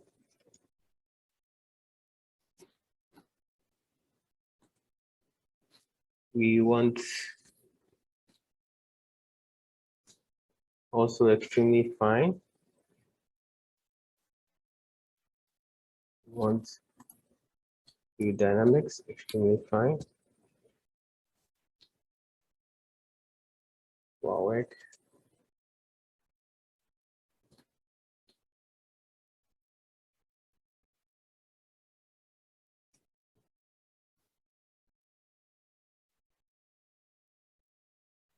So we move to our free triangle.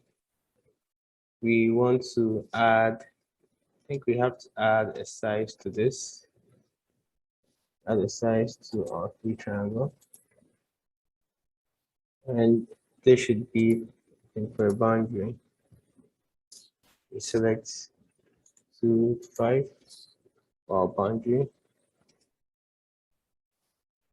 Pretty fine should be extremely fine.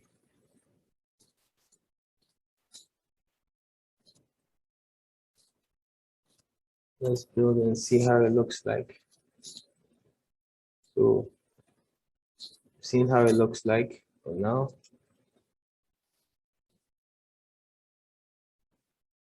We move to 31.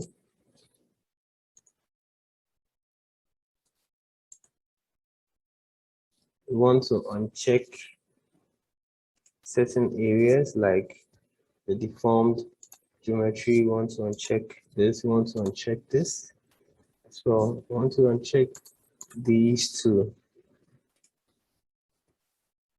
And we want to compute. Let's get rid of this. We should take some little time to compute.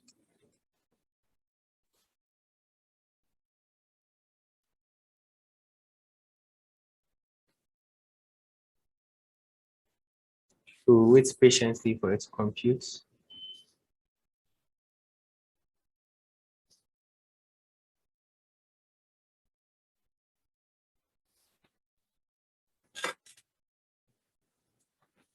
Wait a little while.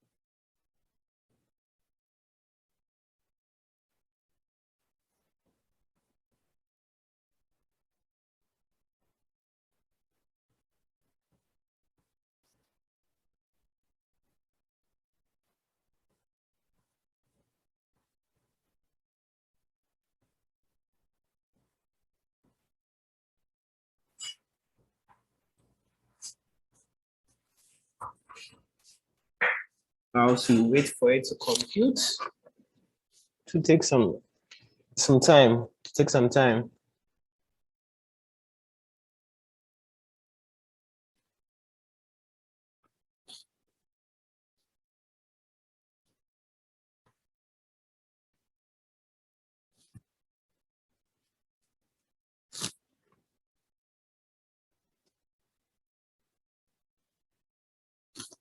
We wait a while for this to compute.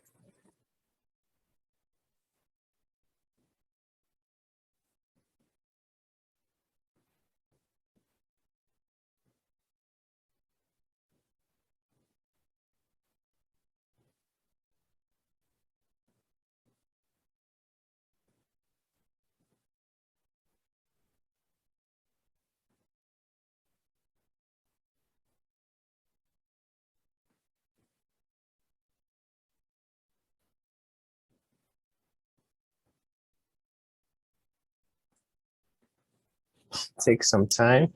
We wait a while for it to compute.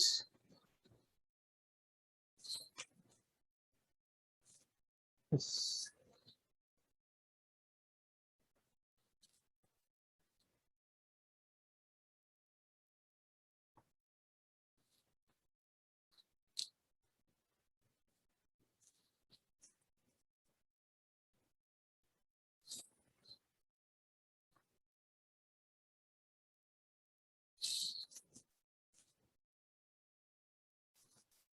We wait for some time.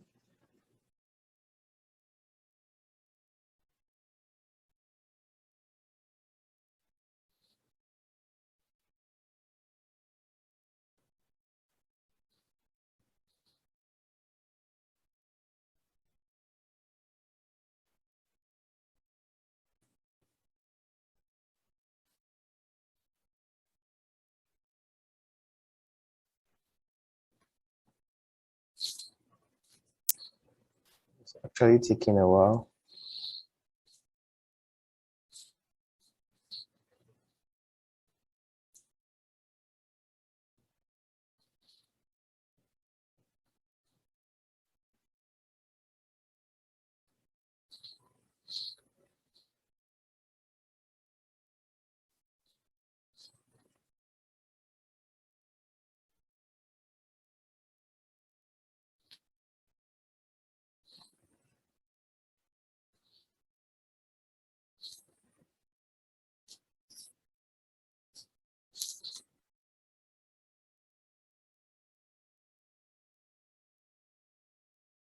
It's taking a lot of time. Really sorry about that. But we can't continue unless you're done computing. So I'll plead with you that we actually wait. I'm sure yours is not also done yet.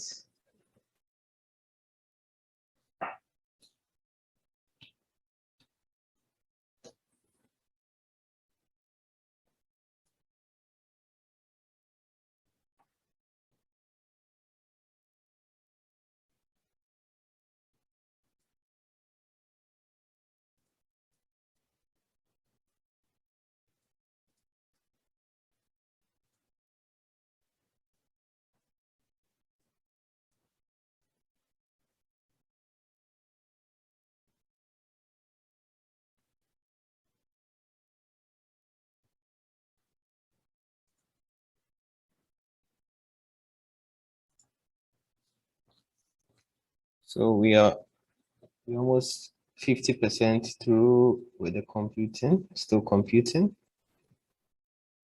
Patiently waits.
So we wait.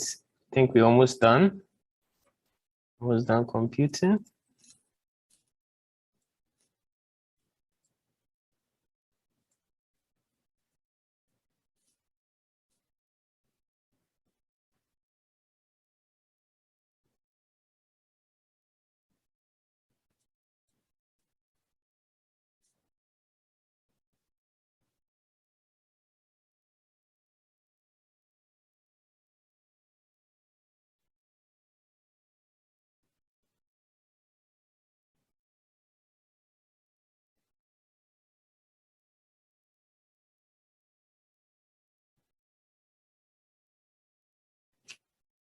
finally we're done.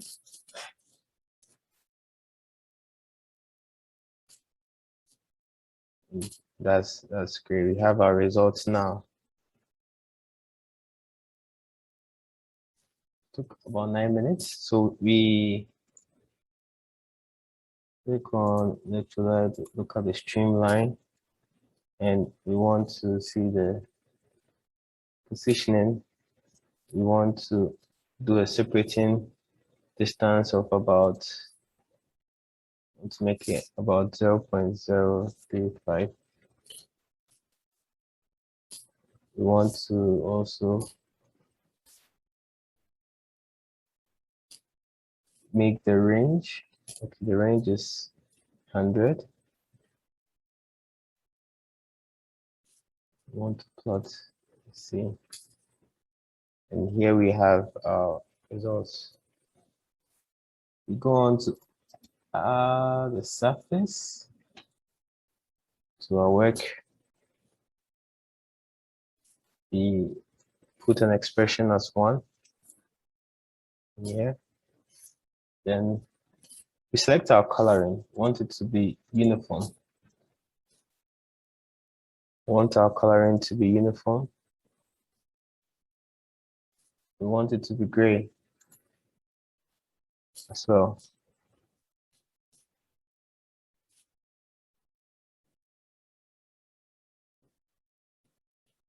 Go to the surface and we want to add a filter to our work. We want to name this filter as LS. That's 1 greater than equal to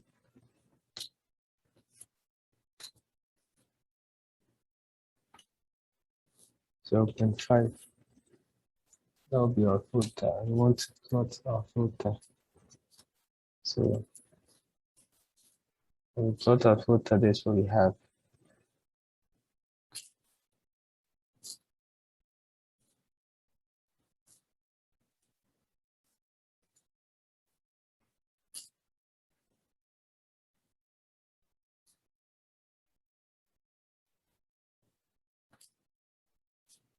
You can see our filter in it as shown. We want to add a 2D plot group.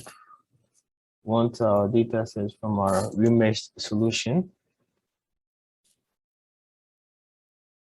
We want our data set from our, we want to select our time from about, let's say, the last time in here.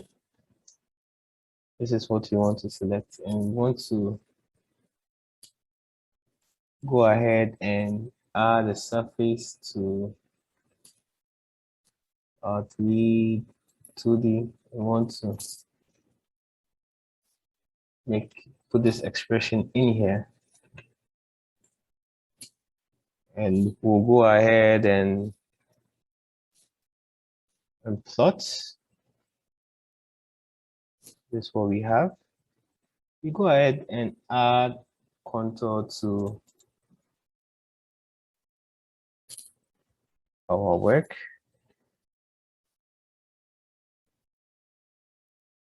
Contour to, we want to change the expression in here to s dot bf1. Unit should be 1. Labels should be, we have entry, or then we have labels, total levels. So let's make our entry mode levels, and want this to be 0.5 as shown.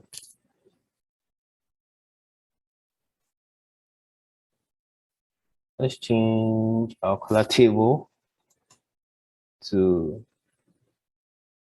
a different color. Let's say uniform. Make it black. in here. And but so that brings us to the end of this work, and I hope we're able to plot our work, able to follow till the end. Thank you. And please kindly subscribe if you haven't, and if you have any questions, please kindly drop them in the comment sections. And don't forget to like the video. Thanks. So we start by going to our model wizard, select new, and we select our space dimension, work with the 3D, which we select. Then we come here to select our physics.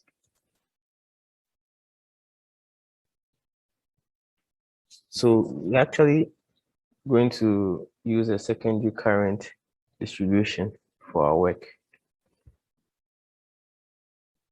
So we go ahead in here, when we choose under electrochemistry, we have primary and secondary current distribution. We have tertiary current distribution. So we go just under primary and secondary current distribution, we select the secondary current distribution. Then we go ahead to add this. Then we move to our steady, where we have to select our steady. And we'll be dealing with the time-dependent steady. So we go ahead to choose time-dependent with initialization, which we add. So this brings us to our interface, our Comsol interface, where we have added selected our physics and our steady. So we go ahead to add our parameters. We want to reload from file, programs file, Comsol Multiphysics, applications. Then I think we can search decorative plating parameters. So when we search for decorative, it will quickly search for our parameters. Then we load it, we open, we add to our file, as you can see in here. So we've been able to load our file quickly, as shown over here.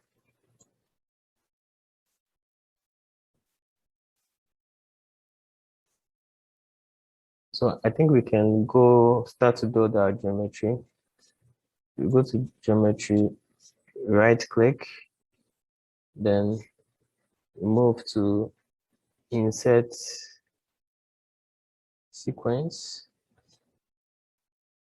which we go ahead to add.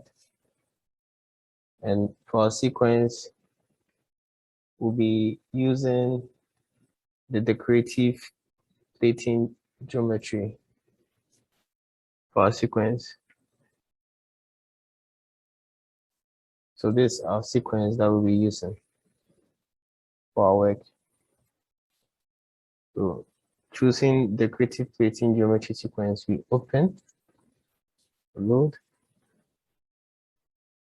Okay, so now we have been able to load our sequence. Then we go ahead to build all. So that builds our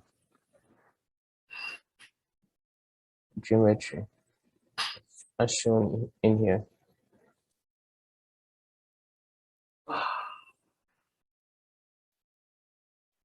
Want to show transparency as well. So as you can see in here,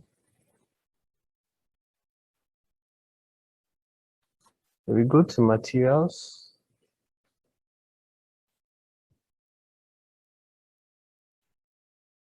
Check for materials also.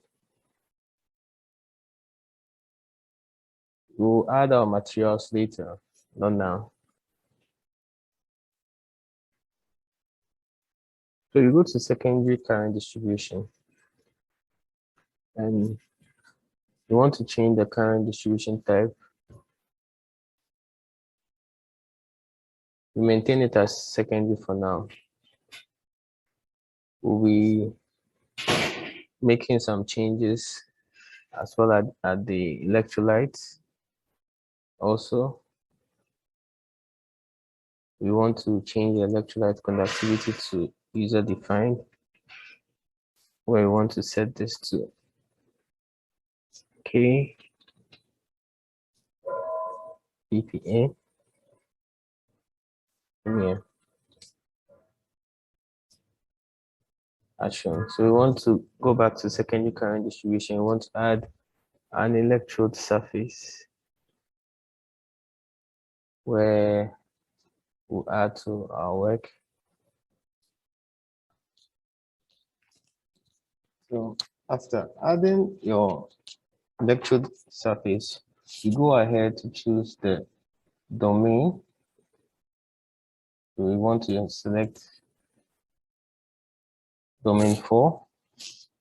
This where we selected to be our electrode surface in here.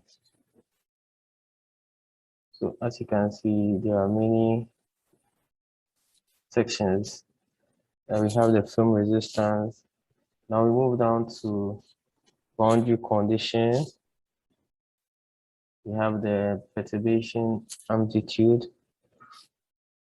We have the external electric potential. We have different expressions that we can actually change them to for the boundary conditions. We have average current density, total current, and many others that we can actually change. So we are maintaining it to be the electric potential. Now for dissolving depositing species, we want to add. So we go ahead and select this area. This is where we're able to add our species. So click on to add, and it has added a species to it. So we have S1 being density as this and molar mass as this. So we've added our dissolving depositing species to the electrode surface in here of our work.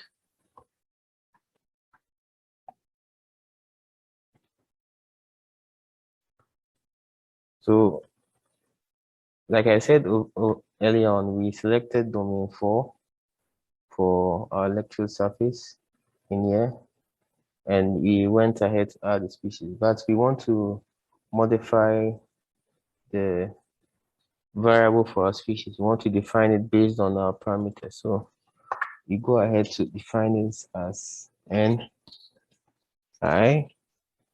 We want it to be the Ro, Rho, and I.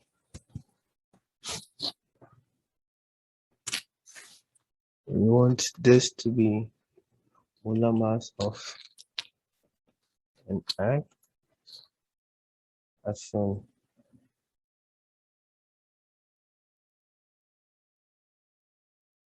So we go ahead to open the subdivision for electrode surface, then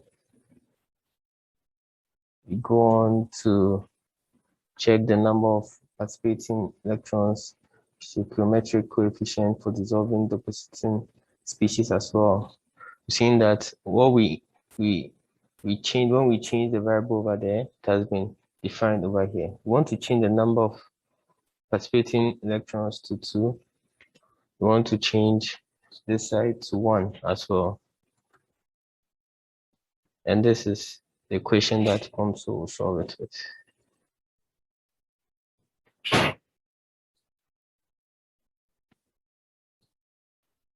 Goes down.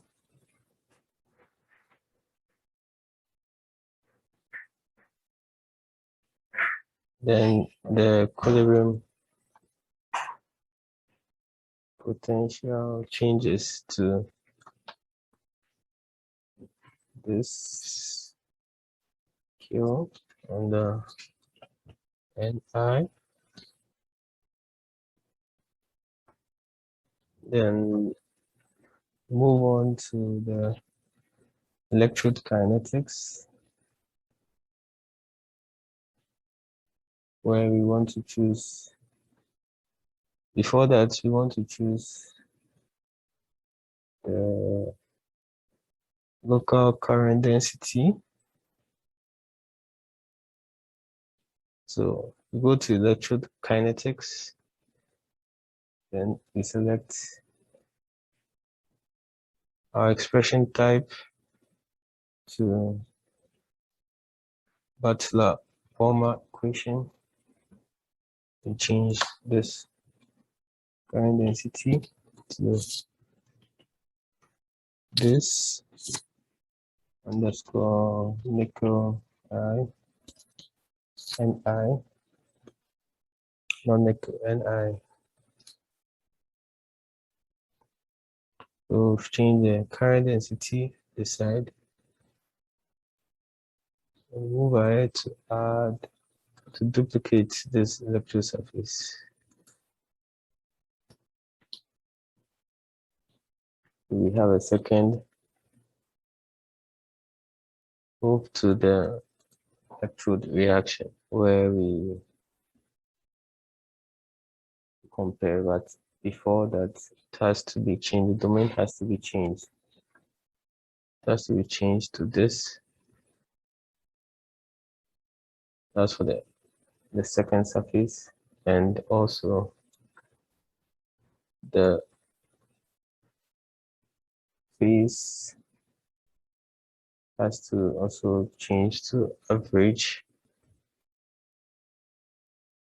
as shown over here. And this expression too has to change to this.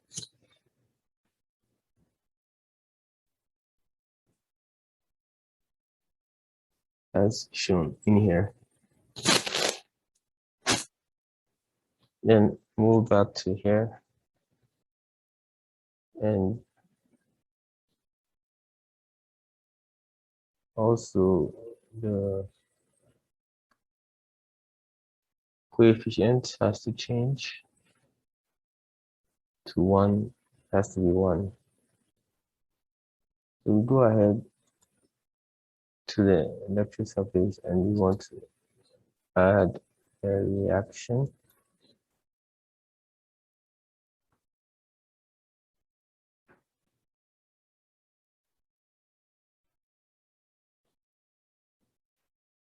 We've added a reaction.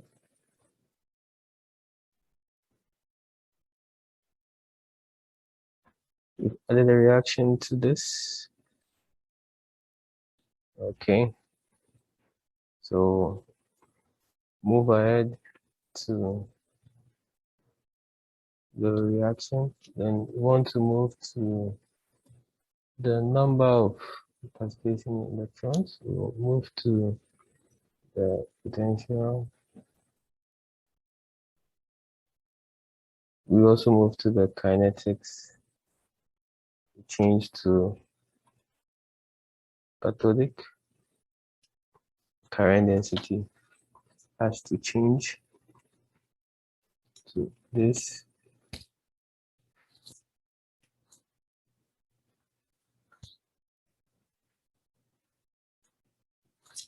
Change this section to this.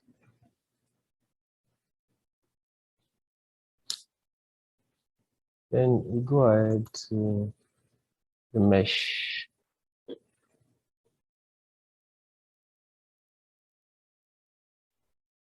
As shown. So we want to change the element size to a final. We want to build all.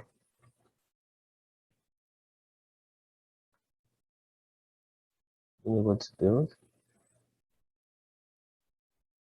Go to our time dependence, our current distribution initialization. And we want to change this current to secondary.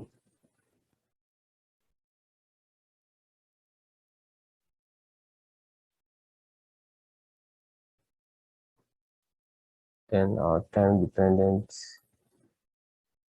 we want to change the output times.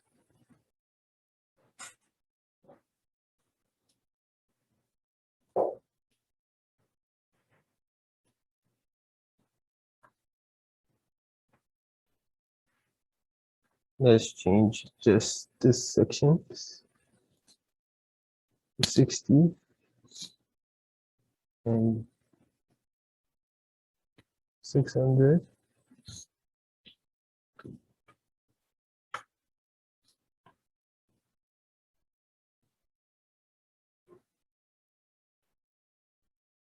Then we go ahead to, we can study now, compute.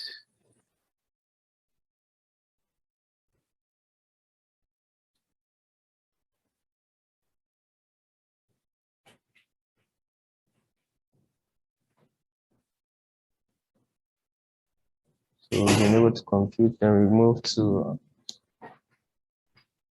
our results.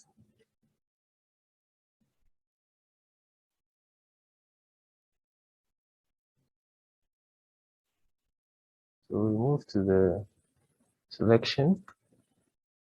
We want to select just a particular area, which will be the boundary. We want to select this. We want to plot to see.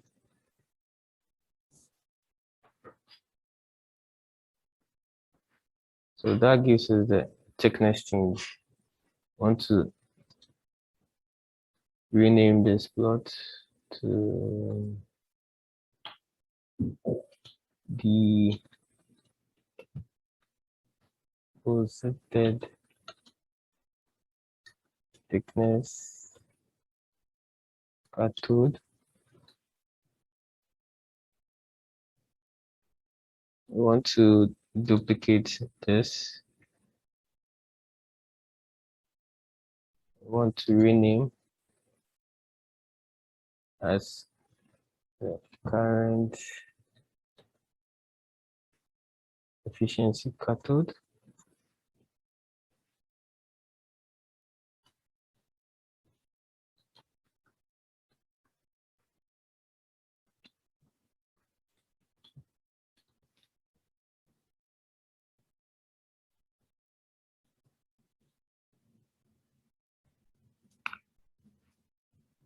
We renamed it. We want to look at the surface and also change the expression in here to CD ILOC underscore ER1 CD.ITOT.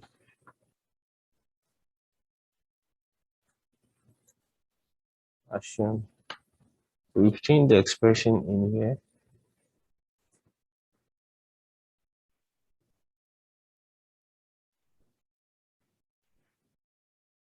Then finally plot final work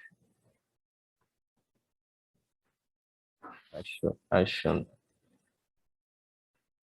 So that gives us our plots for our work.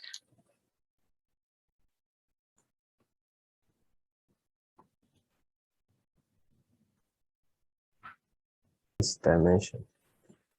Then since we'll be dealing with 1D, we select 1D.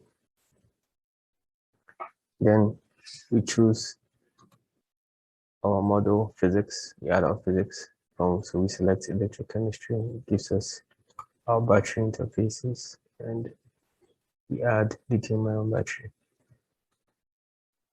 So once it has been added to our physics, move to our steady, and we select the steady that we'll be dealing with. So we choose a time-dependent initialization. Once we choose time dependent initialization, then you click on done.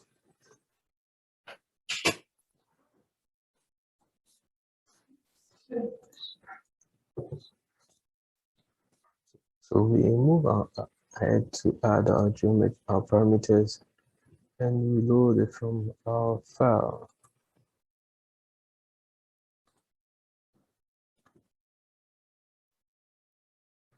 Comsol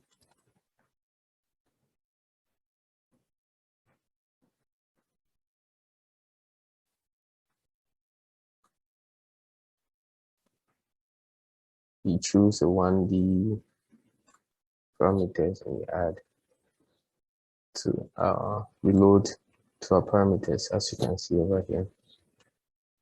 So we're able to see all the parameters that we'll be working with over here. See all our parameters. So after adding our parameters, we move to the geometry and we start to build our model. We specify add an interval where we specify interval lengths to add an interval length, then into input from our parameters, the variables from our parameters. This is LNEG, this is separator, that below is a positive. We build selected. So as you can see, based on these variables from our parameters, we've been able to form our geometry over here.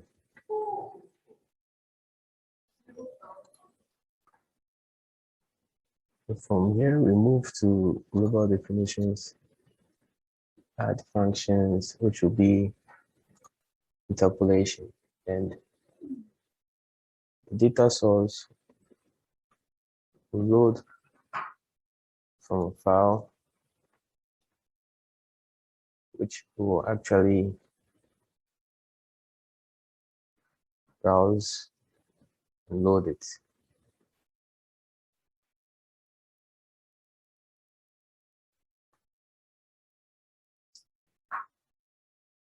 So select this, it becomes interpolation, and we import. So we import, we have PS over here, as you can see.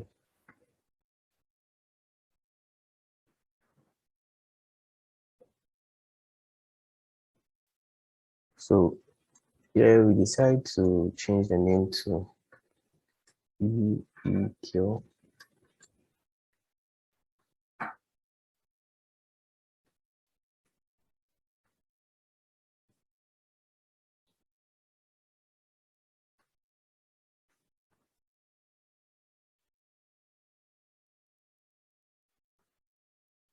This, and decide to make here cubic spine.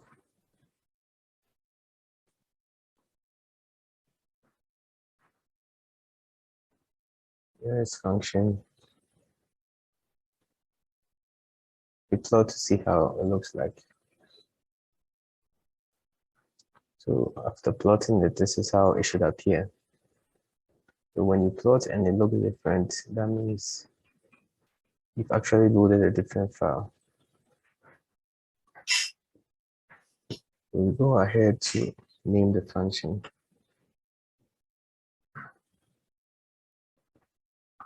The units. So the unit appears over here, as you can see.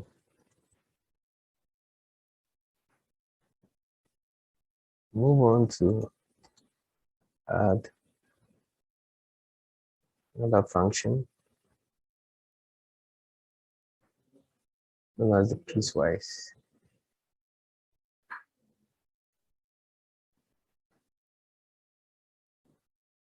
So with the piecewise to reload, which is a load cycle,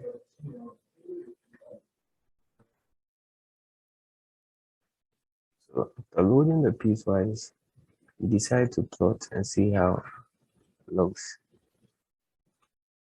When we plot, this is how it should look like.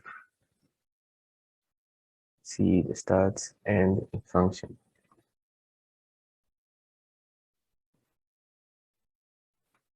So we change here to constant. Here we change to continuous second derivative. Make it 10.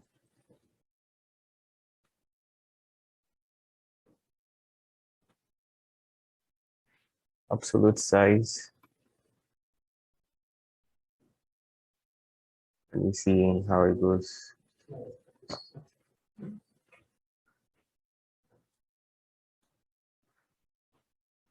Move to make the argument s function is 1.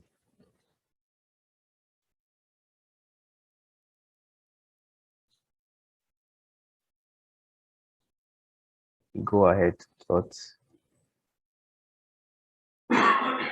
And this is how it should look.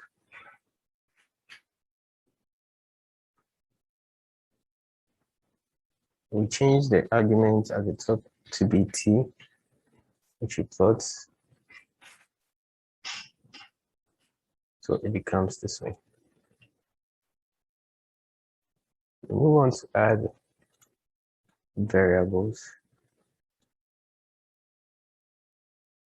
which we will define as variables for the positive current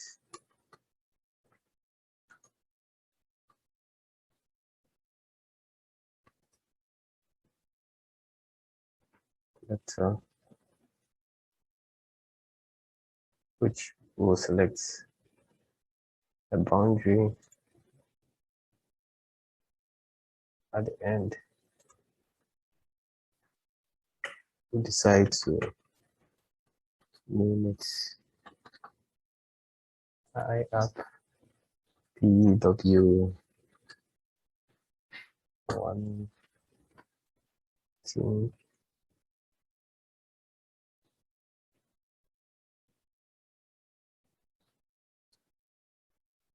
times I underscore 1 C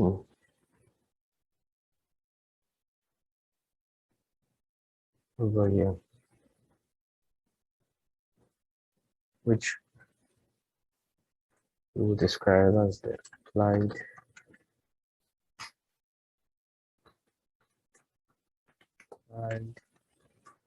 battery cell current.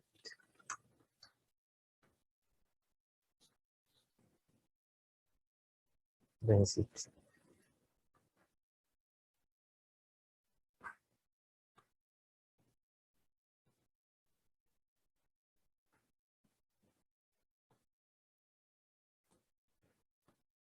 Move ahead to add materials from our library.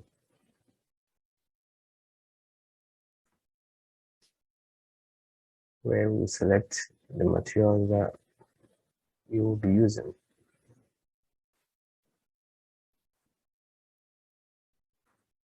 So we choose batteries, choose electrodes, and we choose dealing with this. So we select this for our battery. That's one electrode that we'll be using.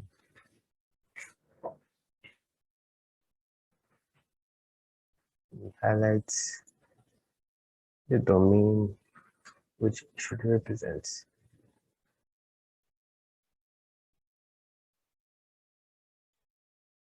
So this represents this. When we open,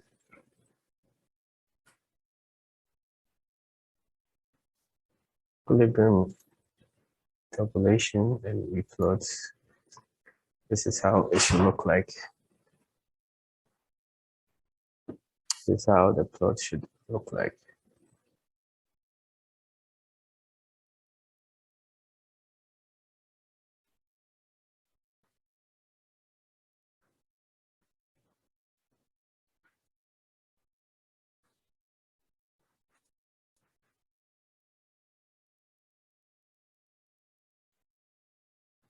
So we go on to add electrolytes.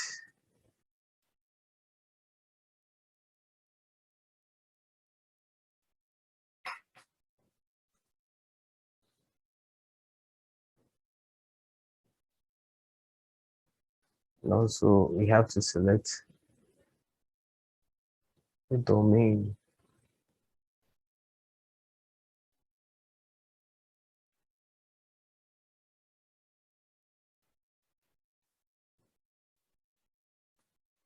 So we select all.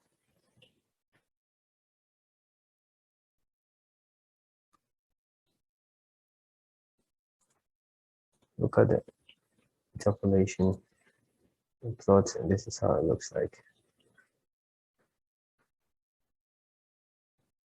for the electrolyte.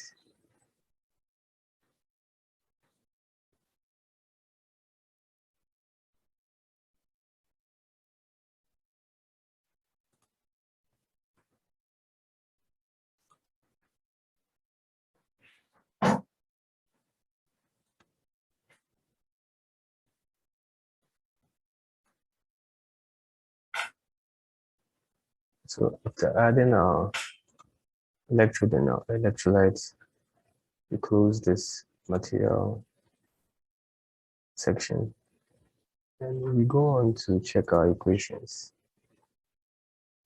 So we see different types of equations over here, which represents factors in the battery. So we want to show more,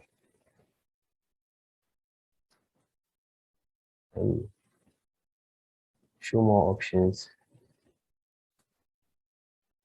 Equation view, advanced, click on OK.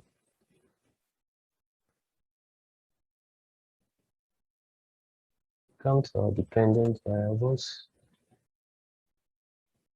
See our discretization, our charge balance bono. Then we add porous electrode.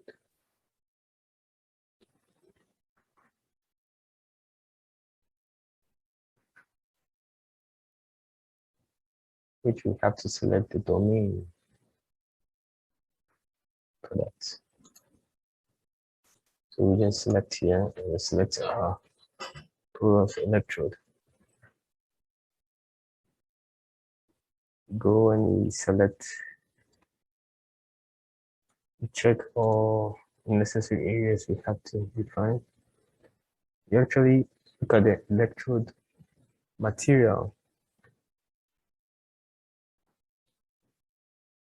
And look at the electrical conductivity, which you will have to select user defined.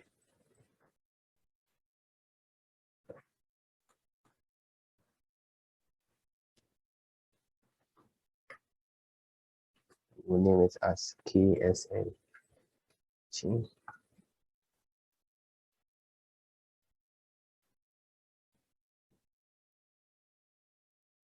So we've named our electrical conductivity as KS underscore NEG, neg,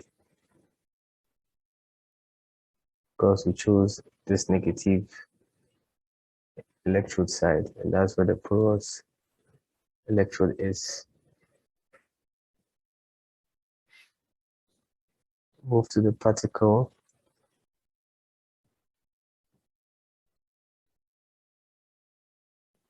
Move to the porous matrix.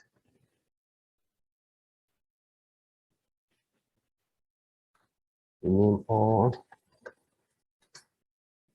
EG. From here,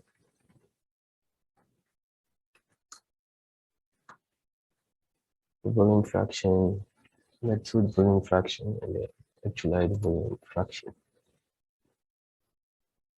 So name them as EPSS neg and EPSL neg. Move to effective transport parameter correction. Choose the electrolyte conductivity as user defined.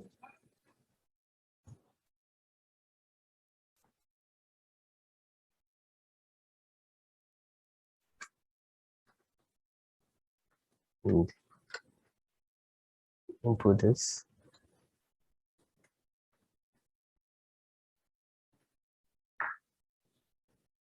Also come to the electrolyte conductivity where we choose no correction.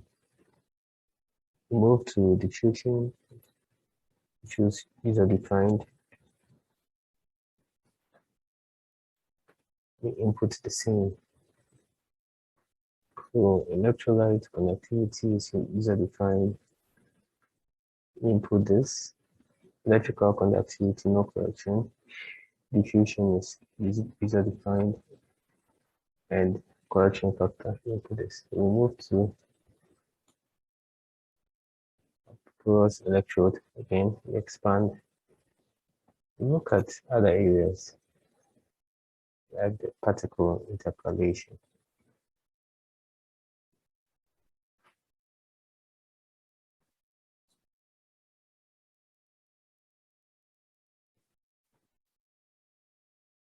Over here, we check the species, settings, the particle transport. Change here to CS underscore neg. Change maximum species to user defined.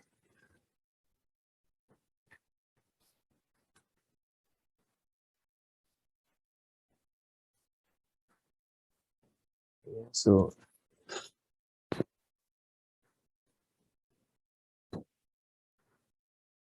it's a small caps C. We move to particle transport, where the interpolation, choose user defined DS. Particle mean center. Select this.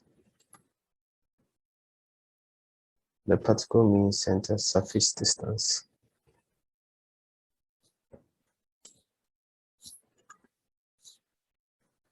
Check the operational SOCs for initial charge distribution. We select user defined.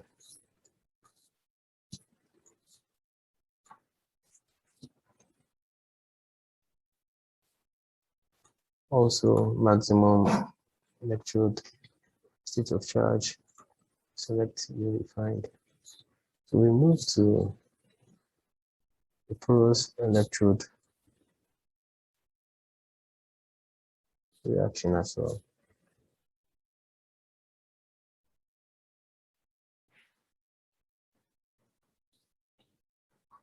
Check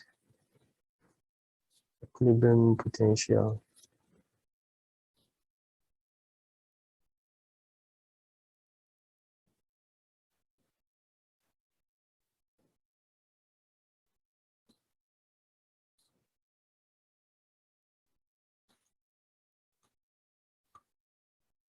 User defined.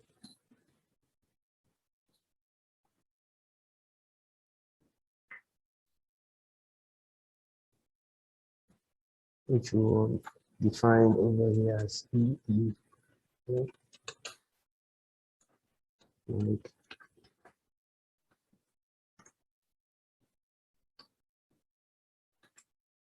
CS underscore surface CS max underscore neg.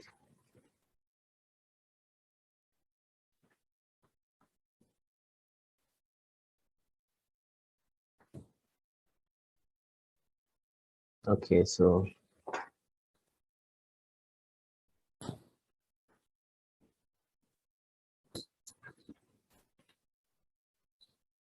like this. This is how it's supposed to be.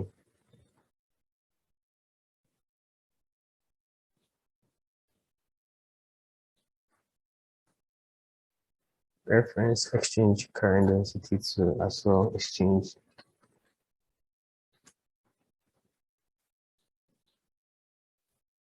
to this.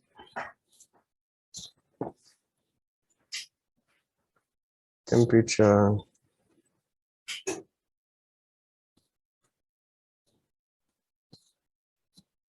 user defined for the temperature derivative of equilibrium potential.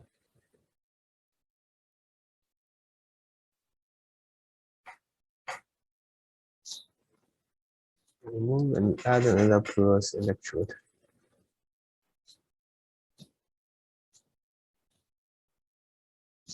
So we select the domain 3.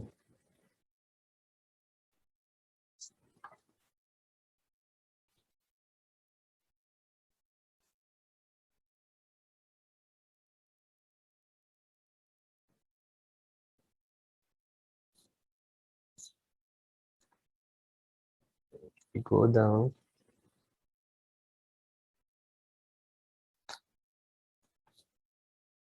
Further, we check materials.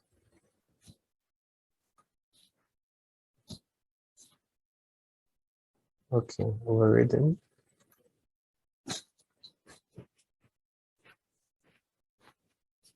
Okay, so this has been selected as as 3, and this is still not selected yet. By the time we are done, electrolyte is for all the 3.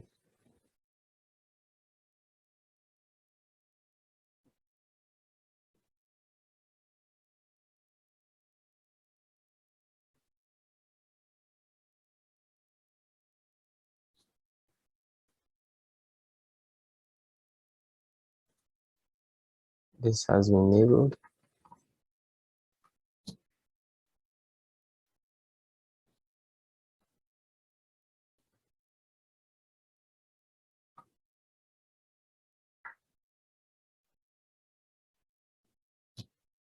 We move to Porous Electrode 2, and we define. So we move to the electrode properties as we did for Porous Electrode 1.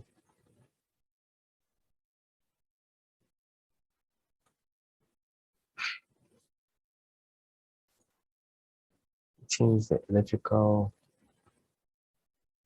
conductivity to be user defined.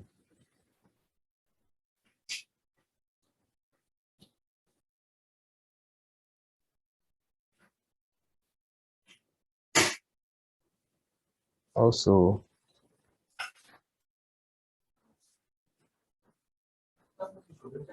we select the electrode material.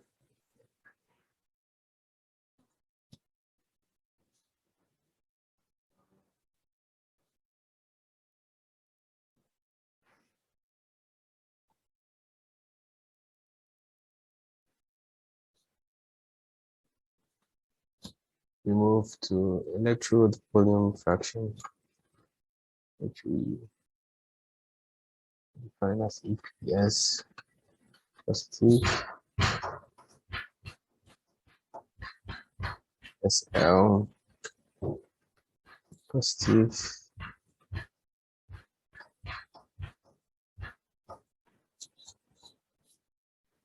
From there, we move to the effective transport parameter correction to be user defined. Correction factor positive.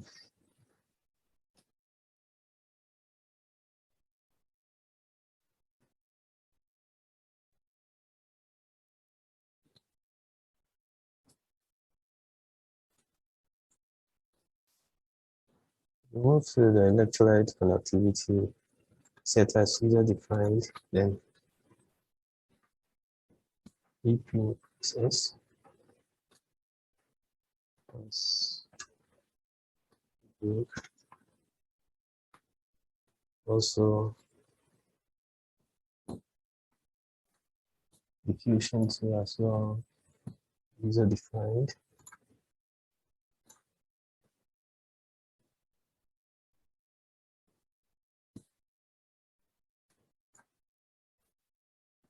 Is how actually EPS of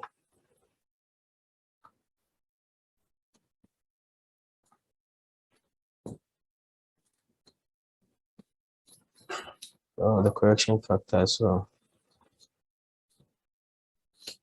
We move to the particle interpolation.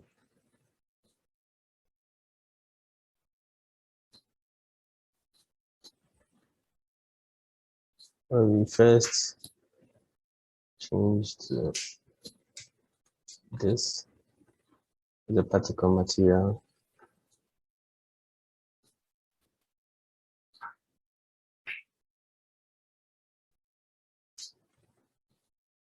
This as well changes to this. So positive.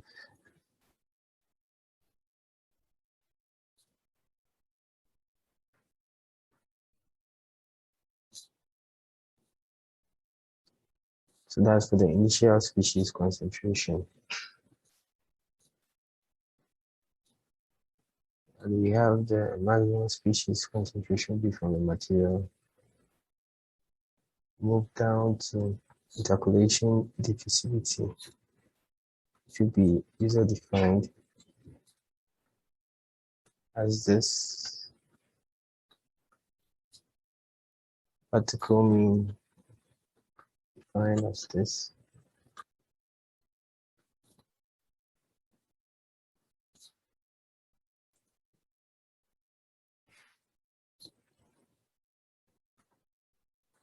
Then move to particle discretization, where the element order will be an order of 2. At particle discretization.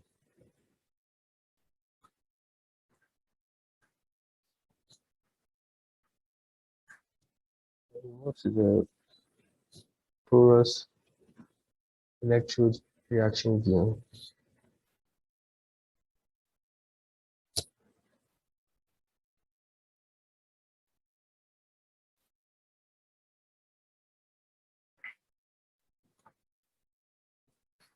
Select the material. Select the reference exchange current density.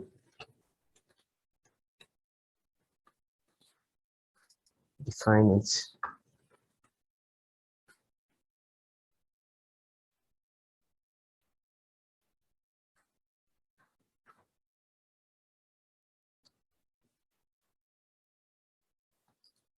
We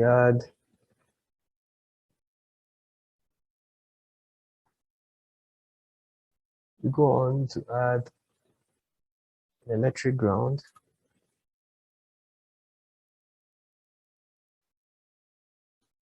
Go on to add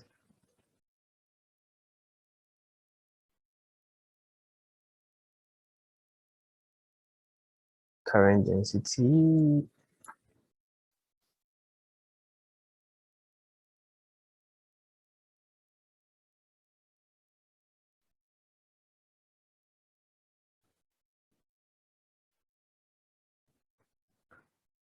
So we move to initial values and we change the electrolyte salt concentration.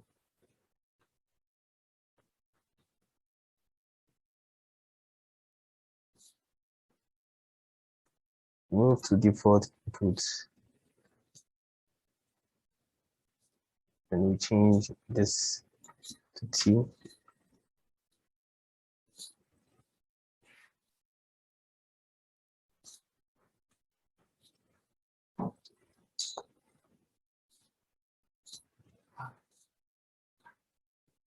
Go to our time dependence and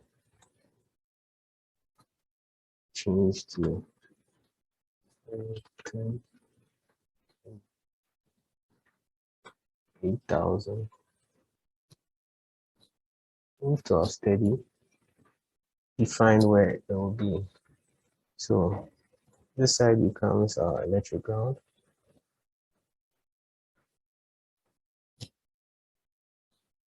And since we've added our current density, define where our current density will be, which is minus A applied.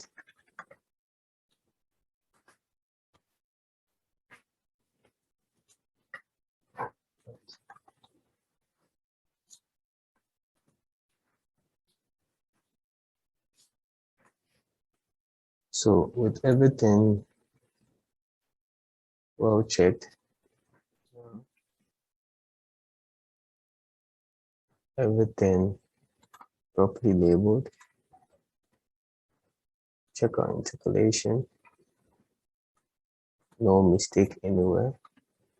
You can go ahead and compute.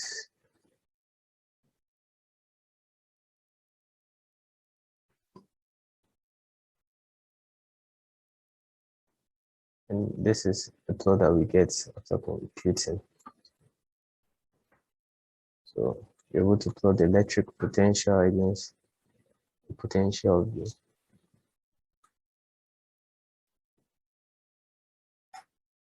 and this shows the average state of charge from 0 to 8,000.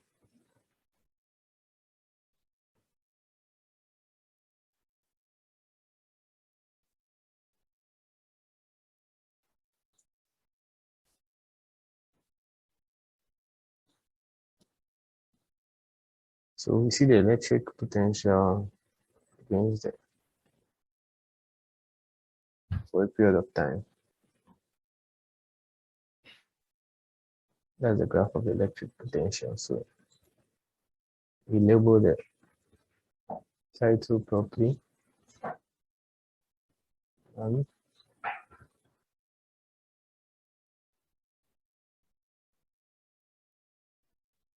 so that this comes here.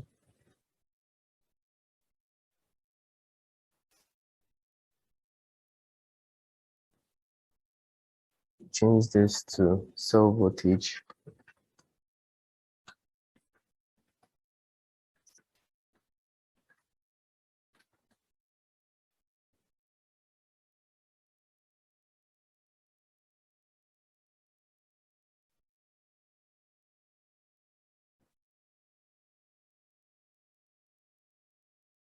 As you can see here, move down. The position should be at the lower right.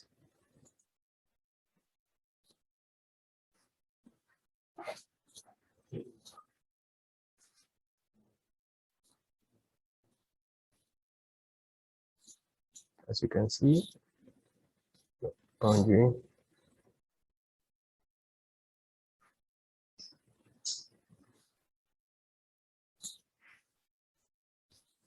We check our points graph.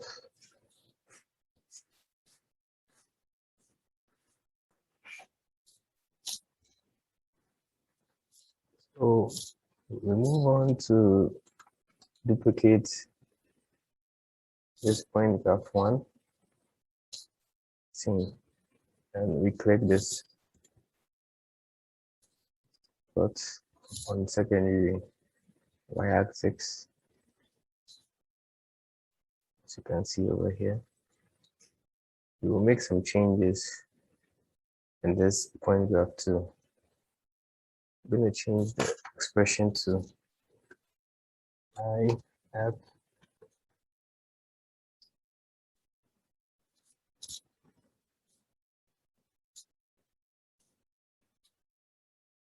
clicking here will show you where the expression we're going to highlight.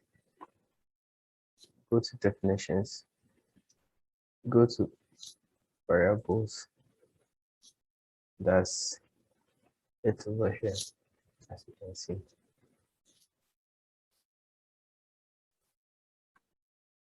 If you double click on that, it will actually give you IF. So let's go on to plot it in it, and as you can see, it's been plotted together with the previous graph. So we go down to show legends, add manual legends to it. Then we name this as current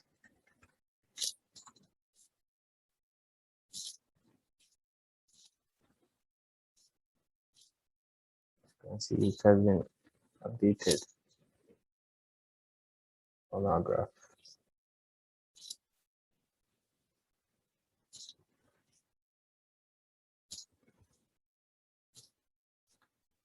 Select, make a selection as well.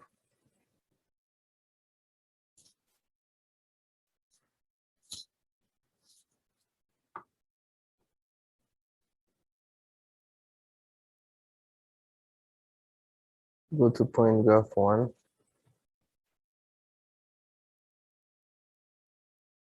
Just already be defined.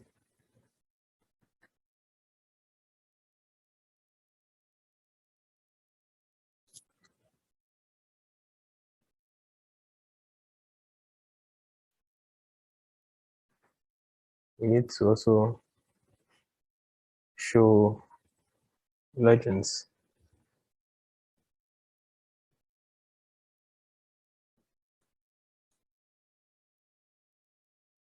So we go on and add a plot group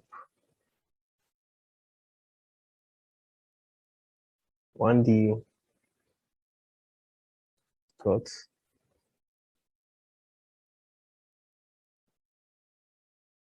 Go on and add a 1D plots, as you can see over here.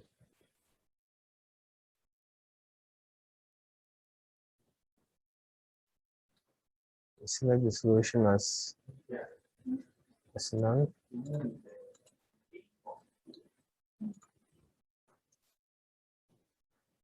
So after adding a one plot group, we actually duplicate this. This is the data sets where we choose. No, we actually add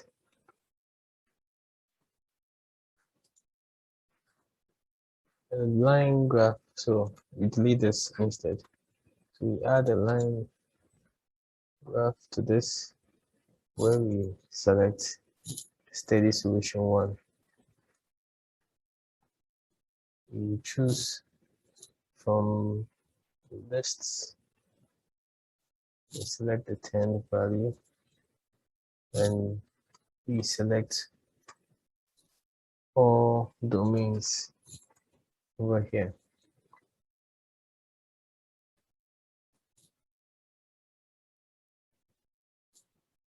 We come here to change the expression to 0 plus 0.148. Show the legends, choose manual, which is 0 plus 0.148.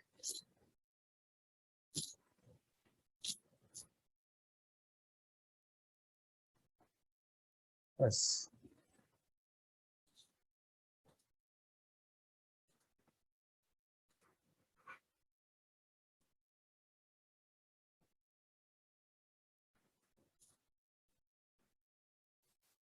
So we duplicate this.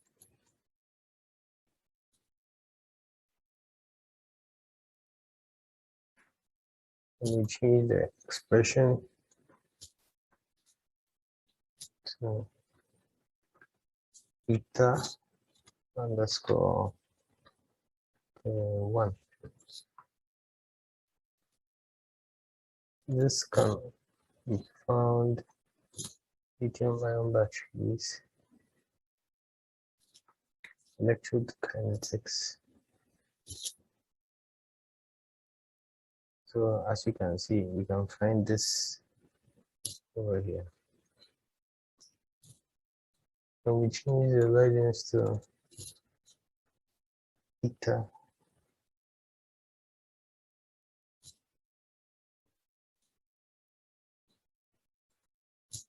As you can see. So we go ahead to add duplicates of line 1, which will eventually become line 3.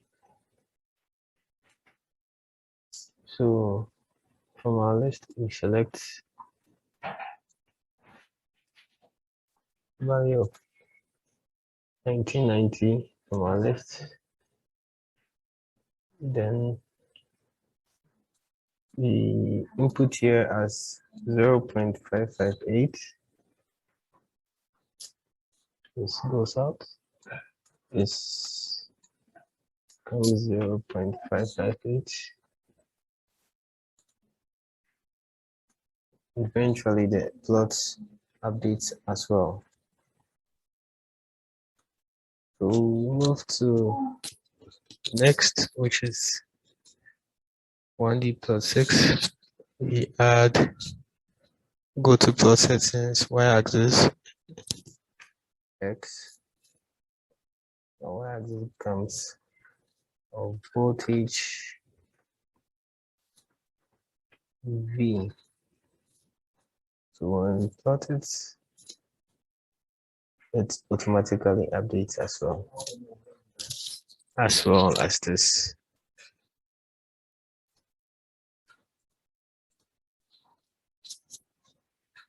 We move to this, we see it's this graph. You also select from list.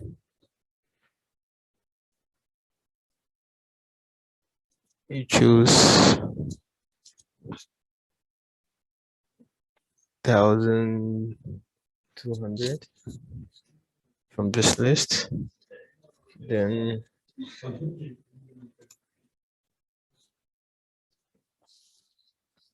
move along to choose, select again 1008.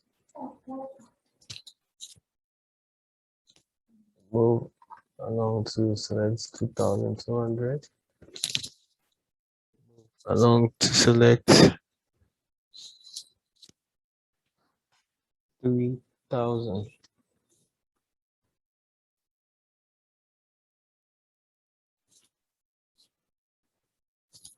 Move down, then we select show legends, make sure it's showed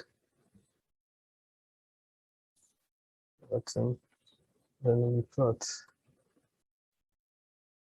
So when we plot, we have this electrolyte salt concentration graphs, just to show the legend for all the times.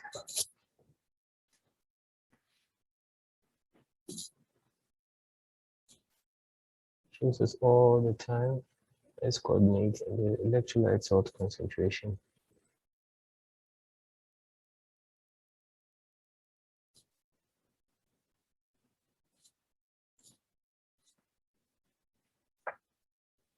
Move to plot settings, where select here as X and here as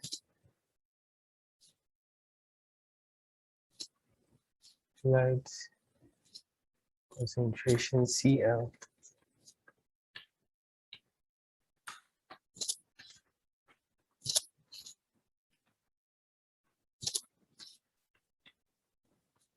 We plot updates.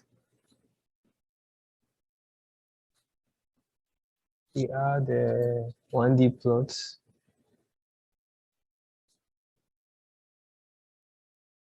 Where we select the time selection from list. You select 10. You select 1,200.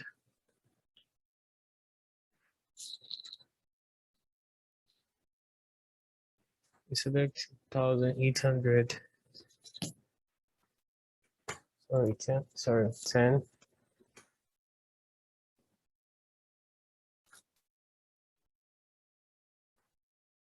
Move to 1,200.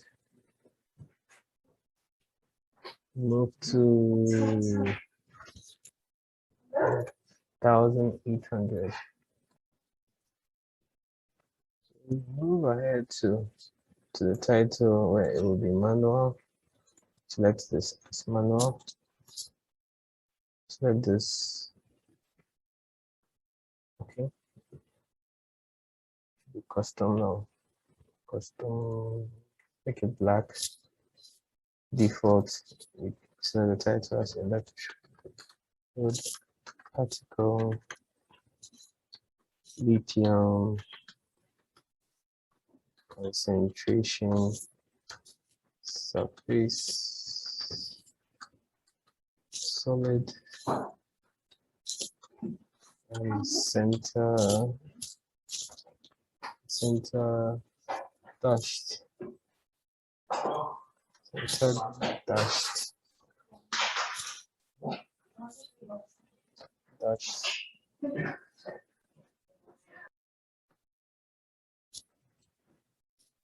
just like this, and this. Okay, so the plot settings too as well. X axis will be X, Y axis will be CS, mole, and mole, sub 3, sub oh,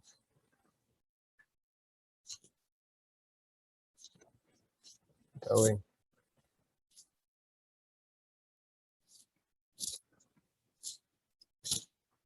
We add a line graph to plot group 7.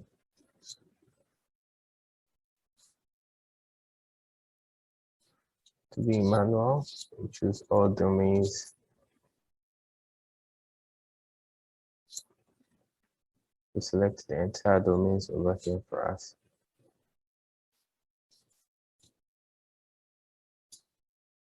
We choose the expression over here, which will go to lithium ion battery, go to particle interpolation. We go to particle insertion.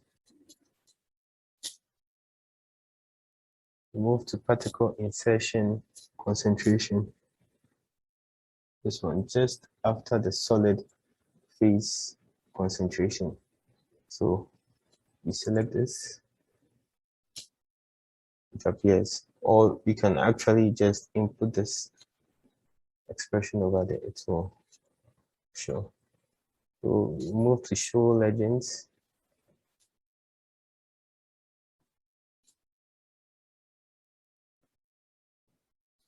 Over here. Then you go ahead to duplicate this. As you can see, from 10 to 1,800 seconds.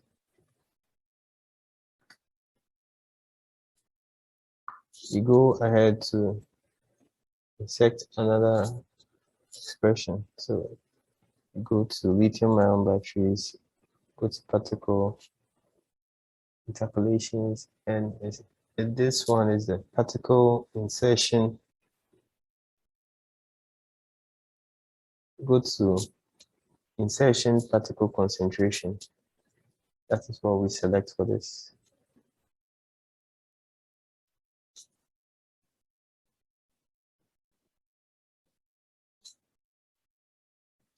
So you can actually go ahead and type this at the expression. It will actually give you the same, Comsol will detect that same expression.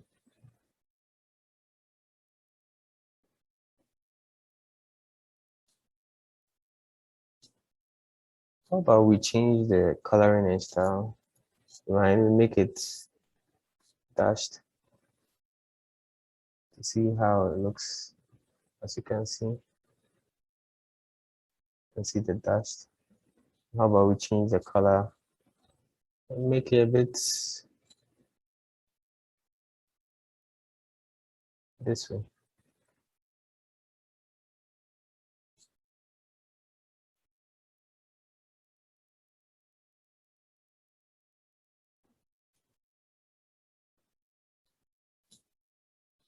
So you can actually decide to change the coloring and style depending on which will make your work look quite appealing or make you better explain your results well or differentiate each result from the other.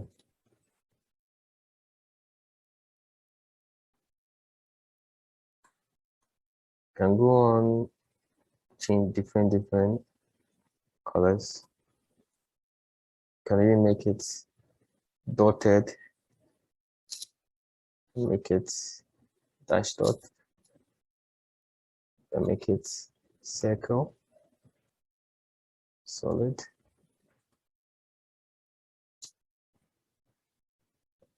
So we want to go to our parameters and add just one variable, which we'll call C. The value will be 1, and we'll name it as the C rate factor for the parametric study.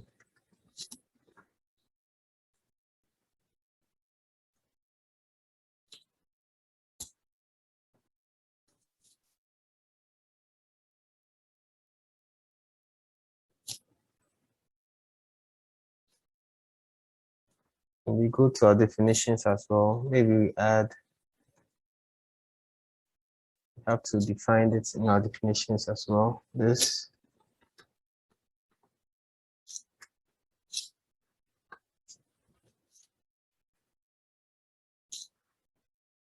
what it actually means, or what Comsol should actually do with it.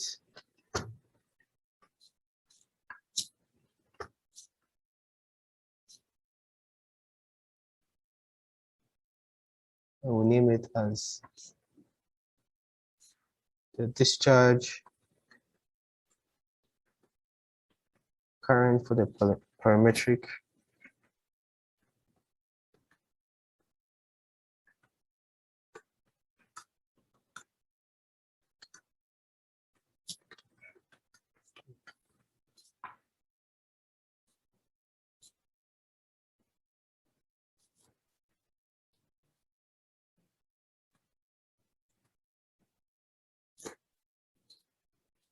we've actually added one variable to our variables and a variable to our parameters to help explain, to help us continue the next work we are about to do. Because if we do not define these parameters, we will not be able to do this. So we'll move to our definitions, and I want us to add another function that will be non-coupling, which will be integration.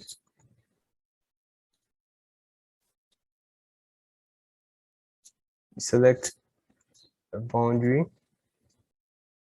which will be at the end of this.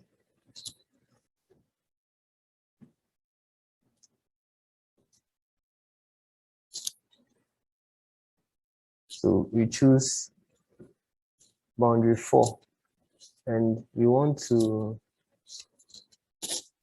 change the operator name to positive CC.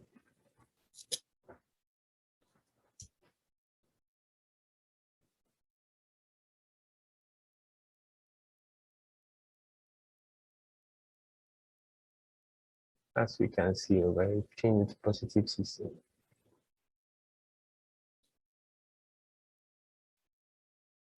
And we'll move to the electrode current density, and we want to duplicate it. So we have a second one over here.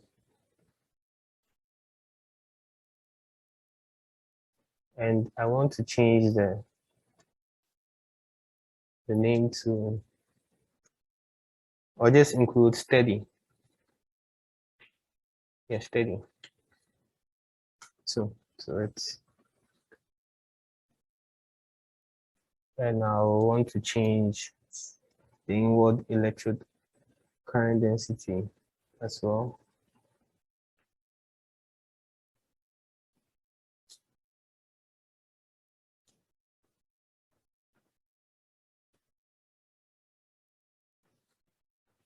Like this.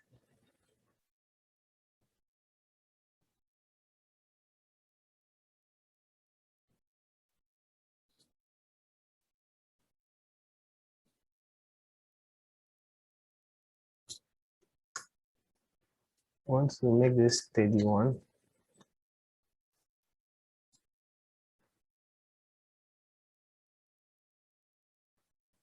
We want to move to the solver equations, configurations. Before that, let's add a steady, a new steady to this word. And I want us to look at a time dependent with initialization. Okay, so we double click on it to add it, and we close the side.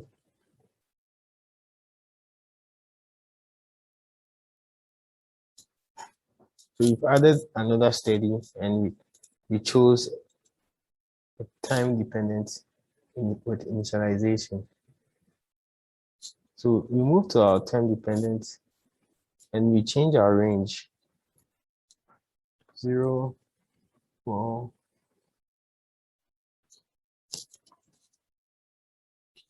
to the seconds.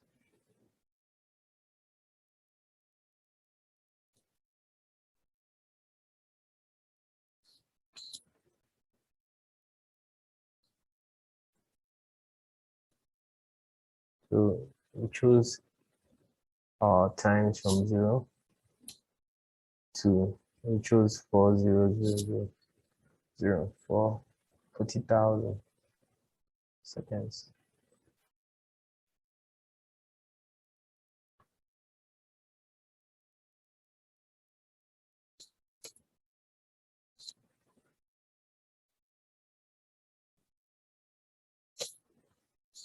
So I would like us to modify, click on modify model configurations for our steady setup.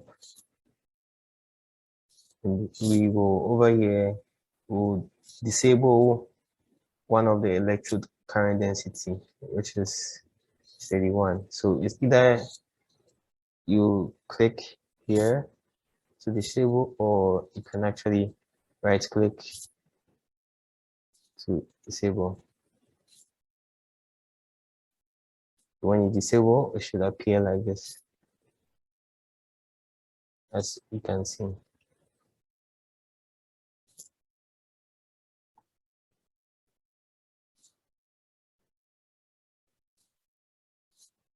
Go to time dependent, and we will modify as well. We go to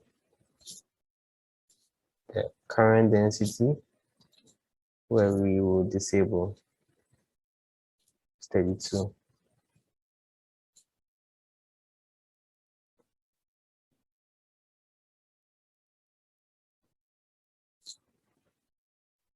So for the second steady, what we did was we disabled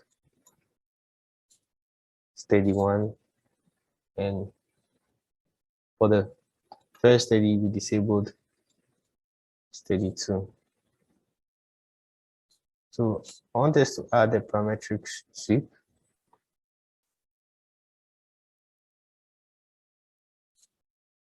where we'll vary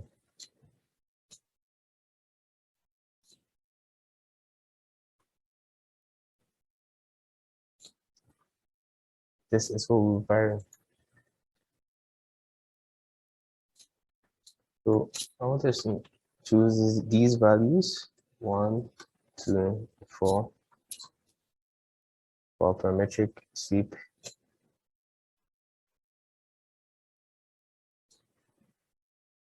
These are the parameter value list that we'll actually use. Move to our 32, time dependent, times 0.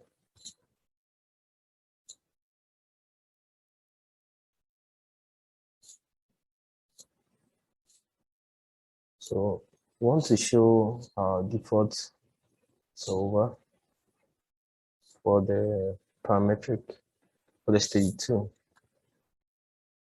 We're going to add our default solver for steady 2.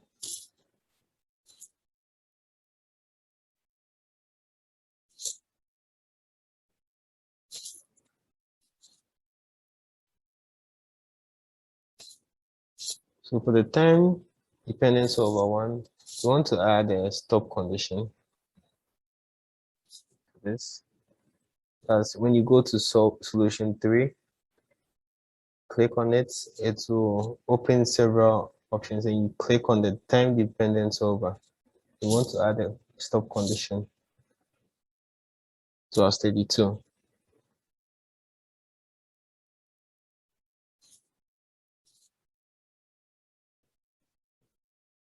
I hope you're all following me. So we click on add over here. We click on this button, stick it to the add. And we're going to input our expression, stop expression. Now we want Comsol to check for us that when he sees this, it should actually stop for us.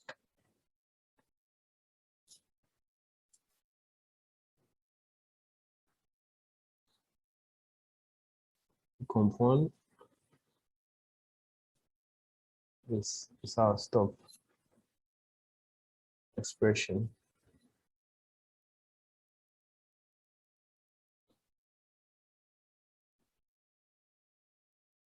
So we also want the output to be steps before and after stop.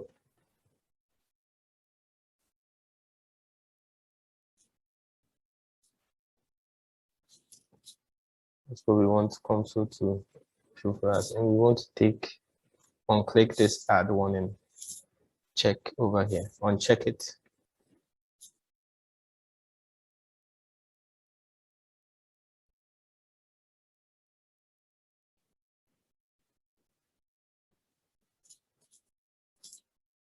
I hope you're all following me on this up to this point. We'll go to steady 2, parametric, time dependent. Look at our times.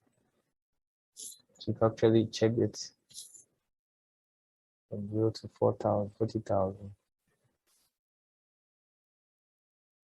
Click here, third group, time stored in output as well. And before that, let's go to a time dependent solver and check as well.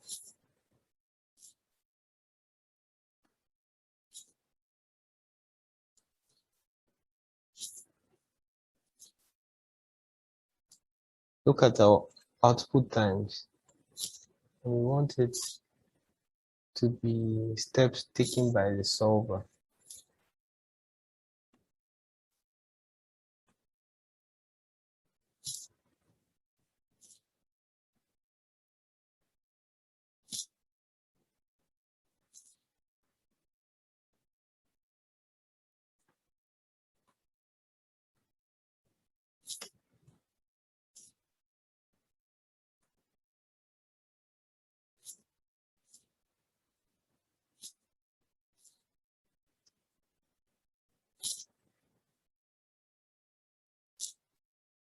So I hope you're following me to this stage, up to this point.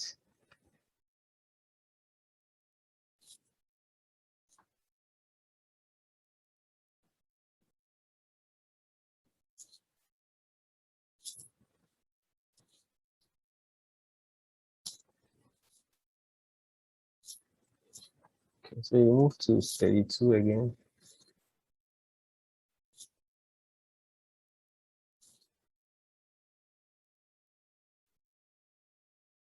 Want to uncheck this generate default plots.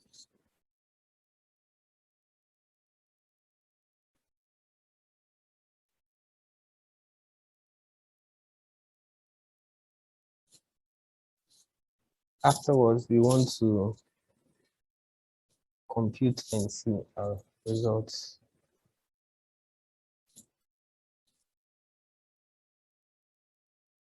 So as you can see, our computation starts running, simulation starts running. You see our results.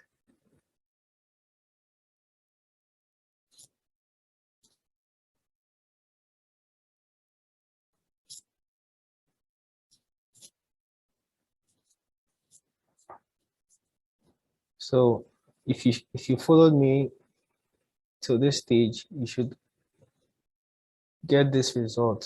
So we want to go to results and add a 1D plot group. Want to plot some of the results based on the information, the computation that we just did, which is we'll use the data set from study 2 solution 3. That's study 2 solver 3. And we have study 2 solver 5 too as well. Parametric solution study 2 solver 5 as well. So this solver 5 is from the study 2. Stop condition that we added and everything. So we go ahead to add the parametric study 2 parametric solutions 1 solver 5. That is what we'll add.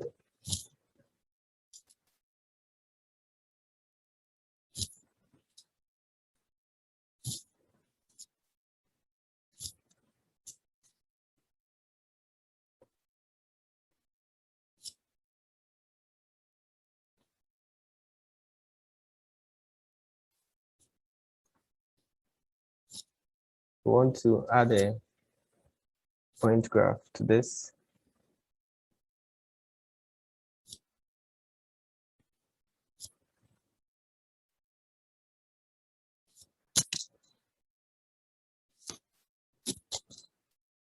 And we want to select till the end of this as we choose domain 4 for this. And also we change this to this. So automatically change to electric potential. If we plot, you should have this result after plotting.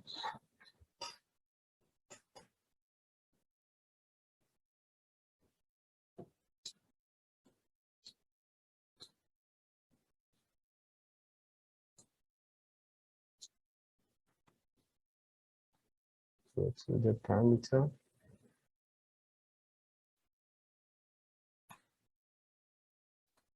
Choose expression. And we choose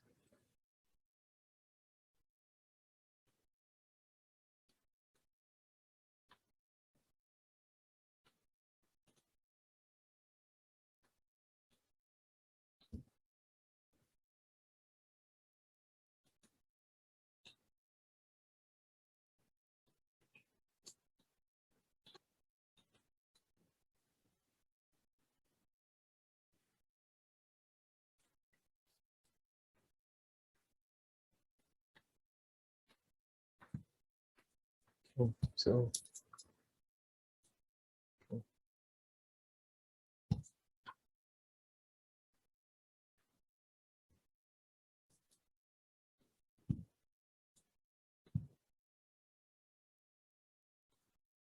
okay, so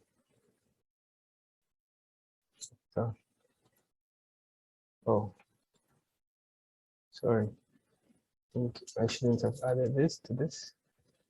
And it plots like this. We want to show legends. Do manual, we show legends. How about we change this to 0.1? See, see, this goes to 2C. Sorry, 2C, and this goes to 4C. As you can see.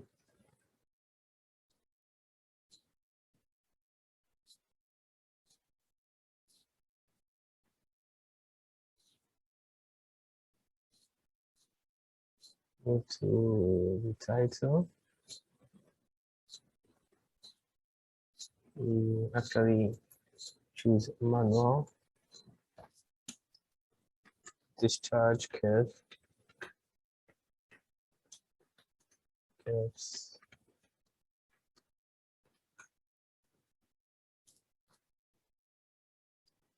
We plot.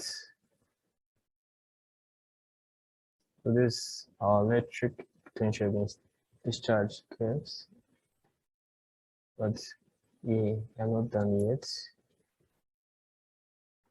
We change this.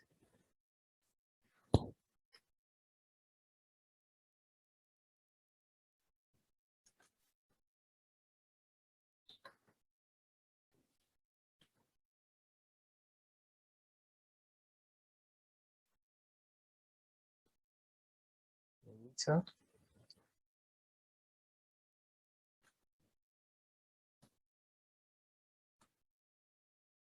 It's actually capacity. So this is our voltage.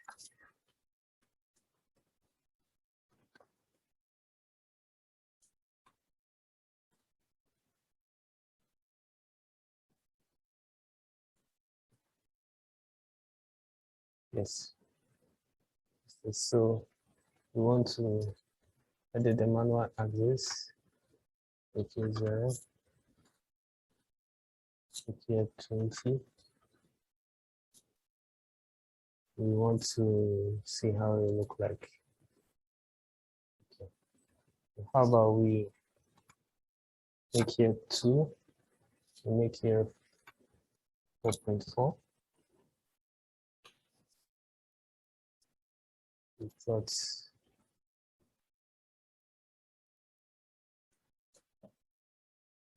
so this how it should look like. How about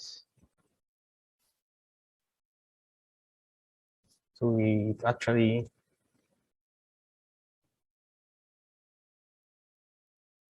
plotted our discharge curves, our voltage against capacity.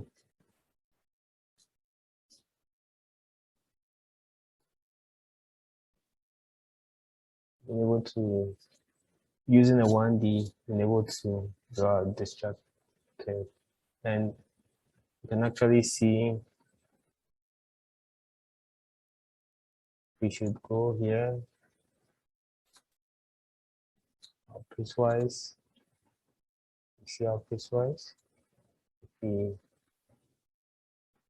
go to parametric sweep,